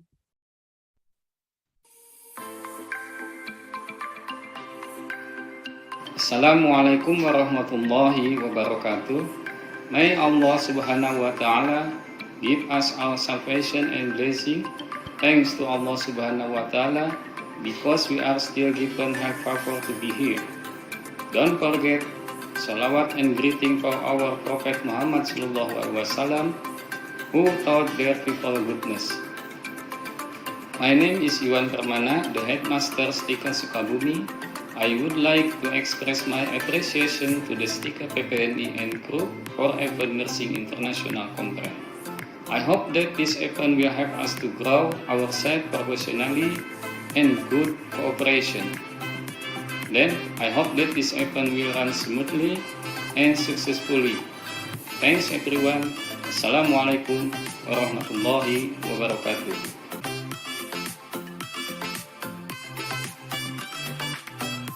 Institusi pendidikan di bidang kesehatan pertama di Sukabumi yang didirikan oleh Yayasan Pendidikan Tinggi Kusuma Bangsa.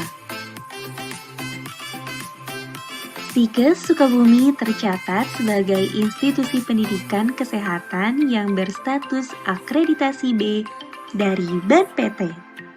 Terdapat 4 program studi yang menjadi unggulan dari STIkep Sukabumi, yaitu Diploma 3 Kebidanan yang unggul dalam Entrepreneur Kebidanan,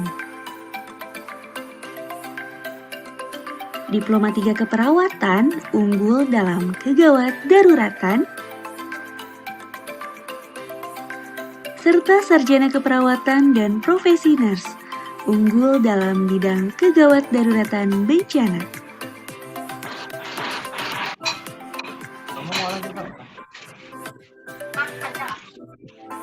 Boleh. Ada lah. Ya, ini juga. Yang masing-masing program studinya telah terakreditasi B oleh LAMPTKes. Proses pembelajaran di STIkep Sukabumi ditunjang oleh berbagai fasilitas, seperti gedung OSC untuk menunjang dalam pelaksanaan ujian praktik laboratorium. CBT Center pertama yang berada di wilayah kota Kabupaten Sukabumi, Cianjur, dan sekitarnya dalam rangka untuk pelaksanaan uji kompetensi berbasis komputer. Laboratorium yang terdiri dari Laboratorium Kebidanan, Laboratorium Keperawatan,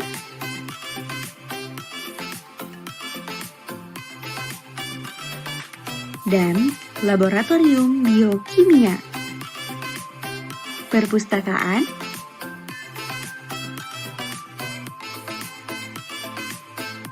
serta sistem informasi akademik yang terintegrasi sehingga setiap mahasiswa memiliki akun pribadi yang dapat digunakan dalam setiap kegiatan sivitas akademika di STIkep Sukabumi.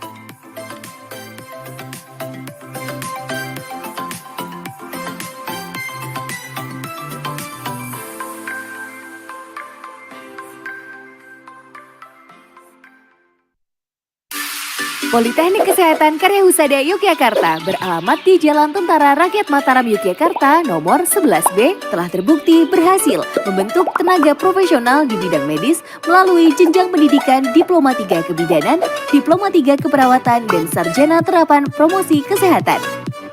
Berbagai keunggulan seperti pembelajaran teknologi informasi, terapi komplementer, penanganan gawat darurat, dan promosi kesehatan bencana.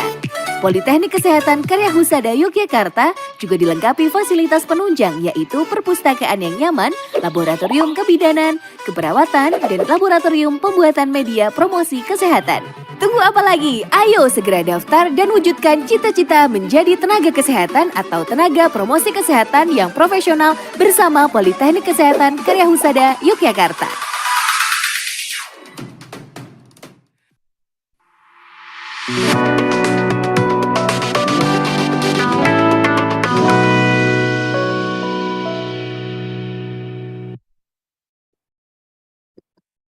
Halo semuanya, ini lagu ketiga kita ya, lagu terakhir yang berjudul Celengan Rindu. Semoga kalian suka.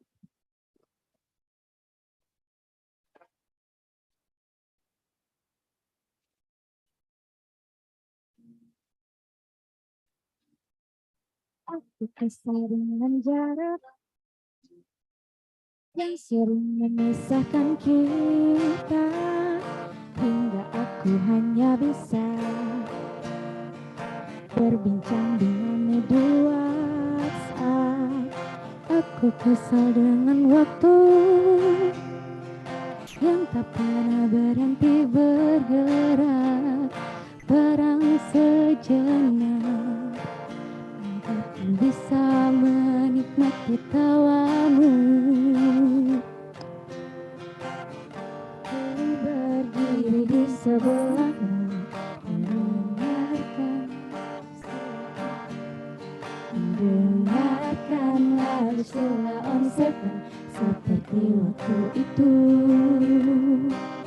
Saat kau di sisiku, dan tunggulah aku di sana memecahkan celengan rinduku, berboncengan denganmu mengelilingi kota menikmati surya perlahan menghilang hingga kejamnya waktu menarik paksa kau dari pelukku, lalu kita kembali menabung rasa rindu, saling mengirim doa sampai nanti sayangku.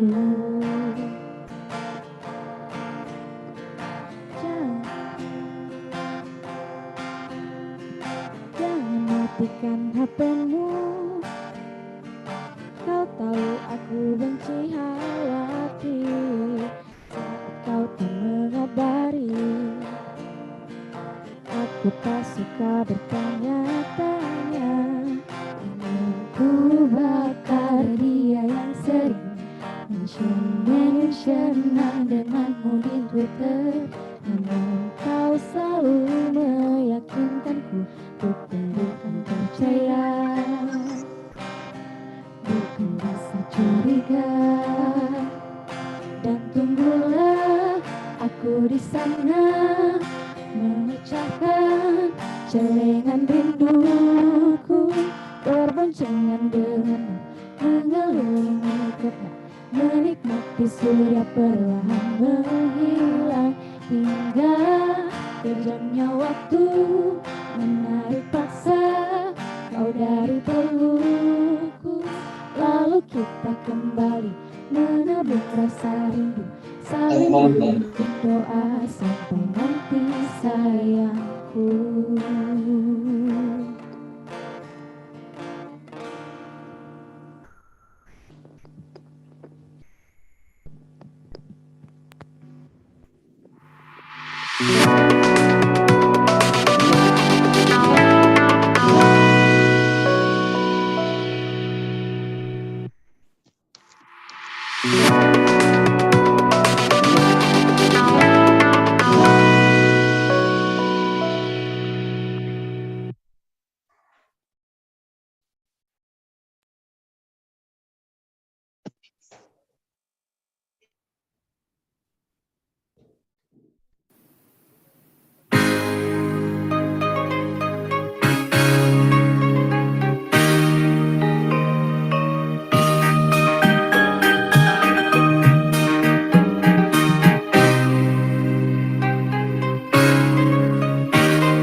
nak, makannya duduk nak.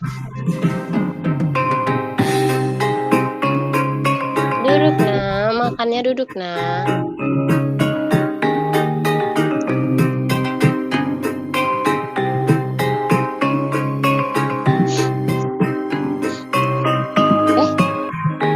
Kentut.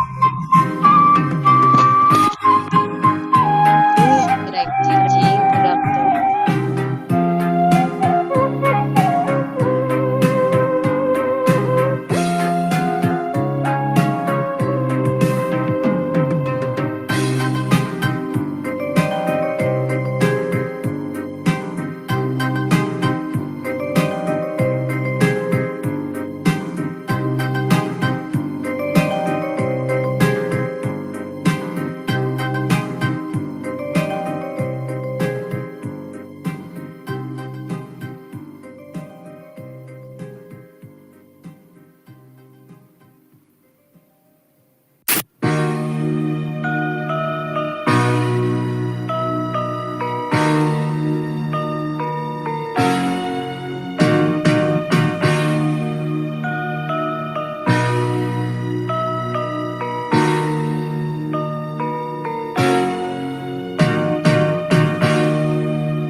Ladies and gentlemen, welcome back to third session of the International Conference in Nursing, held by STIkep PPNI Jawa Barat 2022.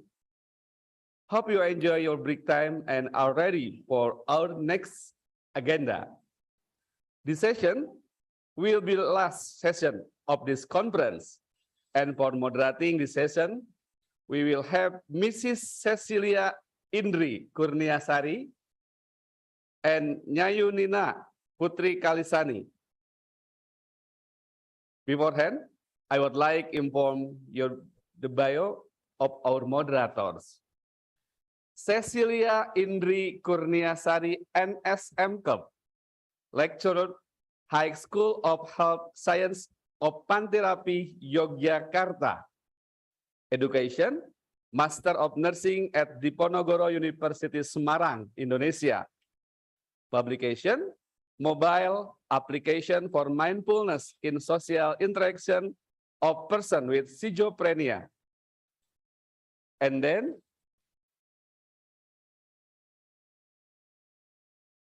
Mrs. Nyayunina Putri Kalisani, Nurse STIkep, Lecturer and Head of Nursing Profession Study Program, Sekolah Tinggi Ilmu Keperawatan PPNI Jawa Barat, Education, Magister of Nursing, Pajajaran University Bandung, Indonesia.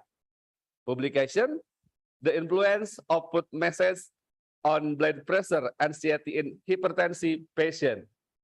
Ladies and gentlemen, without further ado, let's welcome Mrs. Cecilia and Mrs. Nyayu Nina. Assalamualaikum.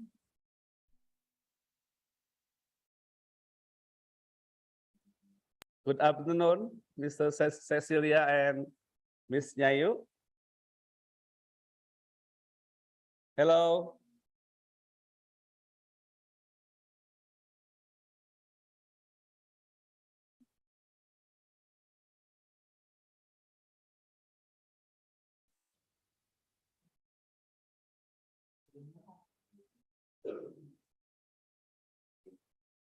Oke, assalamualaikum.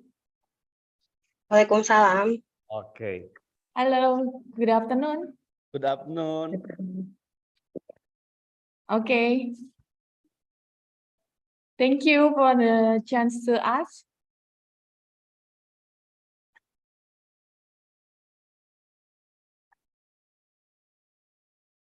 Okay, good afternoon, everyone.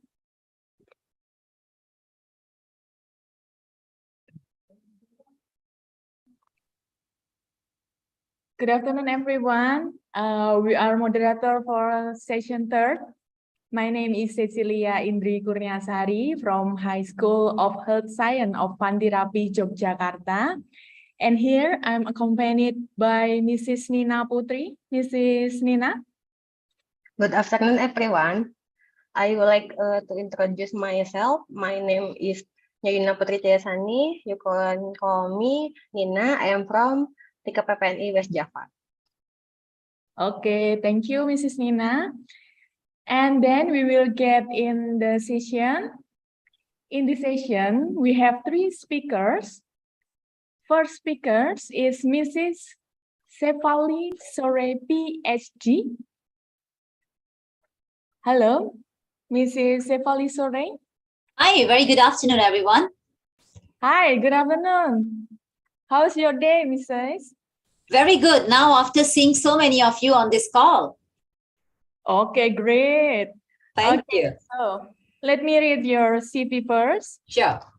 Yeah. So Mrs. Sefali Sore, PhD, is from Ellerslie Center for Nursing Studies, Yong Lo Lin School of Medicine, National University of Singapore. And she was graduate from Philosophy, winner of NUS President Graduate Fellowship, National University of Singapore.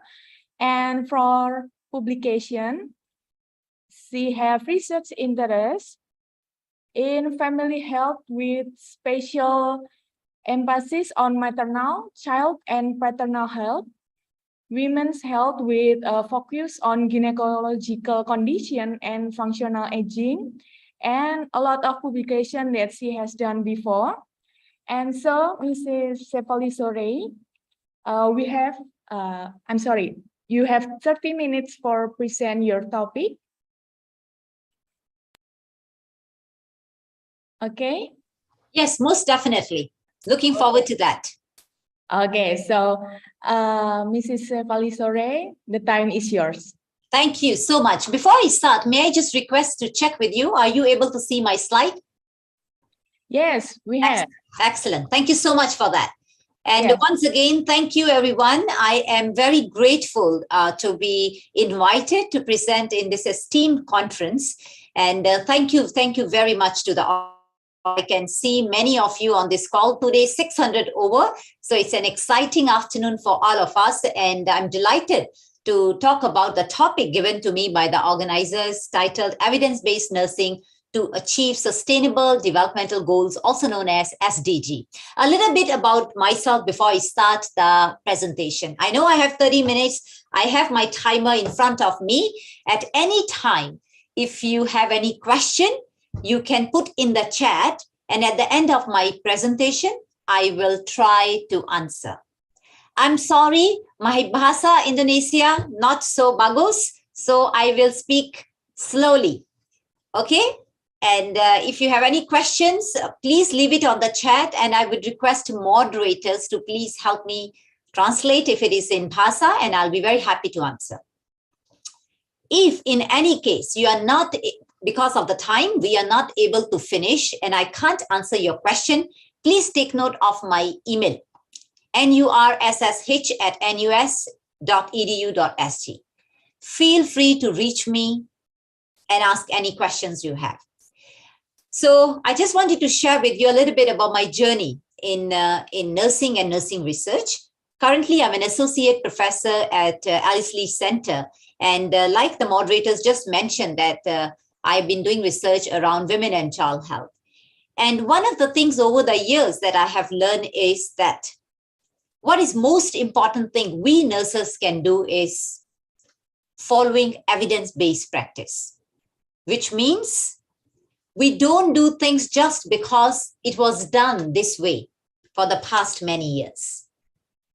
We need to do research. We need to find latest evidence to improve our care and practice for our patients or clients.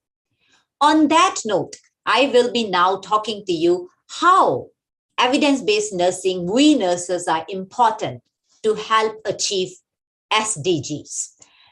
I'm sure many of you have seen this slide over the past, few months, year, or even in this conference about sustainable developmental goals. We all know that these are the goals which is adopted by the United Nations, and it actually provides us a blueprint, what we want to achieve to enhance health for the people in this world on a global level. Not only now, but also it provides us a future roadmap, how we can enhance health and care for our people. Before I continue, can I just hear from moderators? Is my speed and also my volume, audio, is it okay? Yes, it's okay, Mrs. Thank you. All right. So I'll just continue. So what I'm going to do is we have 17 goals here, which has been consolidated. And I will be talking about each of them. And I have clustered them into 6 different points. And we'll be sharing with you shortly. Before I start, we need to know something very important. I know SDG is something which is a global thing. Some of us may be wondering, but I'm just a nurse helping in the hospital or in the clinic. How can I contribute to such big roadmap, which is a global map we have created for people health? I'm sure you all know that we nurses, we play a very important role in affecting health of our people. And as nurses, I'm sure in Indonesia or any parts of the world you are attending this webinar, we know that health of an individual is affected by many things. There are many determinants to influence health. It can be personal, it can be social, family, environment, society.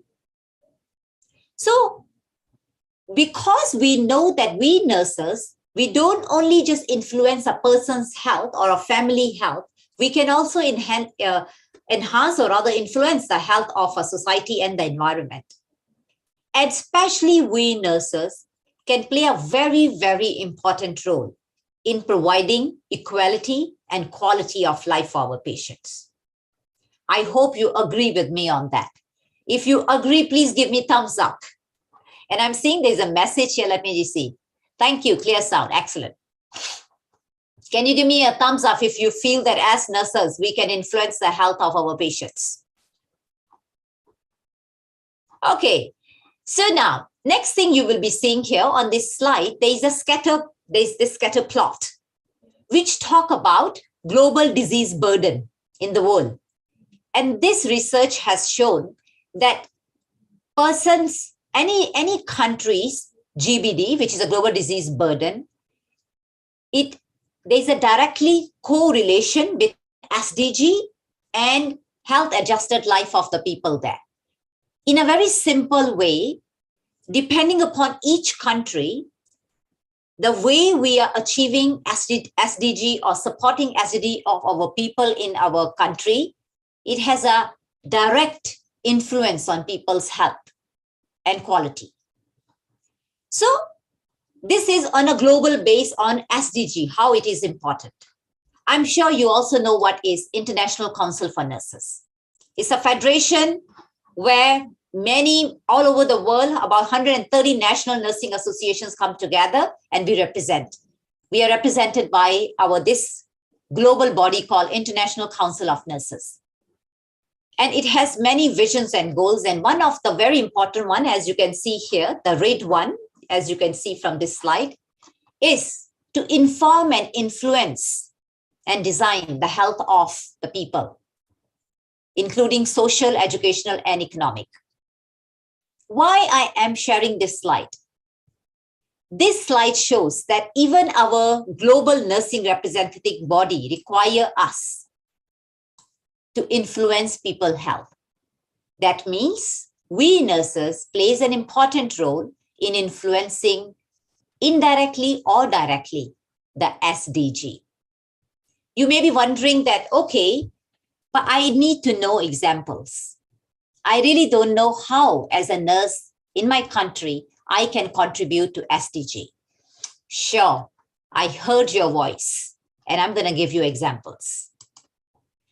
Like I said, the 17 SDGs, I have divided them into these 6 sessions. And I will explain to you all of them, starting from economic empowerment, meeting basic needs, improving social mobility, improving healthcare system, climate justice and infectious diseases, and lastly, peace and unity. So let's begin with economic empowerment. As you can see in this slide, I have actually combined 3 of the SDGs under economic empowerment, 1, 10, and 11.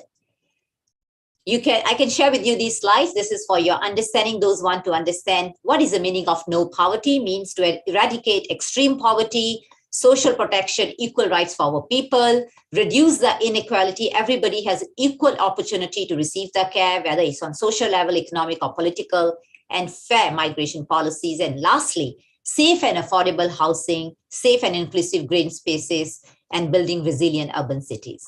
Now, why economic empowerment is important? It is important because if we do not have economic empowerment, it will restrict the access to the healthcare.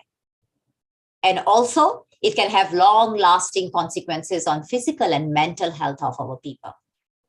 You must be wondering, but I'm a nurse. How can I participate in economic empowerment? Let me share with you what we as nurses can do.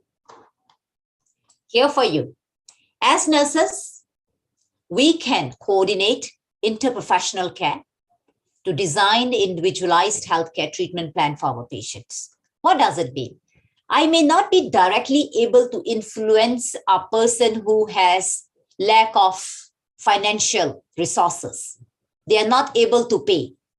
I may not be able to directly help them. However, I can engage, like in Singapore, we engage medical social worker.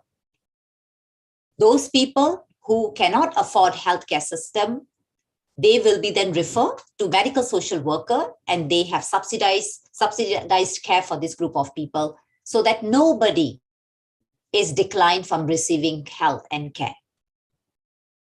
Similarly, I feel, which is now I feel is very important, especially during COVID. I hope I can call it endemic now. During COVID, feel that we nurses plays a very important part by innovating new solutions. I'll give you my personal example soon.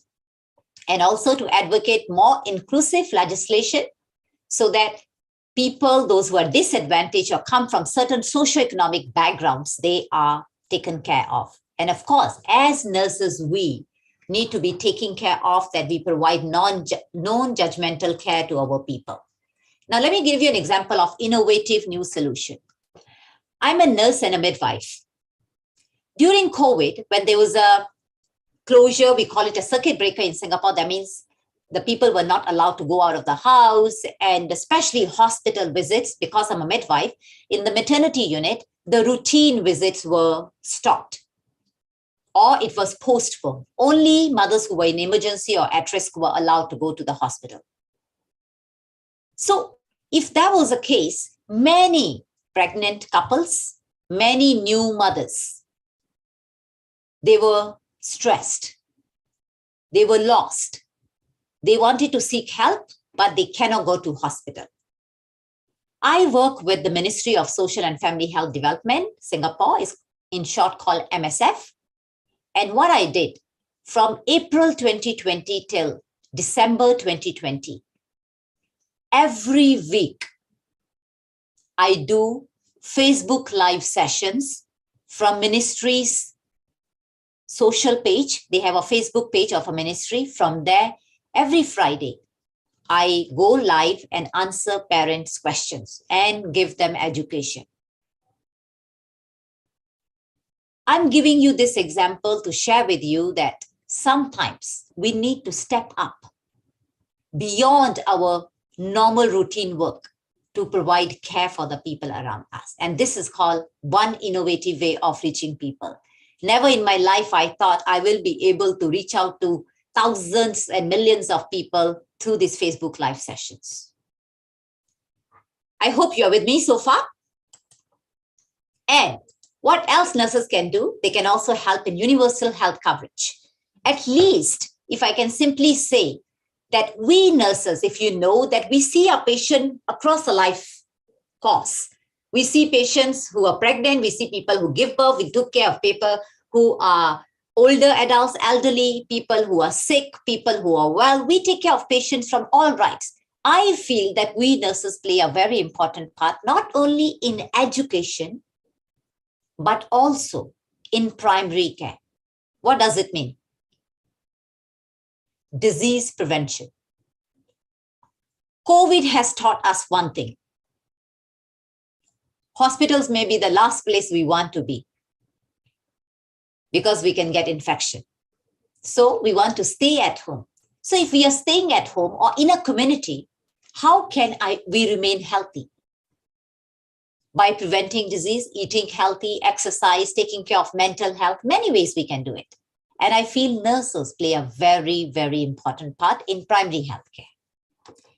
And lastly, under this domain of economic empowerment, which is one of the three SDG I'm discussing, that nurses can also play a very, very important part in social prescribing. This is a technical term. What do you mean by social prescribing? That means refer to people, not just clinical, but also non-clinical, and also holistically addressed and empower individual. Let me give you an example. I am working in one of the committee with Ministry of Health, Singapore, where we are supporting women and children in the community. We want to support them because many of them, they do not reach us when they need help, and we lost them. So we want to reach out to them. We know that nurses, globally, we have a nurses shortage. We can't go to every person's home. So if we screen and assess people in the primary healthcare setting, that mother is not doing well, for example, or a child is not doing well, we refer them to the doctors. Yes? Agree? I'm sure in Indonesia also you do the same thing. If a nurse or a bidan see a mother not doing well, they want to send her or refer her to a doctor, they do that. In Singapore, in addition to doing that, we are also referring them to non-clinical services, not just doctor, maybe medical social worker, maybe another peer support. That people in the community, they come together and support each other. I hope you are getting what I'm trying to say. So I have finished the first 3 sustainable goals I wanted to talk about under economic empowerment. Next, meeting basic needs. Under this, I have 3 other SDG, which is zero hunger, clean water and sanitation, and affordable and clean energy. As you can see, zero hunger means having a good access to safe and nutrition and sufficient food for everybody, no malnutrition, and develop sustainable food. Clean water means having a safe and equitable and affordable access to drinking water, at least, reduce water wastage and pollution. And lastly, universal access to affordable and reliable energy. Now, you must be wondering, first of all, why is this important? I'm sure this one you all know. Poor nutrition, it affects growth and development of a child. And the child, they are the future of our society. Also, if a person doesn't take enough nutrients, it can lead to infections and also chronic disease. And also insufficiency of vitamins. And if we have lack of safe water, I don't think so. I need to tell more because it will cause diseases and other hygiene-related issues. If we don't have enough energy, people may not have enough fuel to even cook their food. And it may cause other problems. For example, people can have air pollution, people can affect their health, service delivery, all that stuff. Then you must be wondering, but this is all very big problem. Nutrition, water pollution, energy. What as a nurse I can do? Let me share with you what as a nurse we can do. As nurses, we can advocate for improvements in provision of basic infrastructure and services. Provide them education and promotion about safe drinking. Sometimes people may not be even aware. Help in disease prevention, education, and most important, my favorite word, empowering individuals to take charge of their own life. In Singapore, one of the big issues we are having is not around malnutrition. That means it is not that children or people do not have enough food. However, they have issues with non-food. That means children are eating fast food. Obesity, gemuk, in children is getting very prevalent in Singapore. And we know when people are obese, it can cause many other chronic conditions. So that's something becoming a problem for us. So I just wanted to let you know here that, as nurses, sometimes not even in the society, anywhere you are, we need to see how we can contribute and make things better. for our people around. And let me share with you one example from Singapore, and I'm sure probably it's the same in Indonesia. In Singapore, when I was a student nurse many years ago, our patients, when they are in the wards, nurses, for example, the patients are here. I hope you can see my hands, and nurses are outside. So they're taking care of all these patients. And if any patient fall, if a patient have anything, nurses have to run and reach them. So we felt we are affecting our patients' care by not giving them a safe care. So what we did in Singapore, let me share with you a photo. This is, for example, a nurse sitting here. This is a nurse sitting here, and you can see all these rooms here. These are patients right in front of her. This is in a pain class. Look at another. Nurses, look at the patients here. So with this, I'm trying to showcase indirectly we can affect patients' care and health, even by designing things like this, by even innovating things like this. I feel when somebody is developing a hospital, especially wards, nurses should play a very important role in designing it, because I think nobody knows better than us what are our needs. Do you agree with me? I hope you have a reactions here on this Zoom, and give me a thumbs up again so that I can see you all are with me. I can see a smile from Panti Rapia from your face. I can see you. So thank you for giving me that you are able to follow me. Thank you. So moving forward, the third one, empowering social mobility. How as nurses we can play a role in social mobility? Let's first understand it, what it is. Quality education and gender equality means everybody, whether it's primary school or secondary school, they have the connection as well as they have rights to reach and get this education, and also safe and non-violent environment for learning. Under gender equality, having to end all forms of discrimination, especially against women, recognizing the value of unpaid work. I'm not sure how many of you will agree. I often, whenever I teach students and I ask them, what do your parents do? Oh, my father is this. My mother doesn't do anything. She's a housewife. Huh? Doesn't do anything? I have all salute to all the housewives. They do the most work, I feel. So I think this is called gender equality. If we do not correct our students, people will have this thing that unpaid work is not a work. And that's why for gender equality, it is important that through us, nurses, we make that difference. Through our nursing students or our patients, we create that empowerment and awareness. And of course, universal access to sexual and reproductive health rights, whatever people want to, especially when it comes to contraceptives, especially if it comes to products they use for their, basic hygiene needs, for example, during menstruation. Now, why improving social mobility matters? Like I'm talking about gender equality, I'm talking about, having a good right and equity to receive education, because education, for all we know, it shapes a person's individual's decision-making skills. Research has shown that level of education, it's a strong predictor of long-term health and quality of life. For example, I'm educated and my nurses are also telling me that if you take too much of sugar, Shefali, you take too much of salt, you may have diabetes because in your family, you have a high risk of getting diabetes because my father and mother both are diabetes. I'm giving you an example. I know this, I'm educated, and I know if I do not take care and if I have diabetes, I have to live with this chronic condition for life, and it may have many complications. And then when nurses empower me that Shefali, cut down on your sugar, cut down on this diet, and please exercise, I probably will take that because I have seen my father and mother suffering with diabetes. So that's called education.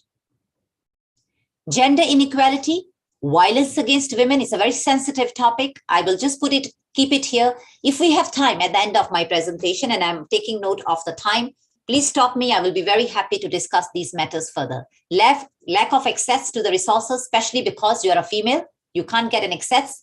And because you're a female, you can't make decision for your care. Absolutely no. So what we can do as nurses, I won't dwell on that. I'm sure all of you know and you will agree. We need to partner, start early in the schools, whether secondary school, whether in our nursing schools, to talk about promoting health and disease prevention, and also address the challenges and stigma around women's health. And I have specially colored this word called community education. In Singapore, that is becoming a big buzzword now. We are paying a lot of attention on why? Because we have realized by the time people have chronic disease, it's a lot of economic burden on our country. It is important that we prevent the disease from happening. And in order for us to do that, because people will only reach us if we are in the hospital, they are already sick. We need to be in the community so that people remain healthy and take charge of their health. I hope you are with me. A little bit more.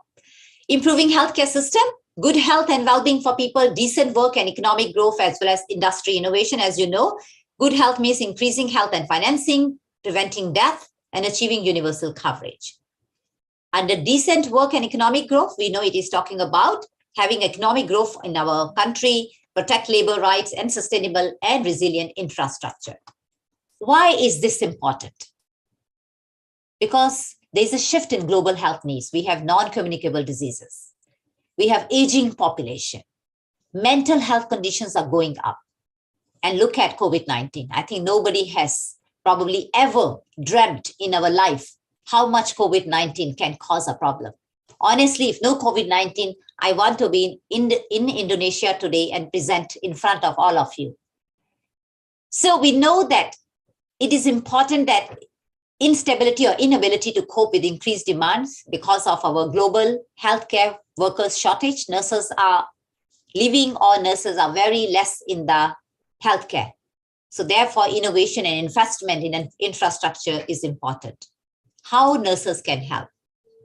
By developing new models of care, advocating for better working conditions, improving educational opportunities for yourself, contribute to creating a safe and rewarding healthcare worker environment, and lastly, be willing and adapt to change and learn.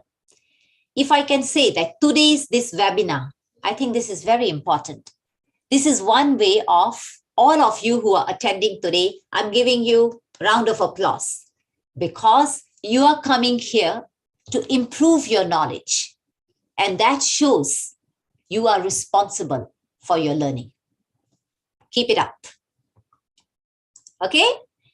Second last, climate justice and infectious disease. Because of time, I won't go into detail, but just we are talking about here responsible consumption and production of stuff, life below water, climate action, and life on land. We may not have very direct influence on that, but indirectly, I think we nurses play a very, very important part in waste management, especially things related to healthcare wastage, because people who are from low socioeconomic status and they are from such vulnerable populations, they may get affected the most with the waste. And also climate change and increased human encroachment, especially migrations and all that. We are also, forests are being cut. We can have direct influence on everybody's health. So what nurses can do?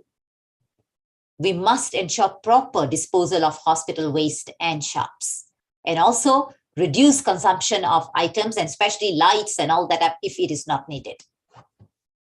Last one, peace and unity.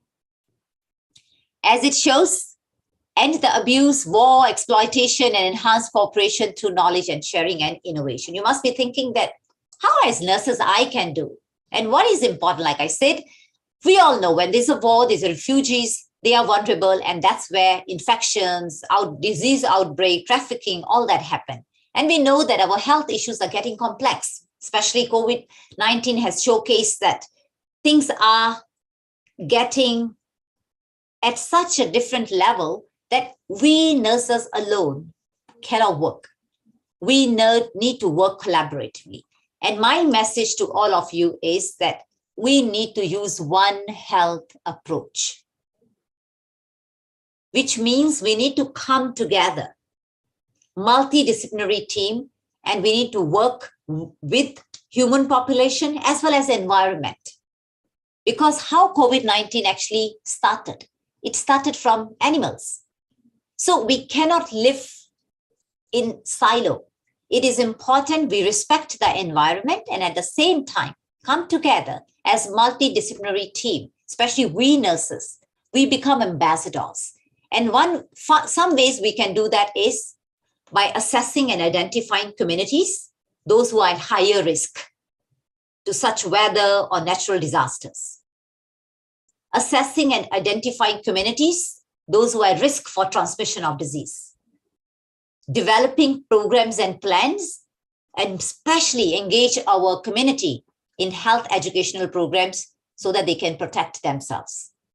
And most importantly, contribute to research, especially on climate change and health, and advocate better evidence-based climate policies. One last message before I end my presentation today.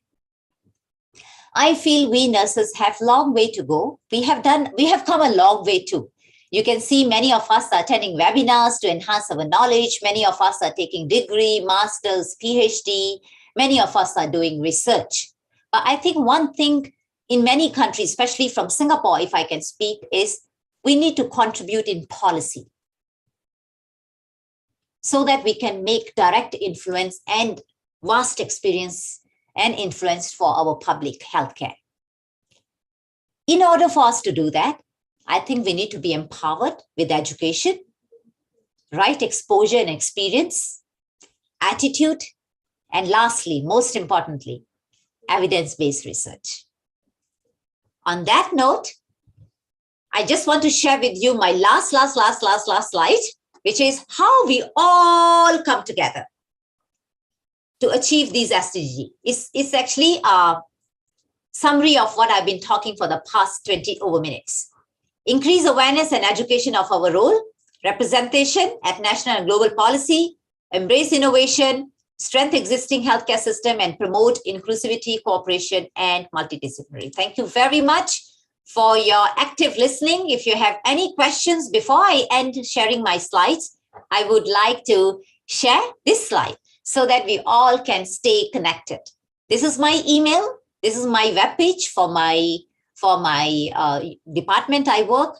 This is my LinkedIn page and Twitter. Feel free to reach by any ways and always stay connected. Thank you. And I will be stop sharing my slides now. Okay, thank you. Over to the moderators. Thank you. Yeah, thank you very much to Mrs. Evalisore, PhD, for presenting the topic very well. Thank you so much. The topic is so gorgeous, so great. Yeah. So nurses have influenced directly or indirectly to contribute in SDGs, right? So let me remind you not to leave this room because there will still discussion session after third speaker. So maybe we can start to write the question in the chat room. You can read it, but we have our discussion session in the after the third speaker.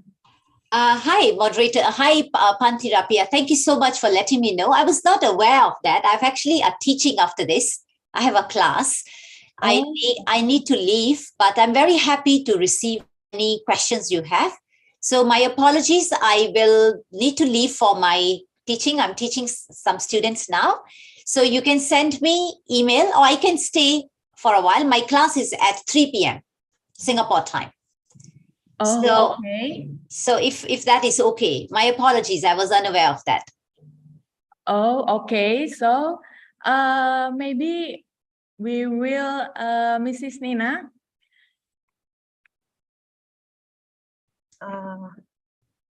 Is it okay if Mr. Diwa, after 10 minutes after the discussion from Ms. Evalisore? Yeah. Or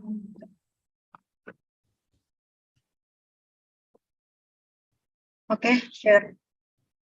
Okay. Okay, Ms. Sore, we have 10 minutes to discussion about our topic, about your topic, evidence-based in nursing for SDGs. And firstly, thank you for you coming to our international conference. We are very honored to have you to our speaker. And maybe from audience, is there any question for Mrs. Sore? Okay.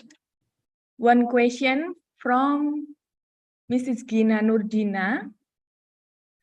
How the strategy to conduct evidence-based nursing practice in educational field, yet we don't directly to the patient? This is the first question. We can continue to second question, or you will answer directly? Yeah, I can roughly understand. So before I answer this question, my big thank you to Mr. Diva Agus for giving me time to discuss. Thank you so much. And also thank you, Nina, for allowing me that. Hi, Gina. Thank you. I think it's a great question. And if I understood you correctly, let me answer first question first.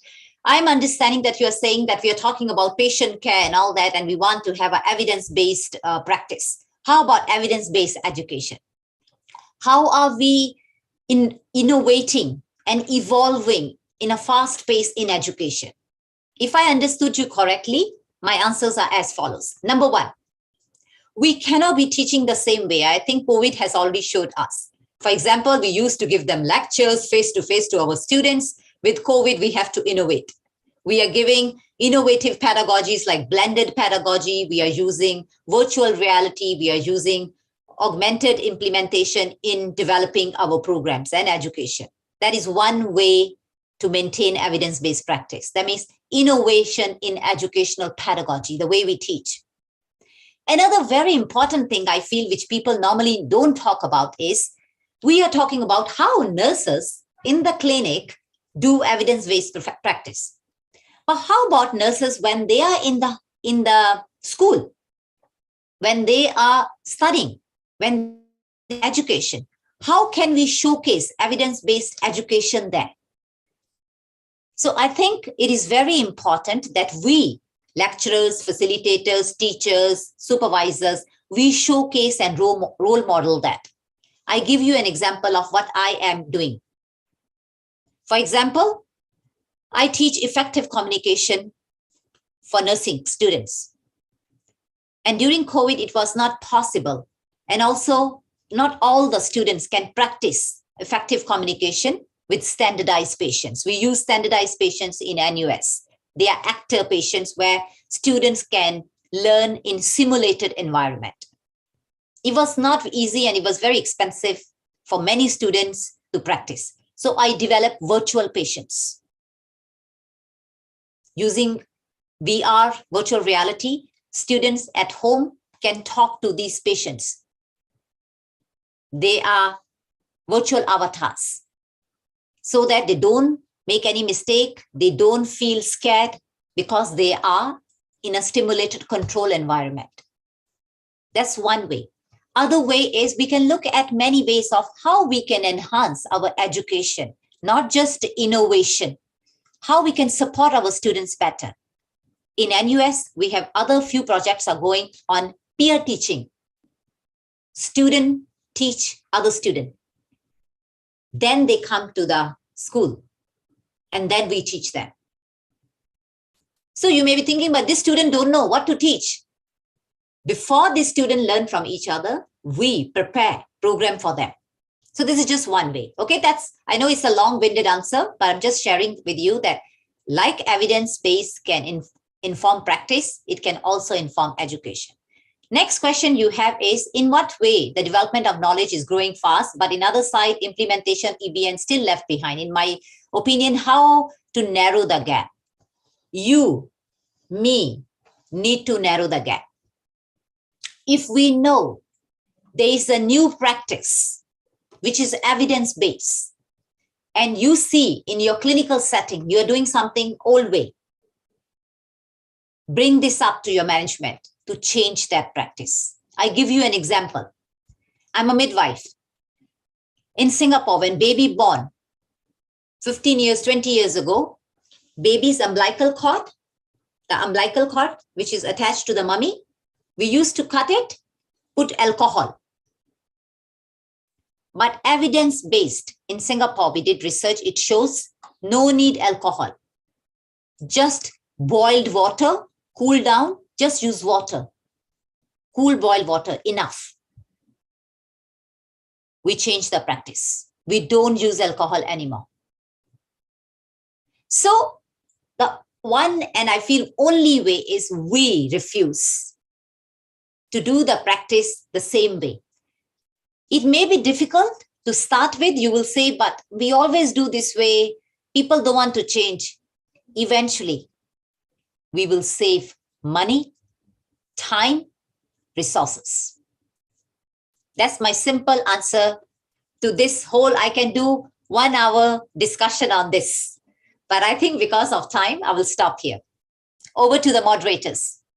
Okay, thanks a lot, Mrs. Sepalisore. Incredible answer, yeah, for 2 questions that we have for your topic. Okay, maybe Mrs. Nina? Yeah, we will have certificate for you. Thank you. Yeah, that will be delivered by Dr. Linlin Lindayani. She is Vice Chairperson of Academic and Student Affairs. Thank you, Dr. Ilani. Thank you so much. Yeah, thank you, Dr. Sol, for your contribution in our event. We're looking forward for the next collaboration with you and probably with other colleagues from National University of Singapore. Thank you very much. Thank you so much. And I'm looking forward to that. Thank you. Take care, everybody. Bye. Yeah, maybe, I'm sorry, Mrs. Sepalisore, can we photo together first? Yeah. Yes. Before you leave? Yes. Room? Okay.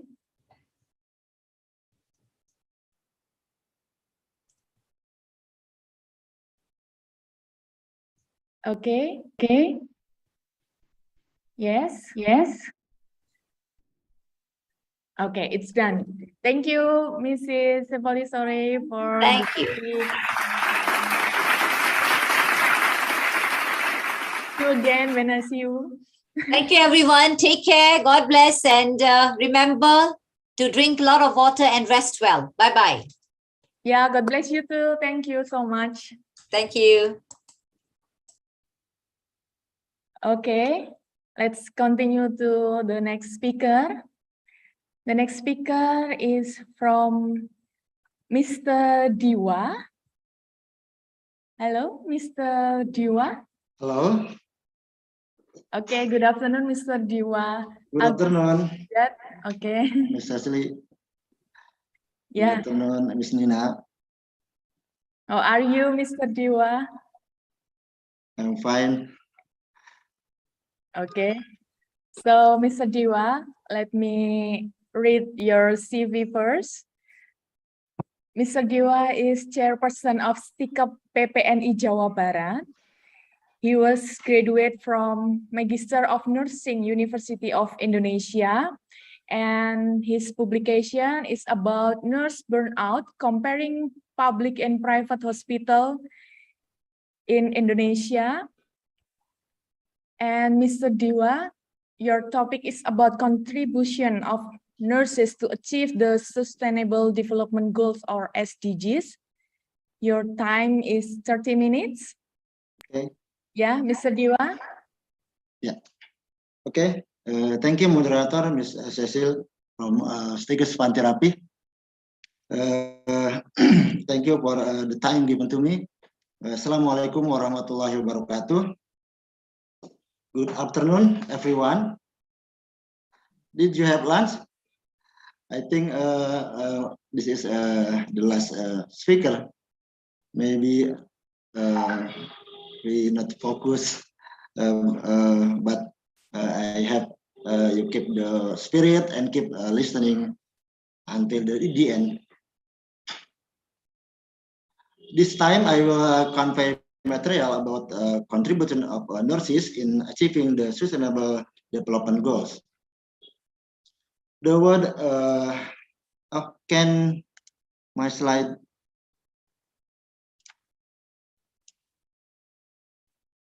Can you see my slide? Yes.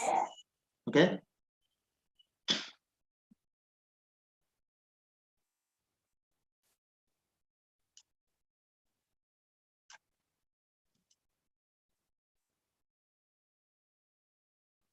Okay.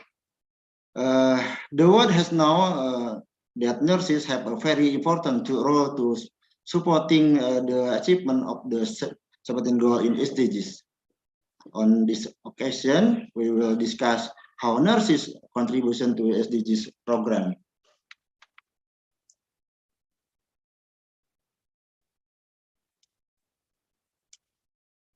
Sustainable Development Goals SDGs, a global agenda to create a life free from poverty, a protected environment, and peace and prosperity that can be enjoyed by all. The SDGs consists of 17 targets that are expected to be achieved by 2030. Before the implementation of the Millennium Development Goals ended at the 2010 UN Summit and MDGs, post 2015 World Development Agenda was formulated. These two things become the main drive of the preparation of the post 2015 Development Agenda agreed at the UN General Assembly in September 2015, namely the 2030 Agenda for Sustainable Development Goals, or the Sustainable Development Goals SDGs.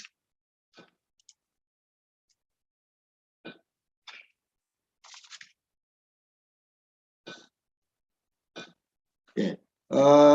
We have 17 17 goals.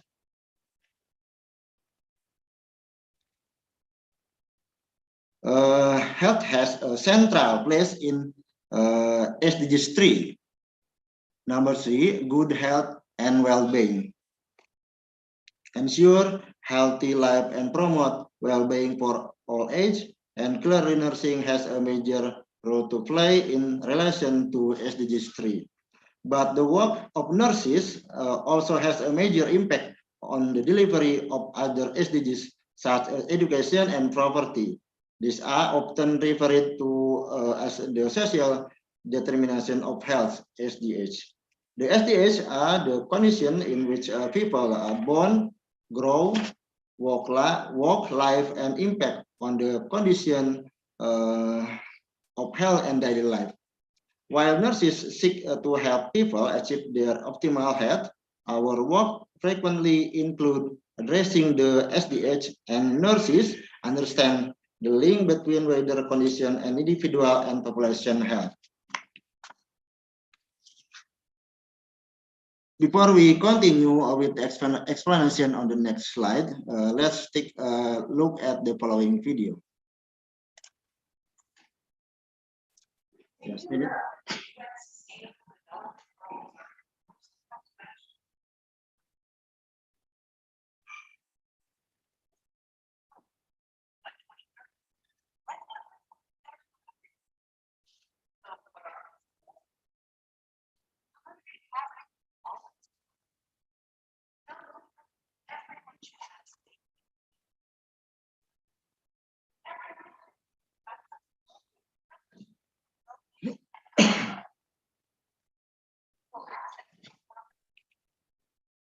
I'm sorry, Mr. Kiwa, the voice not here. Okay. The video is working, but the voice is not here to us. Oh, not voice. Okay.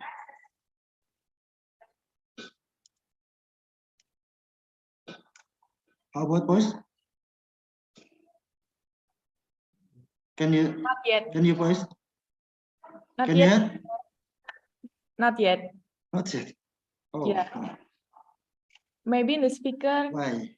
can connect to the Zoom.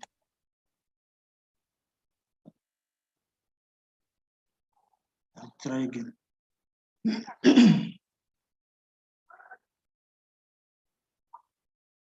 Why?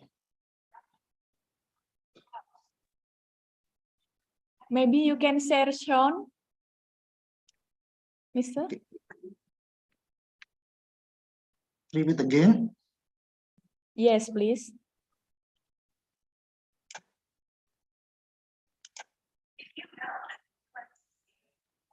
You can hear? Not yet, Mister. Okay. I skip again.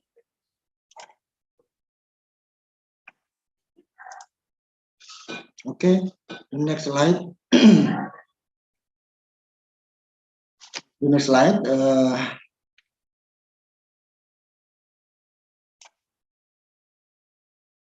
Sustainable and resilient recovery from the COVID-19 pandemic for the achievement of the 2030 agenda. Toward the end of 2020, amid the shock of the COVID-19 pandemic, since March 2020, Indonesia remained committed to maintaining the path to the achievement of SDGs by 2030. In the current VNR, Indonesia focused on 9 primary goals under the theme of the 2021 Sustainable and Resilient Recovery from the COVID-19 pandemic for the achievement of the 2030 agenda, namely goals number 1, number 2, 3, 8, 10, 12, 13, 16, and 17, namely. The interlinkage between the 9 goals underlie the development of the current VNR as set out in the framework for report analysis.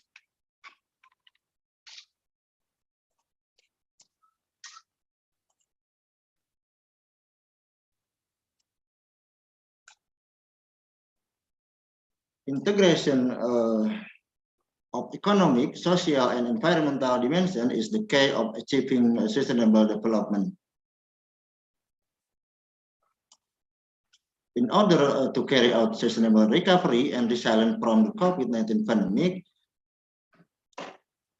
for achievement of the 2030 agenda, the synergy of achievement between the goal and target in the VNR SDGs 2021 play an important role.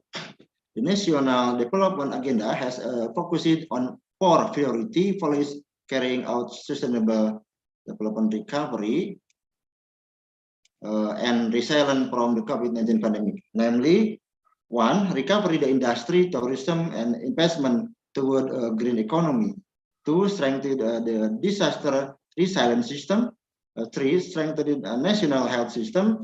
4. Strengthen the social protection system.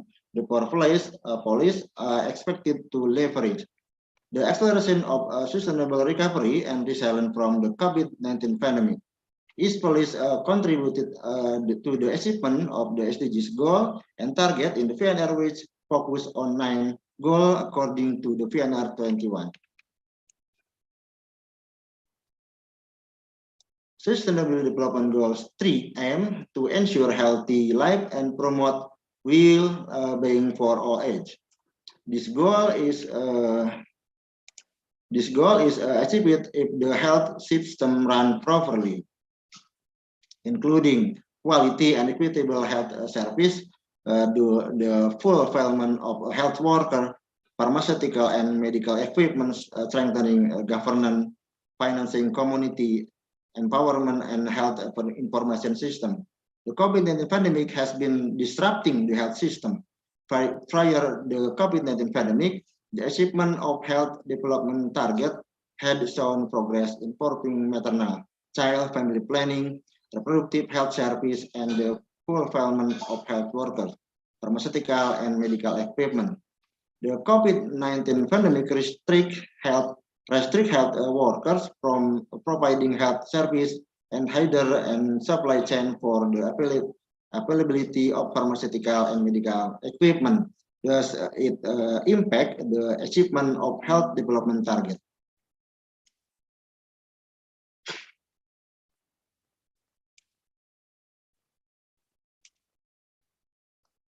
The SDG series goal 3 ensure healthy life and promote well-being for all. Target 3.1, reduce maternal mortality. Target 3.2, and all preventable deaths under years of age. Target 3.3, fight communicable disease. Target 3.4, reduce mortality from non-communicable disease and promote mental health. Target 3.5, prevent and treat sustainable abuse. Target 3.6, reduce road injuries and death. Target 3.7, universal access to sexual and reproductive care, family planning, and education. Target 3.8, universal health coverage. Target 3.9, reduce illness and death from hazardous chemical and pollution. Target 3A, implementation the WHO framework convention and tobacco control. Target 3B, support research, development, and universal access to affordable vaccine and medicine. Target 3C, increase health financing and support health workforce in developing country. And the last, target 3D, improve early warning system for global health risk.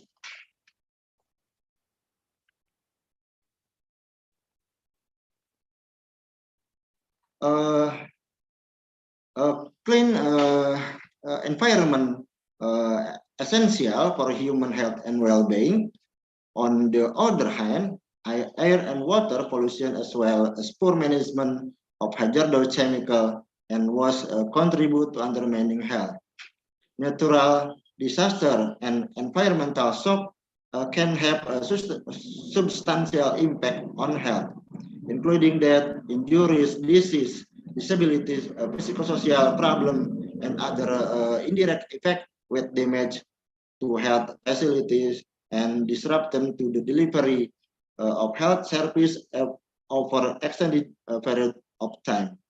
Target linked to the environmental, target 3.9, by 2030, substantially reduce the number of death and illness from hazardous chemical and air, water, and soil pollution and contamination.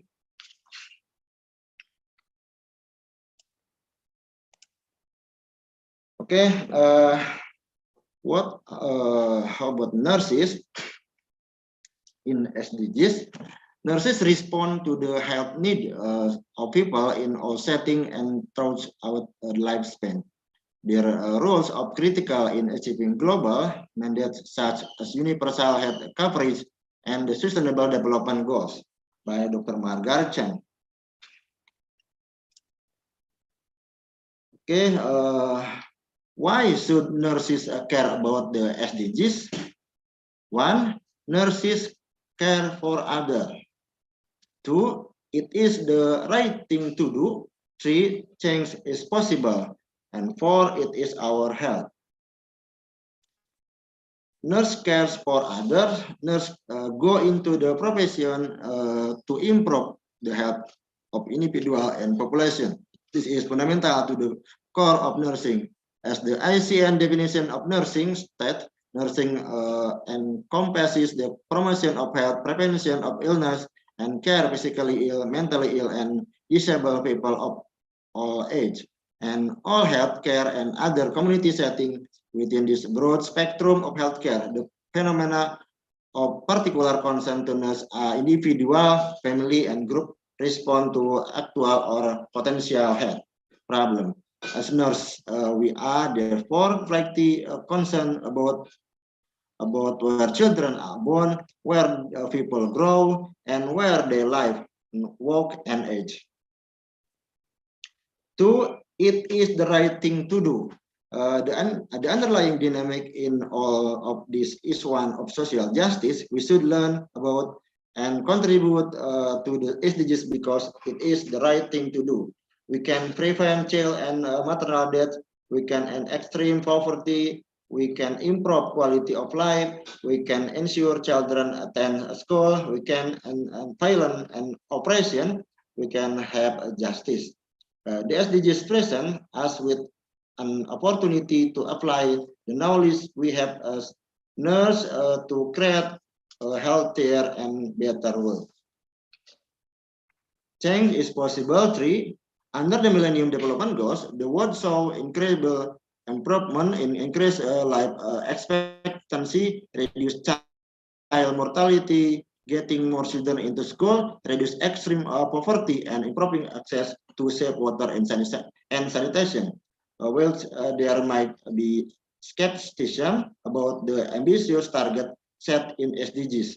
The MDGs demonstrate to us the progress is possible and countless people life will benefit from it. 4. It is our health. The SDGs don't just relate to people in low-income countries. They affect all of us. The realization of this target will improve the life of people in our communities, our family, and even our own health. They are important because you are important. Implication: nurses taking action. Make the SDGs a part of routine personal and professional conversation. Promote and educate about the need for universal health coverage. Advocate the full scope of nursing practice, authority without barriers. Advance gender equality.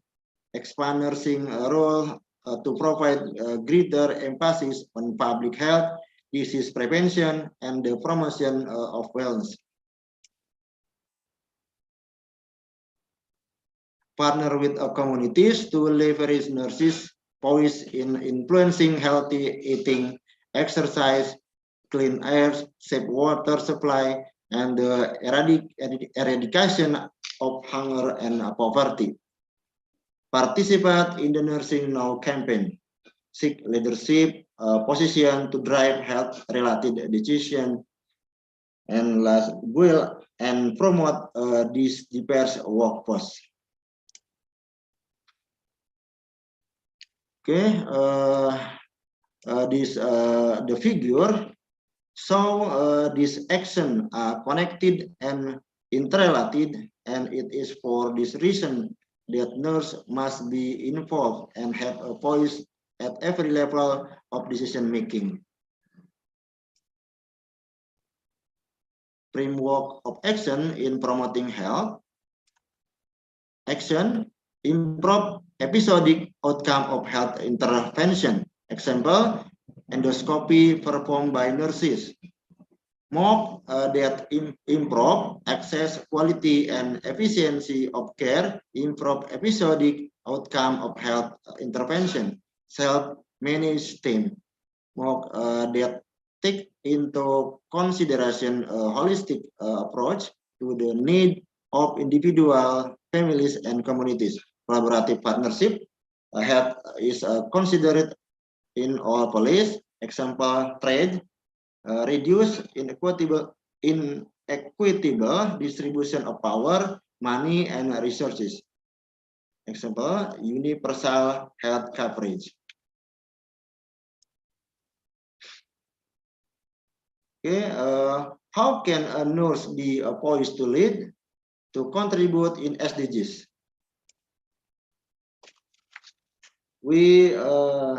There are 3 ways you can be poised to lead. Nurses have 3 ways for become and join with SDGs, contribute in SDGs. The one as an individual, 2 as a profession, 3 as a part of a multidisciplinary team. Sorry, Mr. Dewa. Okay. 5 minutes left. Okay. As one individual, become a leader. Raise your at the policy table, National Nursing Association, Chief Nursing of Official Roles, International Council of Nurses is a part of multidisciplinary. Lead and be head action by government. And raise your at the policy table. Agenda setting, 1 agenda setting, 2 policy formation, 3 policy implementation, and 4 policy review. nursing contribution to identify the potential contribution the nursing profession can make to achieving the SDGs. Although potential contribution could not be identified under all three of the pillars, one or more such contribution was identified for its goal. Its potential contribution can be described as an action, a form of advocacy, or an elegant activity. It is clear that nursing does not need to lead on every front, but the profession should be the prime mover in achieving some of the goals and should be part of a well-dispersed and supportive coalition of advocates for others. Nursing has been more proactive in addressing to the SDGs, although the pattern of engagement is more focused in short. Nursing is a concern primarily with health-related goal and is yet to engage in a wider range of issues, despite the WHO 2015 position on the importance of health in all places. There are many ways in which the health and well-being of people and population can be enhanced and improved, whether it be in clinical practice, working with individuals and their families, through community support and development program, national health initiative and police, or international commitment and agreement to improve access to and the quality of healthcare. At every level, nurses have a significant role to play, whether delivering care, accurately assessing need, designing the check clinical or police response, of evaluating outcome and effectiveness. Okay, thank you very much for your attention. Next, I switch to the moderator. Yeah, thank you very much to Mr. Dewa Agus Derajat for presenting a very interesting and important topic about the big role of nurses in achieving SDGs. Please, Mr. Dewa, to not to leave this room, because after all the speaker speech, we will.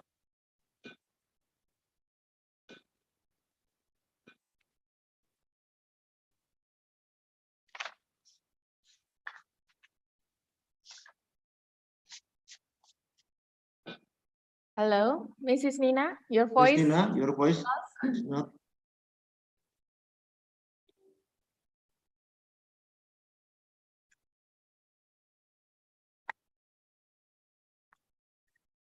Hello, Mrs. Nina, your voice is not here.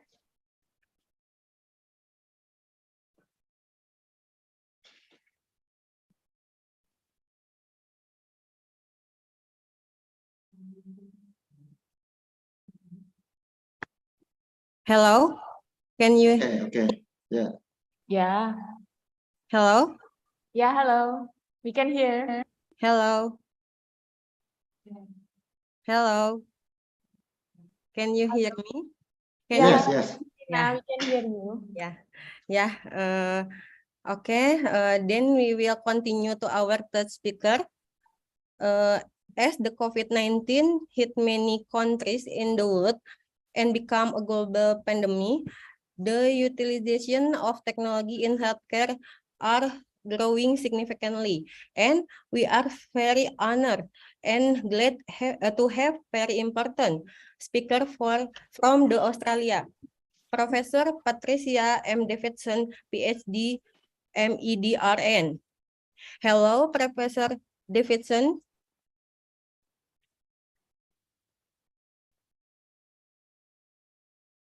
Hello, Professor Davidson.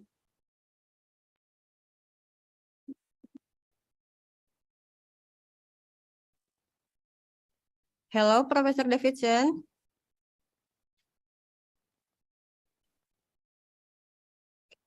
Okay, now I've just been unmuted. I'm here. I couldn't unmute myself. Yeah. How are you, Professor Davidson? Wonderful. Thank you so much for having me. Yeah. Thank you very much for your willingness to join our event.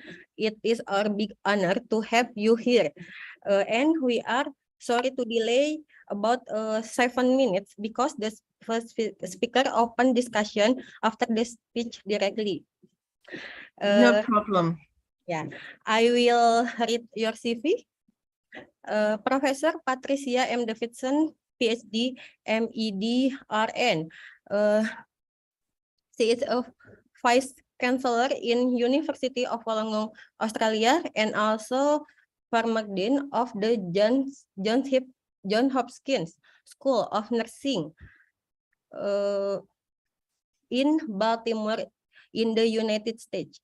For education, she was the graduated PhD from University of Wollongong, Australia. She has many contributions on development of nursing in the world with so many publications. Professional experience, fellowship at the Royal College of Surgeons in Ireland, honorary doctorate King College London, and fellow of the National Heart Foundation of Australia.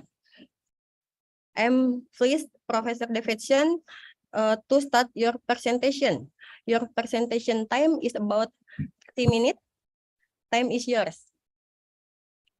Thank you so much. And let me just get my slides up. Yeah. Sorry, I'm just trying to get my slides. I'm not sure what.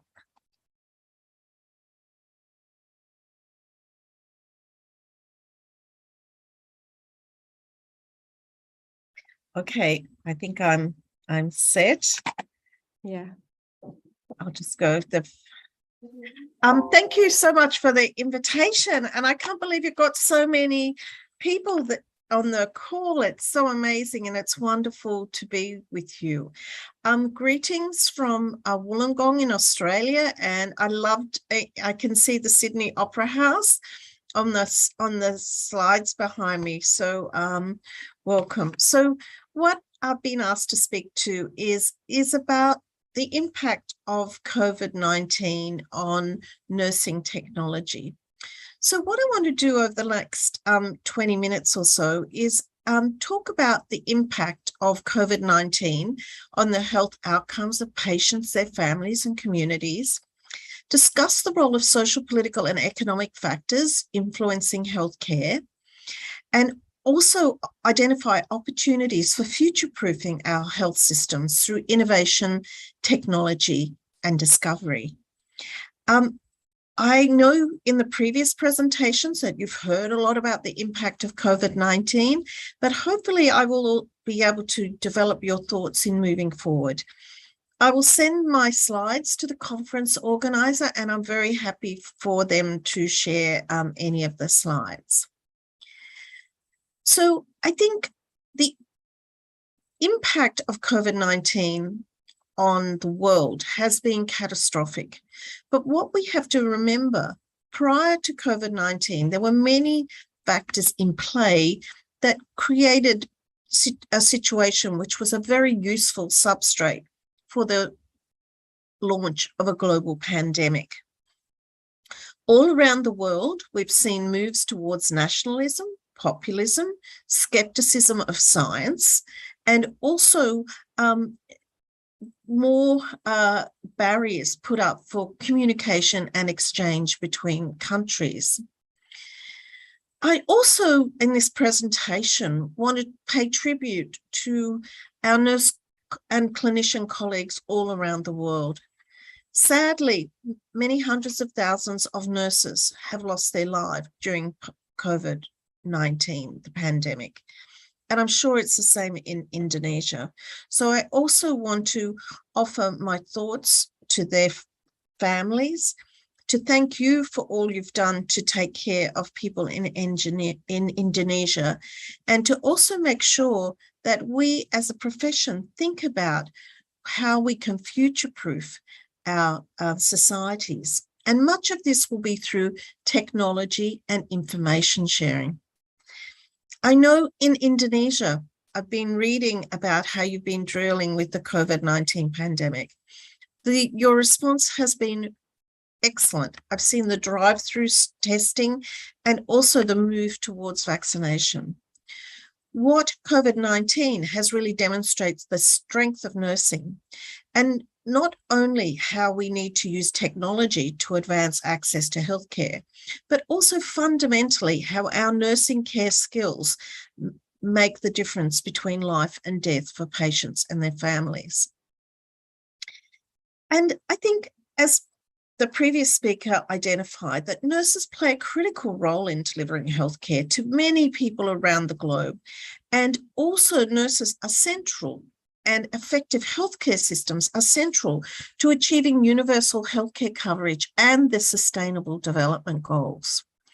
And we've been so lucky to have Dr. Tedros as the champion of nurses, and also to have Elizabeth Iro as our Chief Nursing Officer for the World Health Organization. And what the State of the World's Nursing Report has shown, that nurses are already leaders in delivering care, but it's really critical that nurses be at the decision-making tables to make a difference for their communities. And sadly, during COVID-19, many nurses have been absent from those decision-making tables. Also, as we approach dealing with a pandemic, a global pandemic, we have to think about healthcare delivery as an ecosystem. I think as my nursing career began, we used to often think about, the individual hospital, the individual clinical unit, but now we know we have to be much more expansive and deliberate in how we think about engaging. And so as we think about technology and the work of nurses, I think we have to think of things at the level of the individual, at the micro level, the individual knowledge, skills and behaviors of clinicians and patients. What happens at the meso level, that is the organization, in fact, how healthcare is organized in systems. But more importantly, COVID-19 has shown us that healthcare is inherently political, and we cannot deliver effective healthcare unless we look at social, political, and economic factors. We've seen across the world a failure of supply chain, a shortage of equipment, the inability for people to move across national boundaries. It's been hugely disruptive. As Dr. Nina's mentioned, I began the pandemic working in Johns Hopkins in Baltimore in the United States. And I learned a lot of critical lessons about what makes an effective response to COVID-19. And what I really have come to the conclusion is that we need, in order to have a robust healthcare system, we need building blocks.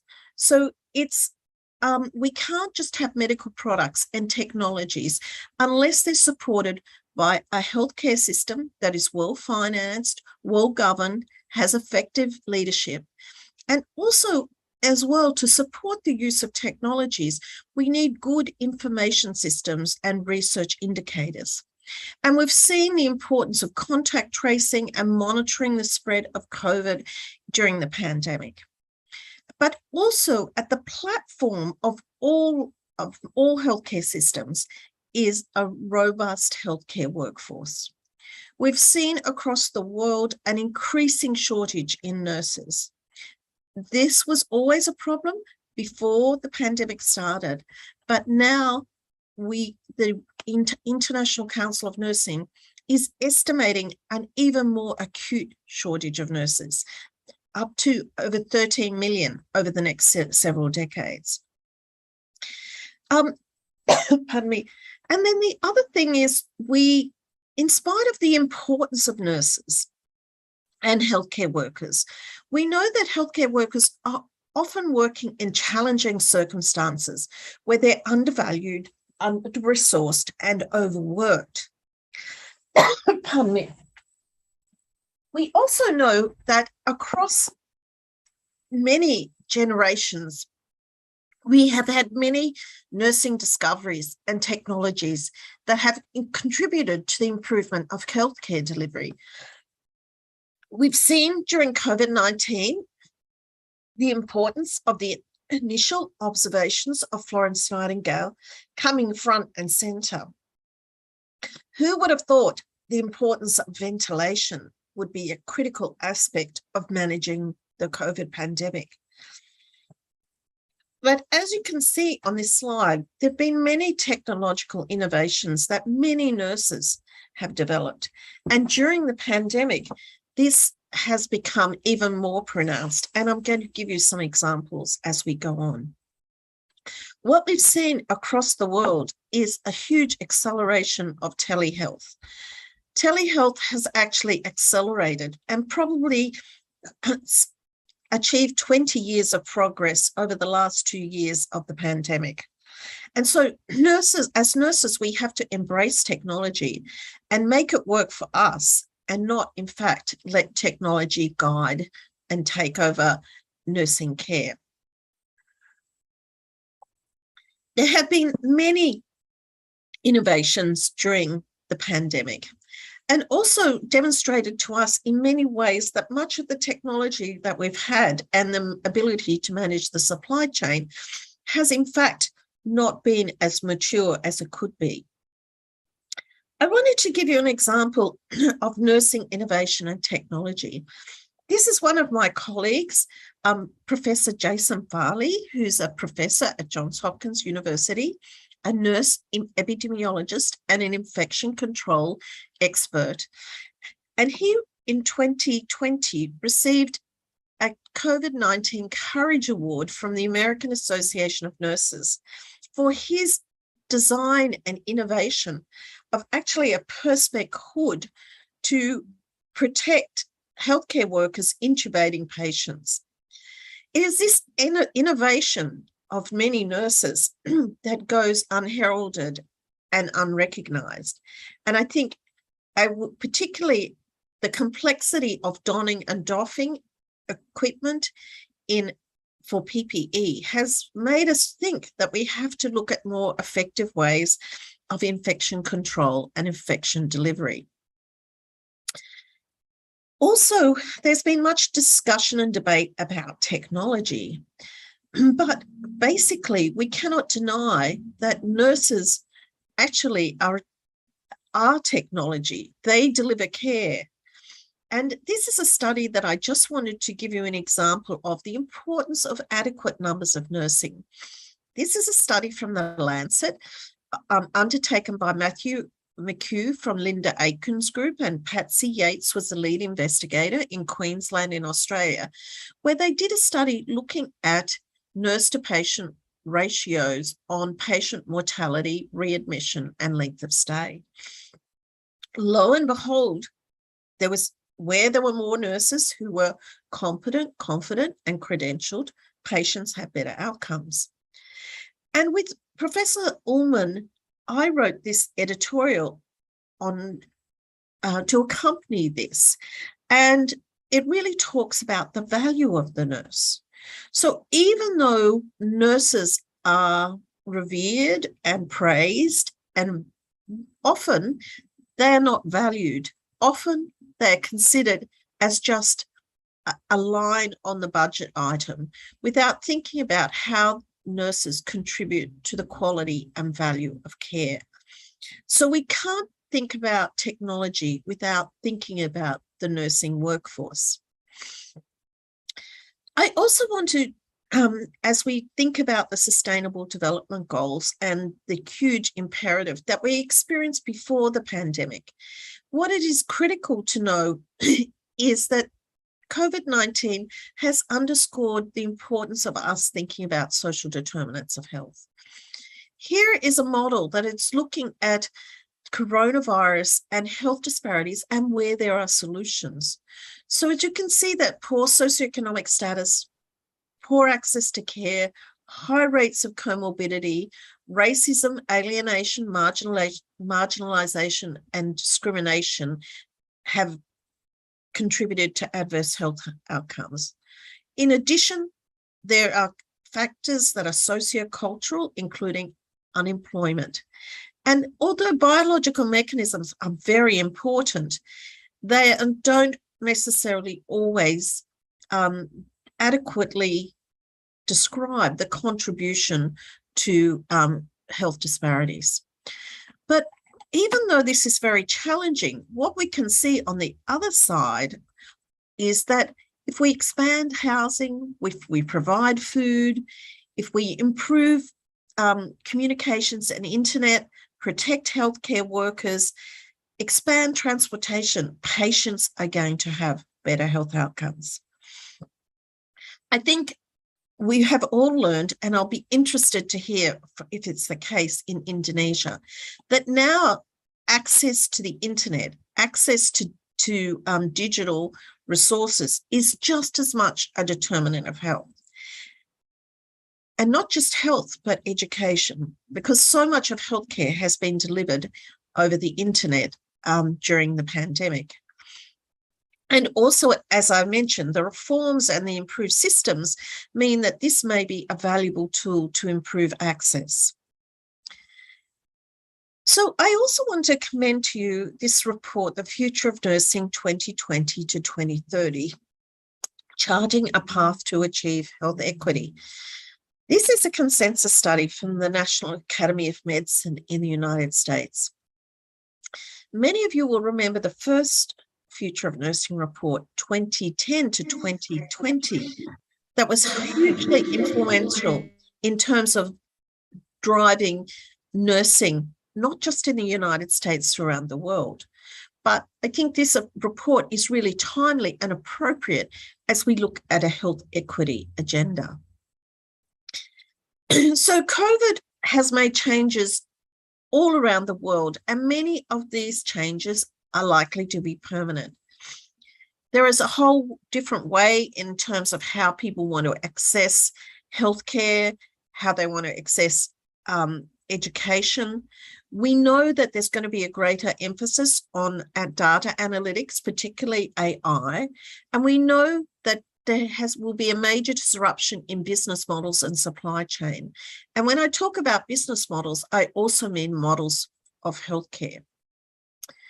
So I think at this time that nurses really have to be a voice to lead and provide a vision for healthcare that is person-centered and evidence-based.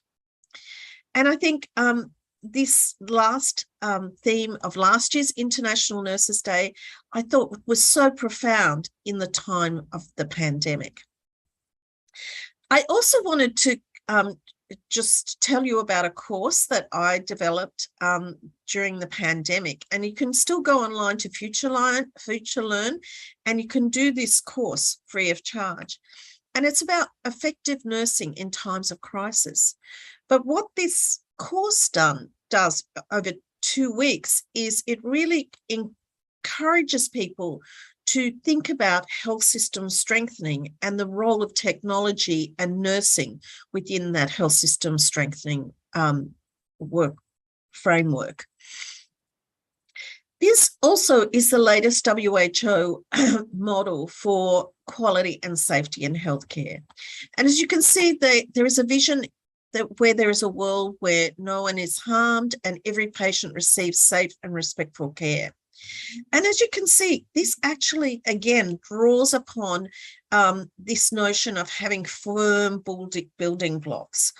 And particularly in terms of quality and safety, that we need education, skills and training for health workers.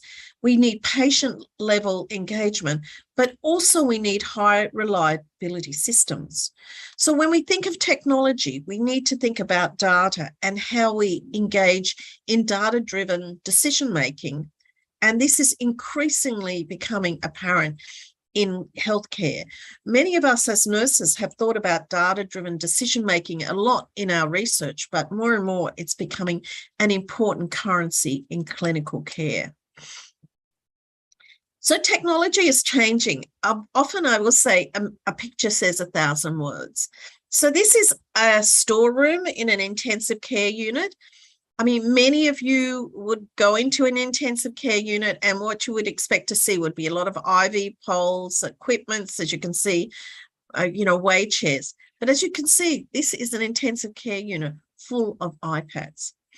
Now, these were critically, as an intervention, very important when patients were alienated, and not necessarily alienated, isolated from their family and friends because of COVID restrictions.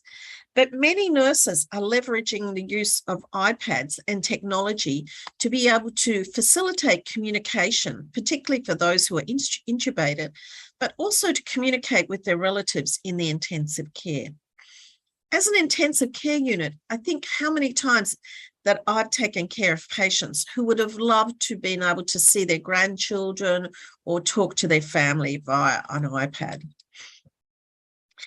I know that many of you here will not only just be nurse clinicians, but many of you will be nurse teachers as well. And this, again, a picture says 1,000 words. This was on Twitter maybe, a month ago at Sydney University. This is a 9 o'clock lecture. No one's there. So many of our students as well are looking to access information and resources through digital means. And this conference is such a great example. Imagine having 800 people together all around the world through technology. Technology is very supportive and enabling. So this is a picture of, maybe what a clinical unit would look like with lots of technology. And if you go into some hospitals and healthcare settings in the world, it maybe looks like this. But the reality, much of clinical care is delivered in places like this. And so as we think about the Sustainable Development Goals, it's critical we think about social determinants of health. So social determinants of health are the non-medical factors that influence health outcomes. They're the conditions in which people are born, grow, work, live, and age, and the wider set of forces that shape the conditions. And these include economic policies and systems, social norms, social policies, and political systems. So as nurses, we can't just focus on our knowledge and skills or technology. We have to think about this within a comprehensive health ecosystem that considers the macro, the meso, and the micro. And again, I won't labor the point because the previous speaker did such a great job on discussing the social determinants of health within the context of the Sustainable Development Goals. But just a comment that often, we focus on goal 3.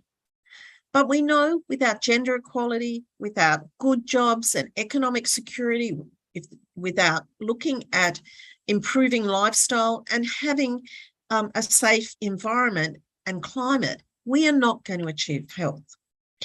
And I think the COVID-19 has shown us the increasing prevalence of zoonotic infections and that we need to really think about these conditions within a context of healthcare. So I think, what are we going to need to think about leveraging technology? We need adequate training and resources and mentoring.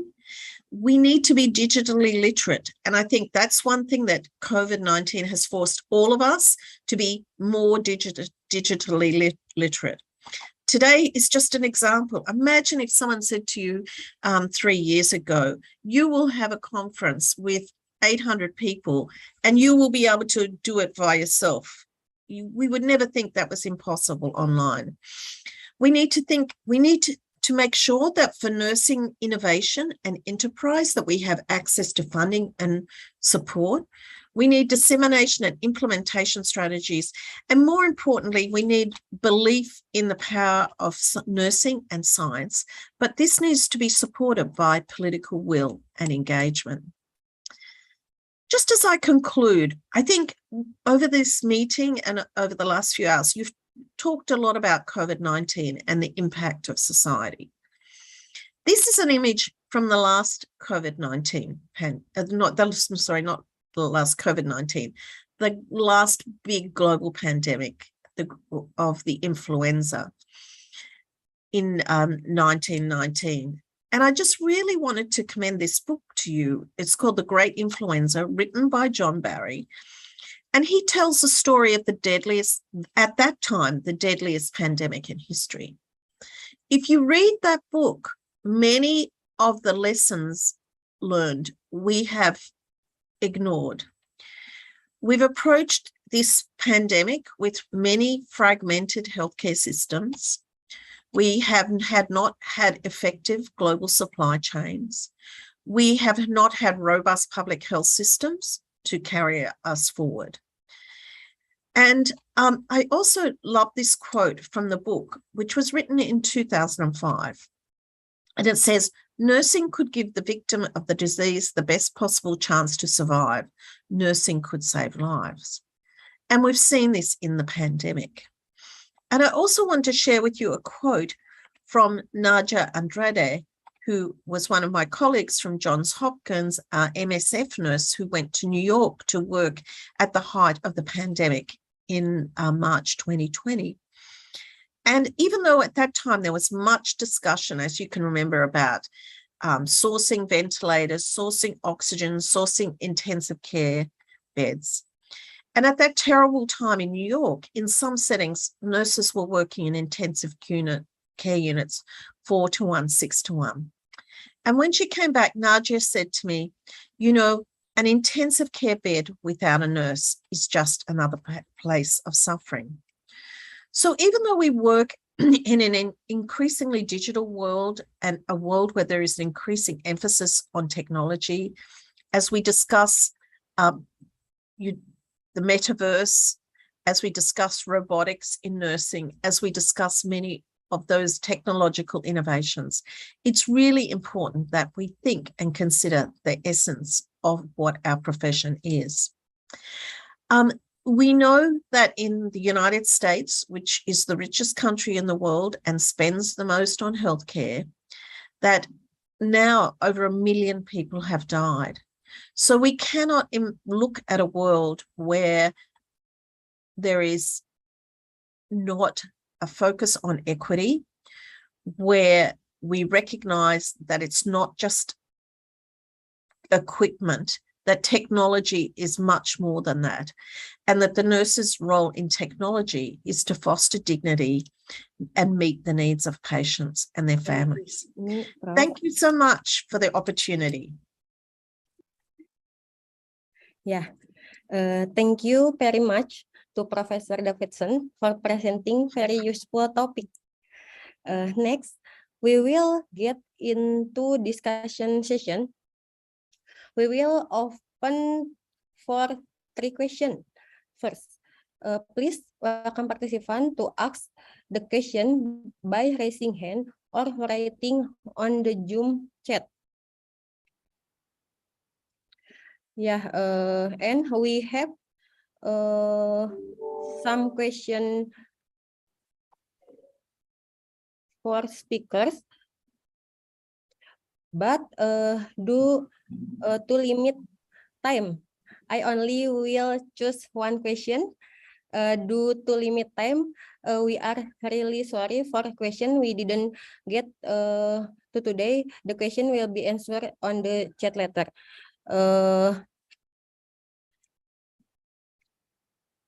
I can read some question.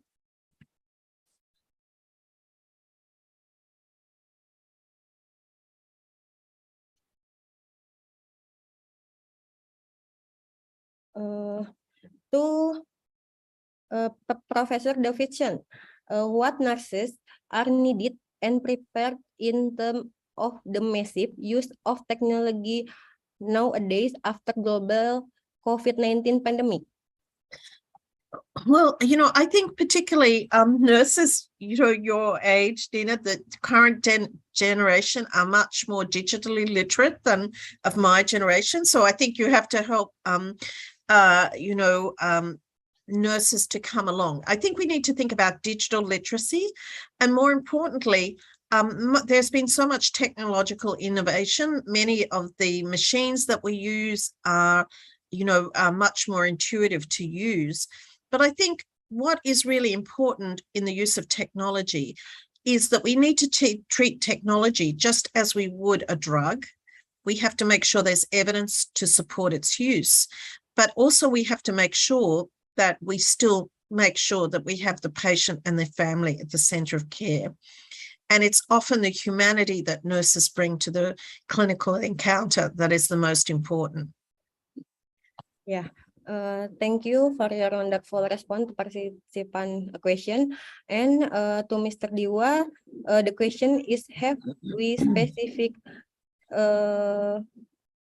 assessment instrument in nursing for SDGs? Okay, thank you. Thank you for the question. I think the question from Mr. Muhammad Anjas, Ms. Fitriani, and Mr. Septa from Mana have a similar meaning. Let me to ask in one time. Nurses must have a strong scientific foundation, good psychomotor abilities, and professional attitude in providing nursing care to clients. In this condition, namely the community, so the professional nursing can be realized. The main professional attitude is being able to show sympathy and empathy for the client. This attitude is very influential in the healing of client. In realizing this, nurses can also take a part in applying the value of nursing professional in the community to strengthen people view about nurses, namely illustrate altruism, where nursing care about the welfare of client in this case. Okay. How about my answer?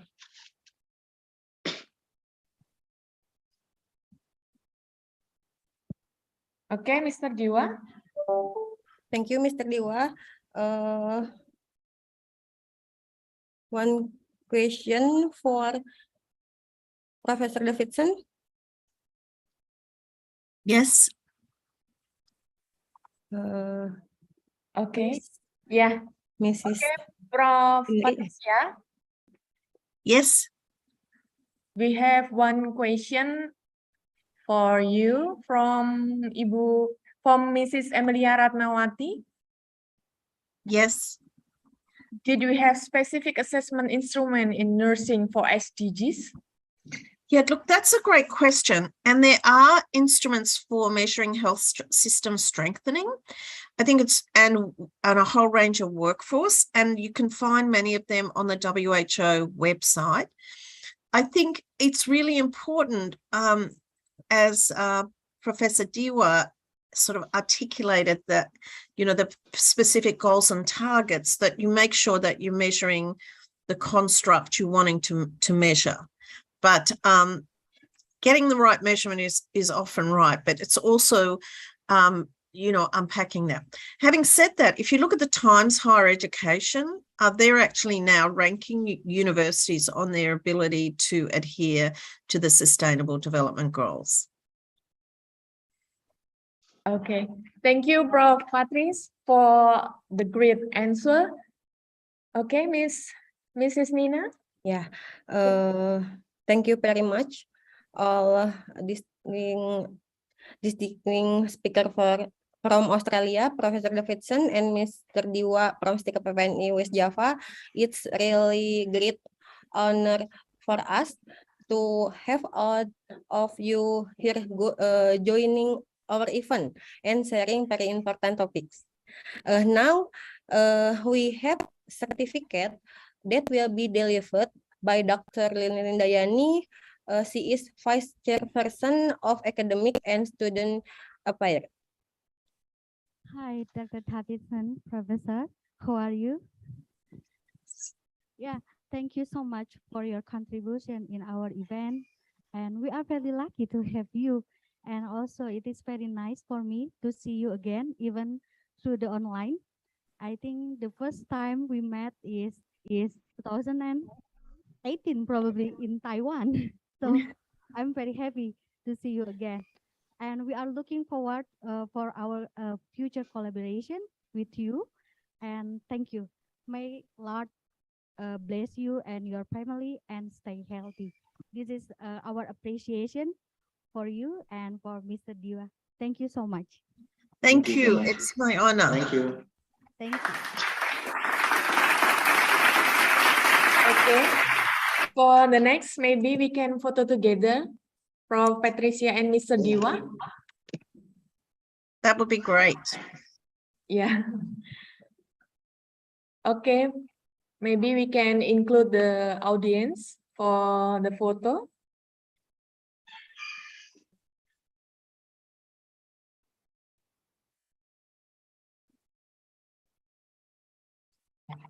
Is that enough?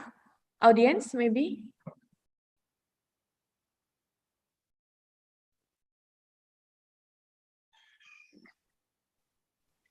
You're all very technologically smart. I'm very impressed. Yeah. Thank you, Professor Davidson. See you again. Okay, thank you so much, Professor Davidson, Mr. Diwa. Looking forward to the next collaboration. Bye-bye. Thank you. Bye-bye. Thank you. Bye-bye. Good Thank you, Miss blessing. Nina. Yeah. Cecil. Yeah. Thank you, Mr. Diwa. Yeah. Finally, we are at the end of the session. Miss Inri, we thanks to all participants for your great attention during the session. Hope to see you again in our next event. We are sending back to MC to guide the event. Thank you. Wassalamualaikum. Thank you so much. Waalaikumsalam warahmatullahi wabarakatuh. Thank you very much, Mrs. Cecilia Indri Kurniasari and Mrs. Nyanyu Nina Putri Kalisani, who lead the insightful trade plenary session today. Ladies and gentlemen, there will be some announcement about oral presentation as your information, but beforehand, we will show you a company profile video from our sponsor, Riva Corporation.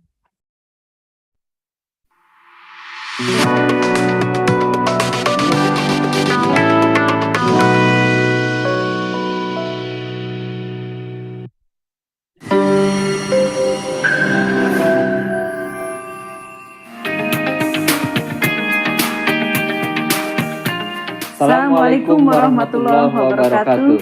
Selamat datang di Riva Corporation. Saya Aimar Dia sebagai Direktur Riva Corporation. Saya Yusuf, General Manager Riva Corporation. Perusahaan kami berdiri sejak tahun 2002 dan terus berkembang. Mulai sekarang kurang lebih ada 16 tahun. Dari mulai melayani hanya 40 mahasiswa dan sekarang sudah sekitar 500 mahasiswa yang kami layani. Dari mulai dulu hanya 2 asrama, sekarang sudah kurang lebih mencapai 10 asrama. Fokus pelayanan kami adalah memberikan servis, memfasilitasi student di seluruh Indonesia dalam bidang dormitoris atau asrama. Pelayan-pelayan kami terdiri dari tenaga-tenaga muda yang energik dan profesional yang sudah dilatih Service Excellence. Sebagian lagi adalah tenaga-tenaga senior yang akan memberikan pelayanan secara penuh empati.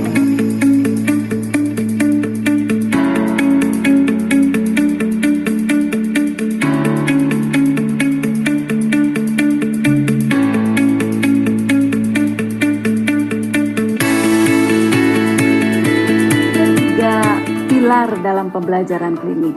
Yang pertama adalah rumah sakit, yang kedua adalah mahasiswa dari suatu institusi, dan yang ketiga adalah akomodasi.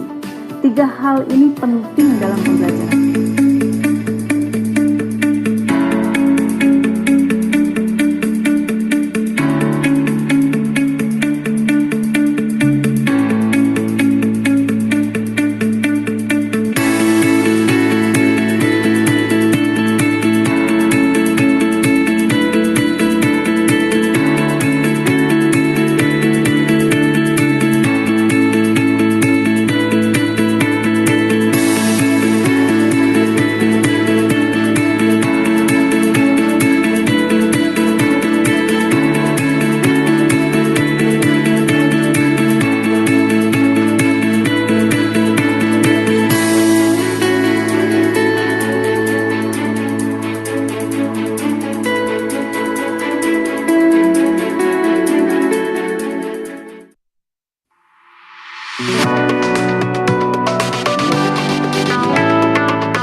Terima kasih. Assalamualaikum warahmatullahi wabarakatuh.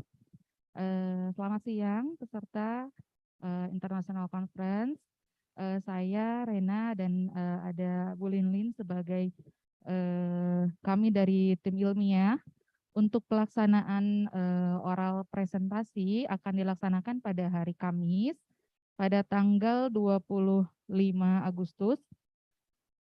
Untuk waktu pelaksanaan peserta oral presentasi besok akan kita mulai pukul 8.30, kemudian link Zoom sudah kita share di grup oral presentasi, kemudian jangan lupa untuk setiap presenter untuk mengirimkan file PPT hari ini segera karena akan kita lakukan pemetaan untuk para operator. Mungkin kalau ada pertanyaan nanti bisa ditanyakan di WA Group atau bisa chat ke saya atau Ibu Linlin. Terima kasih. Wassalamualaikum warahmatullahi wabarakatuh. Waalaikumsalam warahmatullahi wabarakatuh. Thank you to Mrs. Rena for the explain of oral presentation. Well, ladies and gentlemen, here we are at the end of the conference. But before we close this conference, we have Dr. Andes Haji Oman Fatur Rahman, the Chairman of Yayasan Perawat Nasional Indonesia, to deliver the closing remark and officially closing this conference.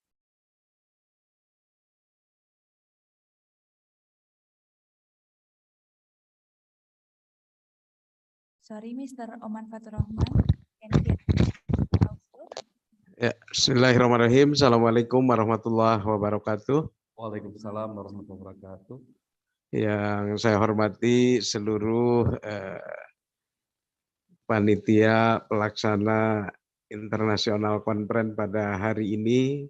Tentunya setelah kita dari pagi bersama-sama mengikuti agenda hari ini yang sangat luar biasa, karena menghadirkan para narasumber yang punya kapasitas di bidangnya, dan tentunya kami atas nama yayasan juga mengucapkan terima kasih kepada co-host dari berbagai perguruan tinggi yang tergabung pada penyelenggaraan hari ini, diantaranya dari STIkep Sukabumi, kemudian dari Universitas Lambung Mangkurat, STIkep Pantirapi, dan Poltekkes Karya Husada. Tentunya atas upaya yang dilakukan pada hari ini yang sangat luar biasa, saya menyampaikan terima kasih kepada semuanya, dan mudah-mudahan agenda kita seperti hari ini bisa kita laksanakan dengan sebaik-baiknya. Dan untuk hari ini saya atas nama yayasan menutup kegiatan hari ini dengan kita bersama-sama mengucapkan hamdalah alhamdulillahirabbil alamin. Assalamualaikum warahmatullahi wabarakatuh. Waalaikumsalam warahmatullahi wabarakatuh. Thank you to Dr. Andes Haji Oman Fatur Rahman for your closing speech. Well, ladies and gentlemen, here we are at the end of the conference.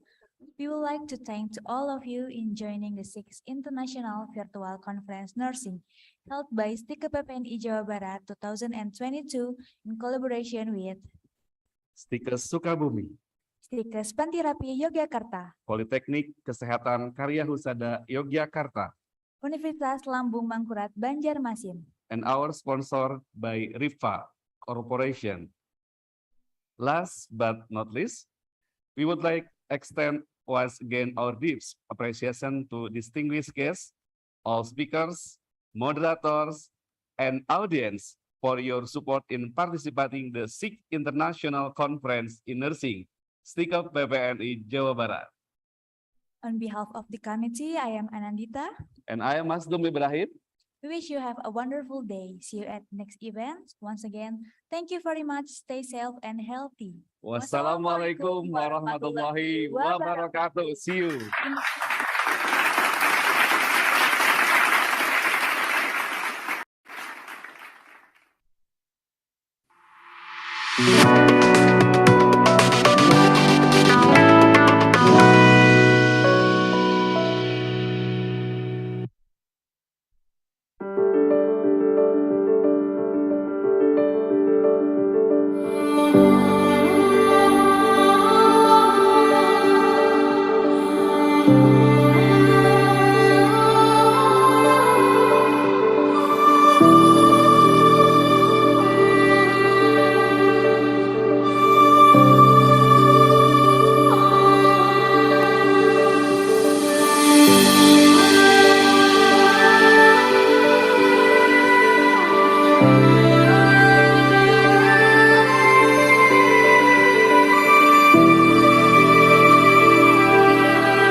Ayo guys.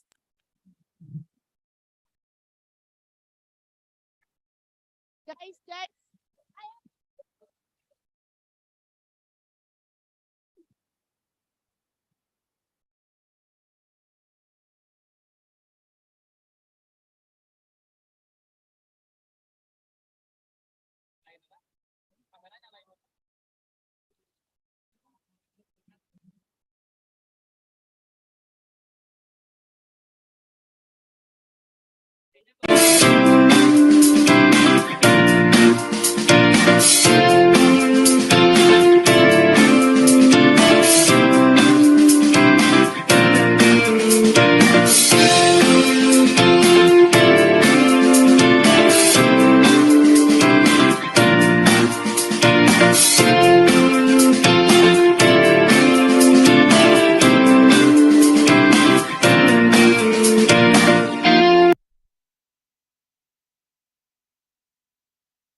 Pernahkah kau merasa damai? Pernahkah kau merasa bahagia? Begitu banyak kisah tentang indah di sana. Semua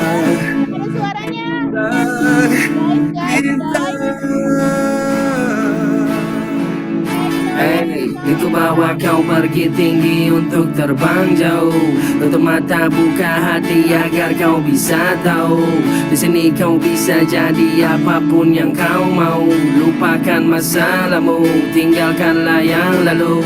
Ini dimensi tempat dimana kau akan feeling better man. Ini frekuensi damai di hati, if you understand. Jika jatuh get up okay. Flying up and up away. Dapatkan damai di dalam hatimu kawan. Terbanglah kawan ke atas awan. Tak ada kesedihan, tak ada kepedihan, hanya satu kedamaian.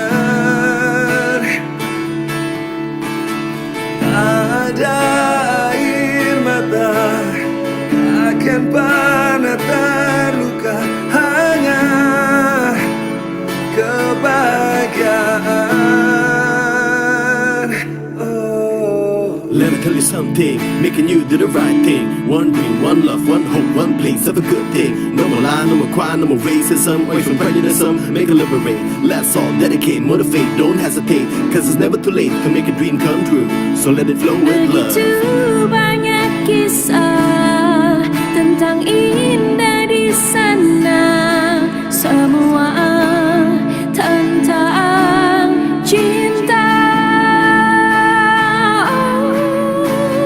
Tak ada kesalahan.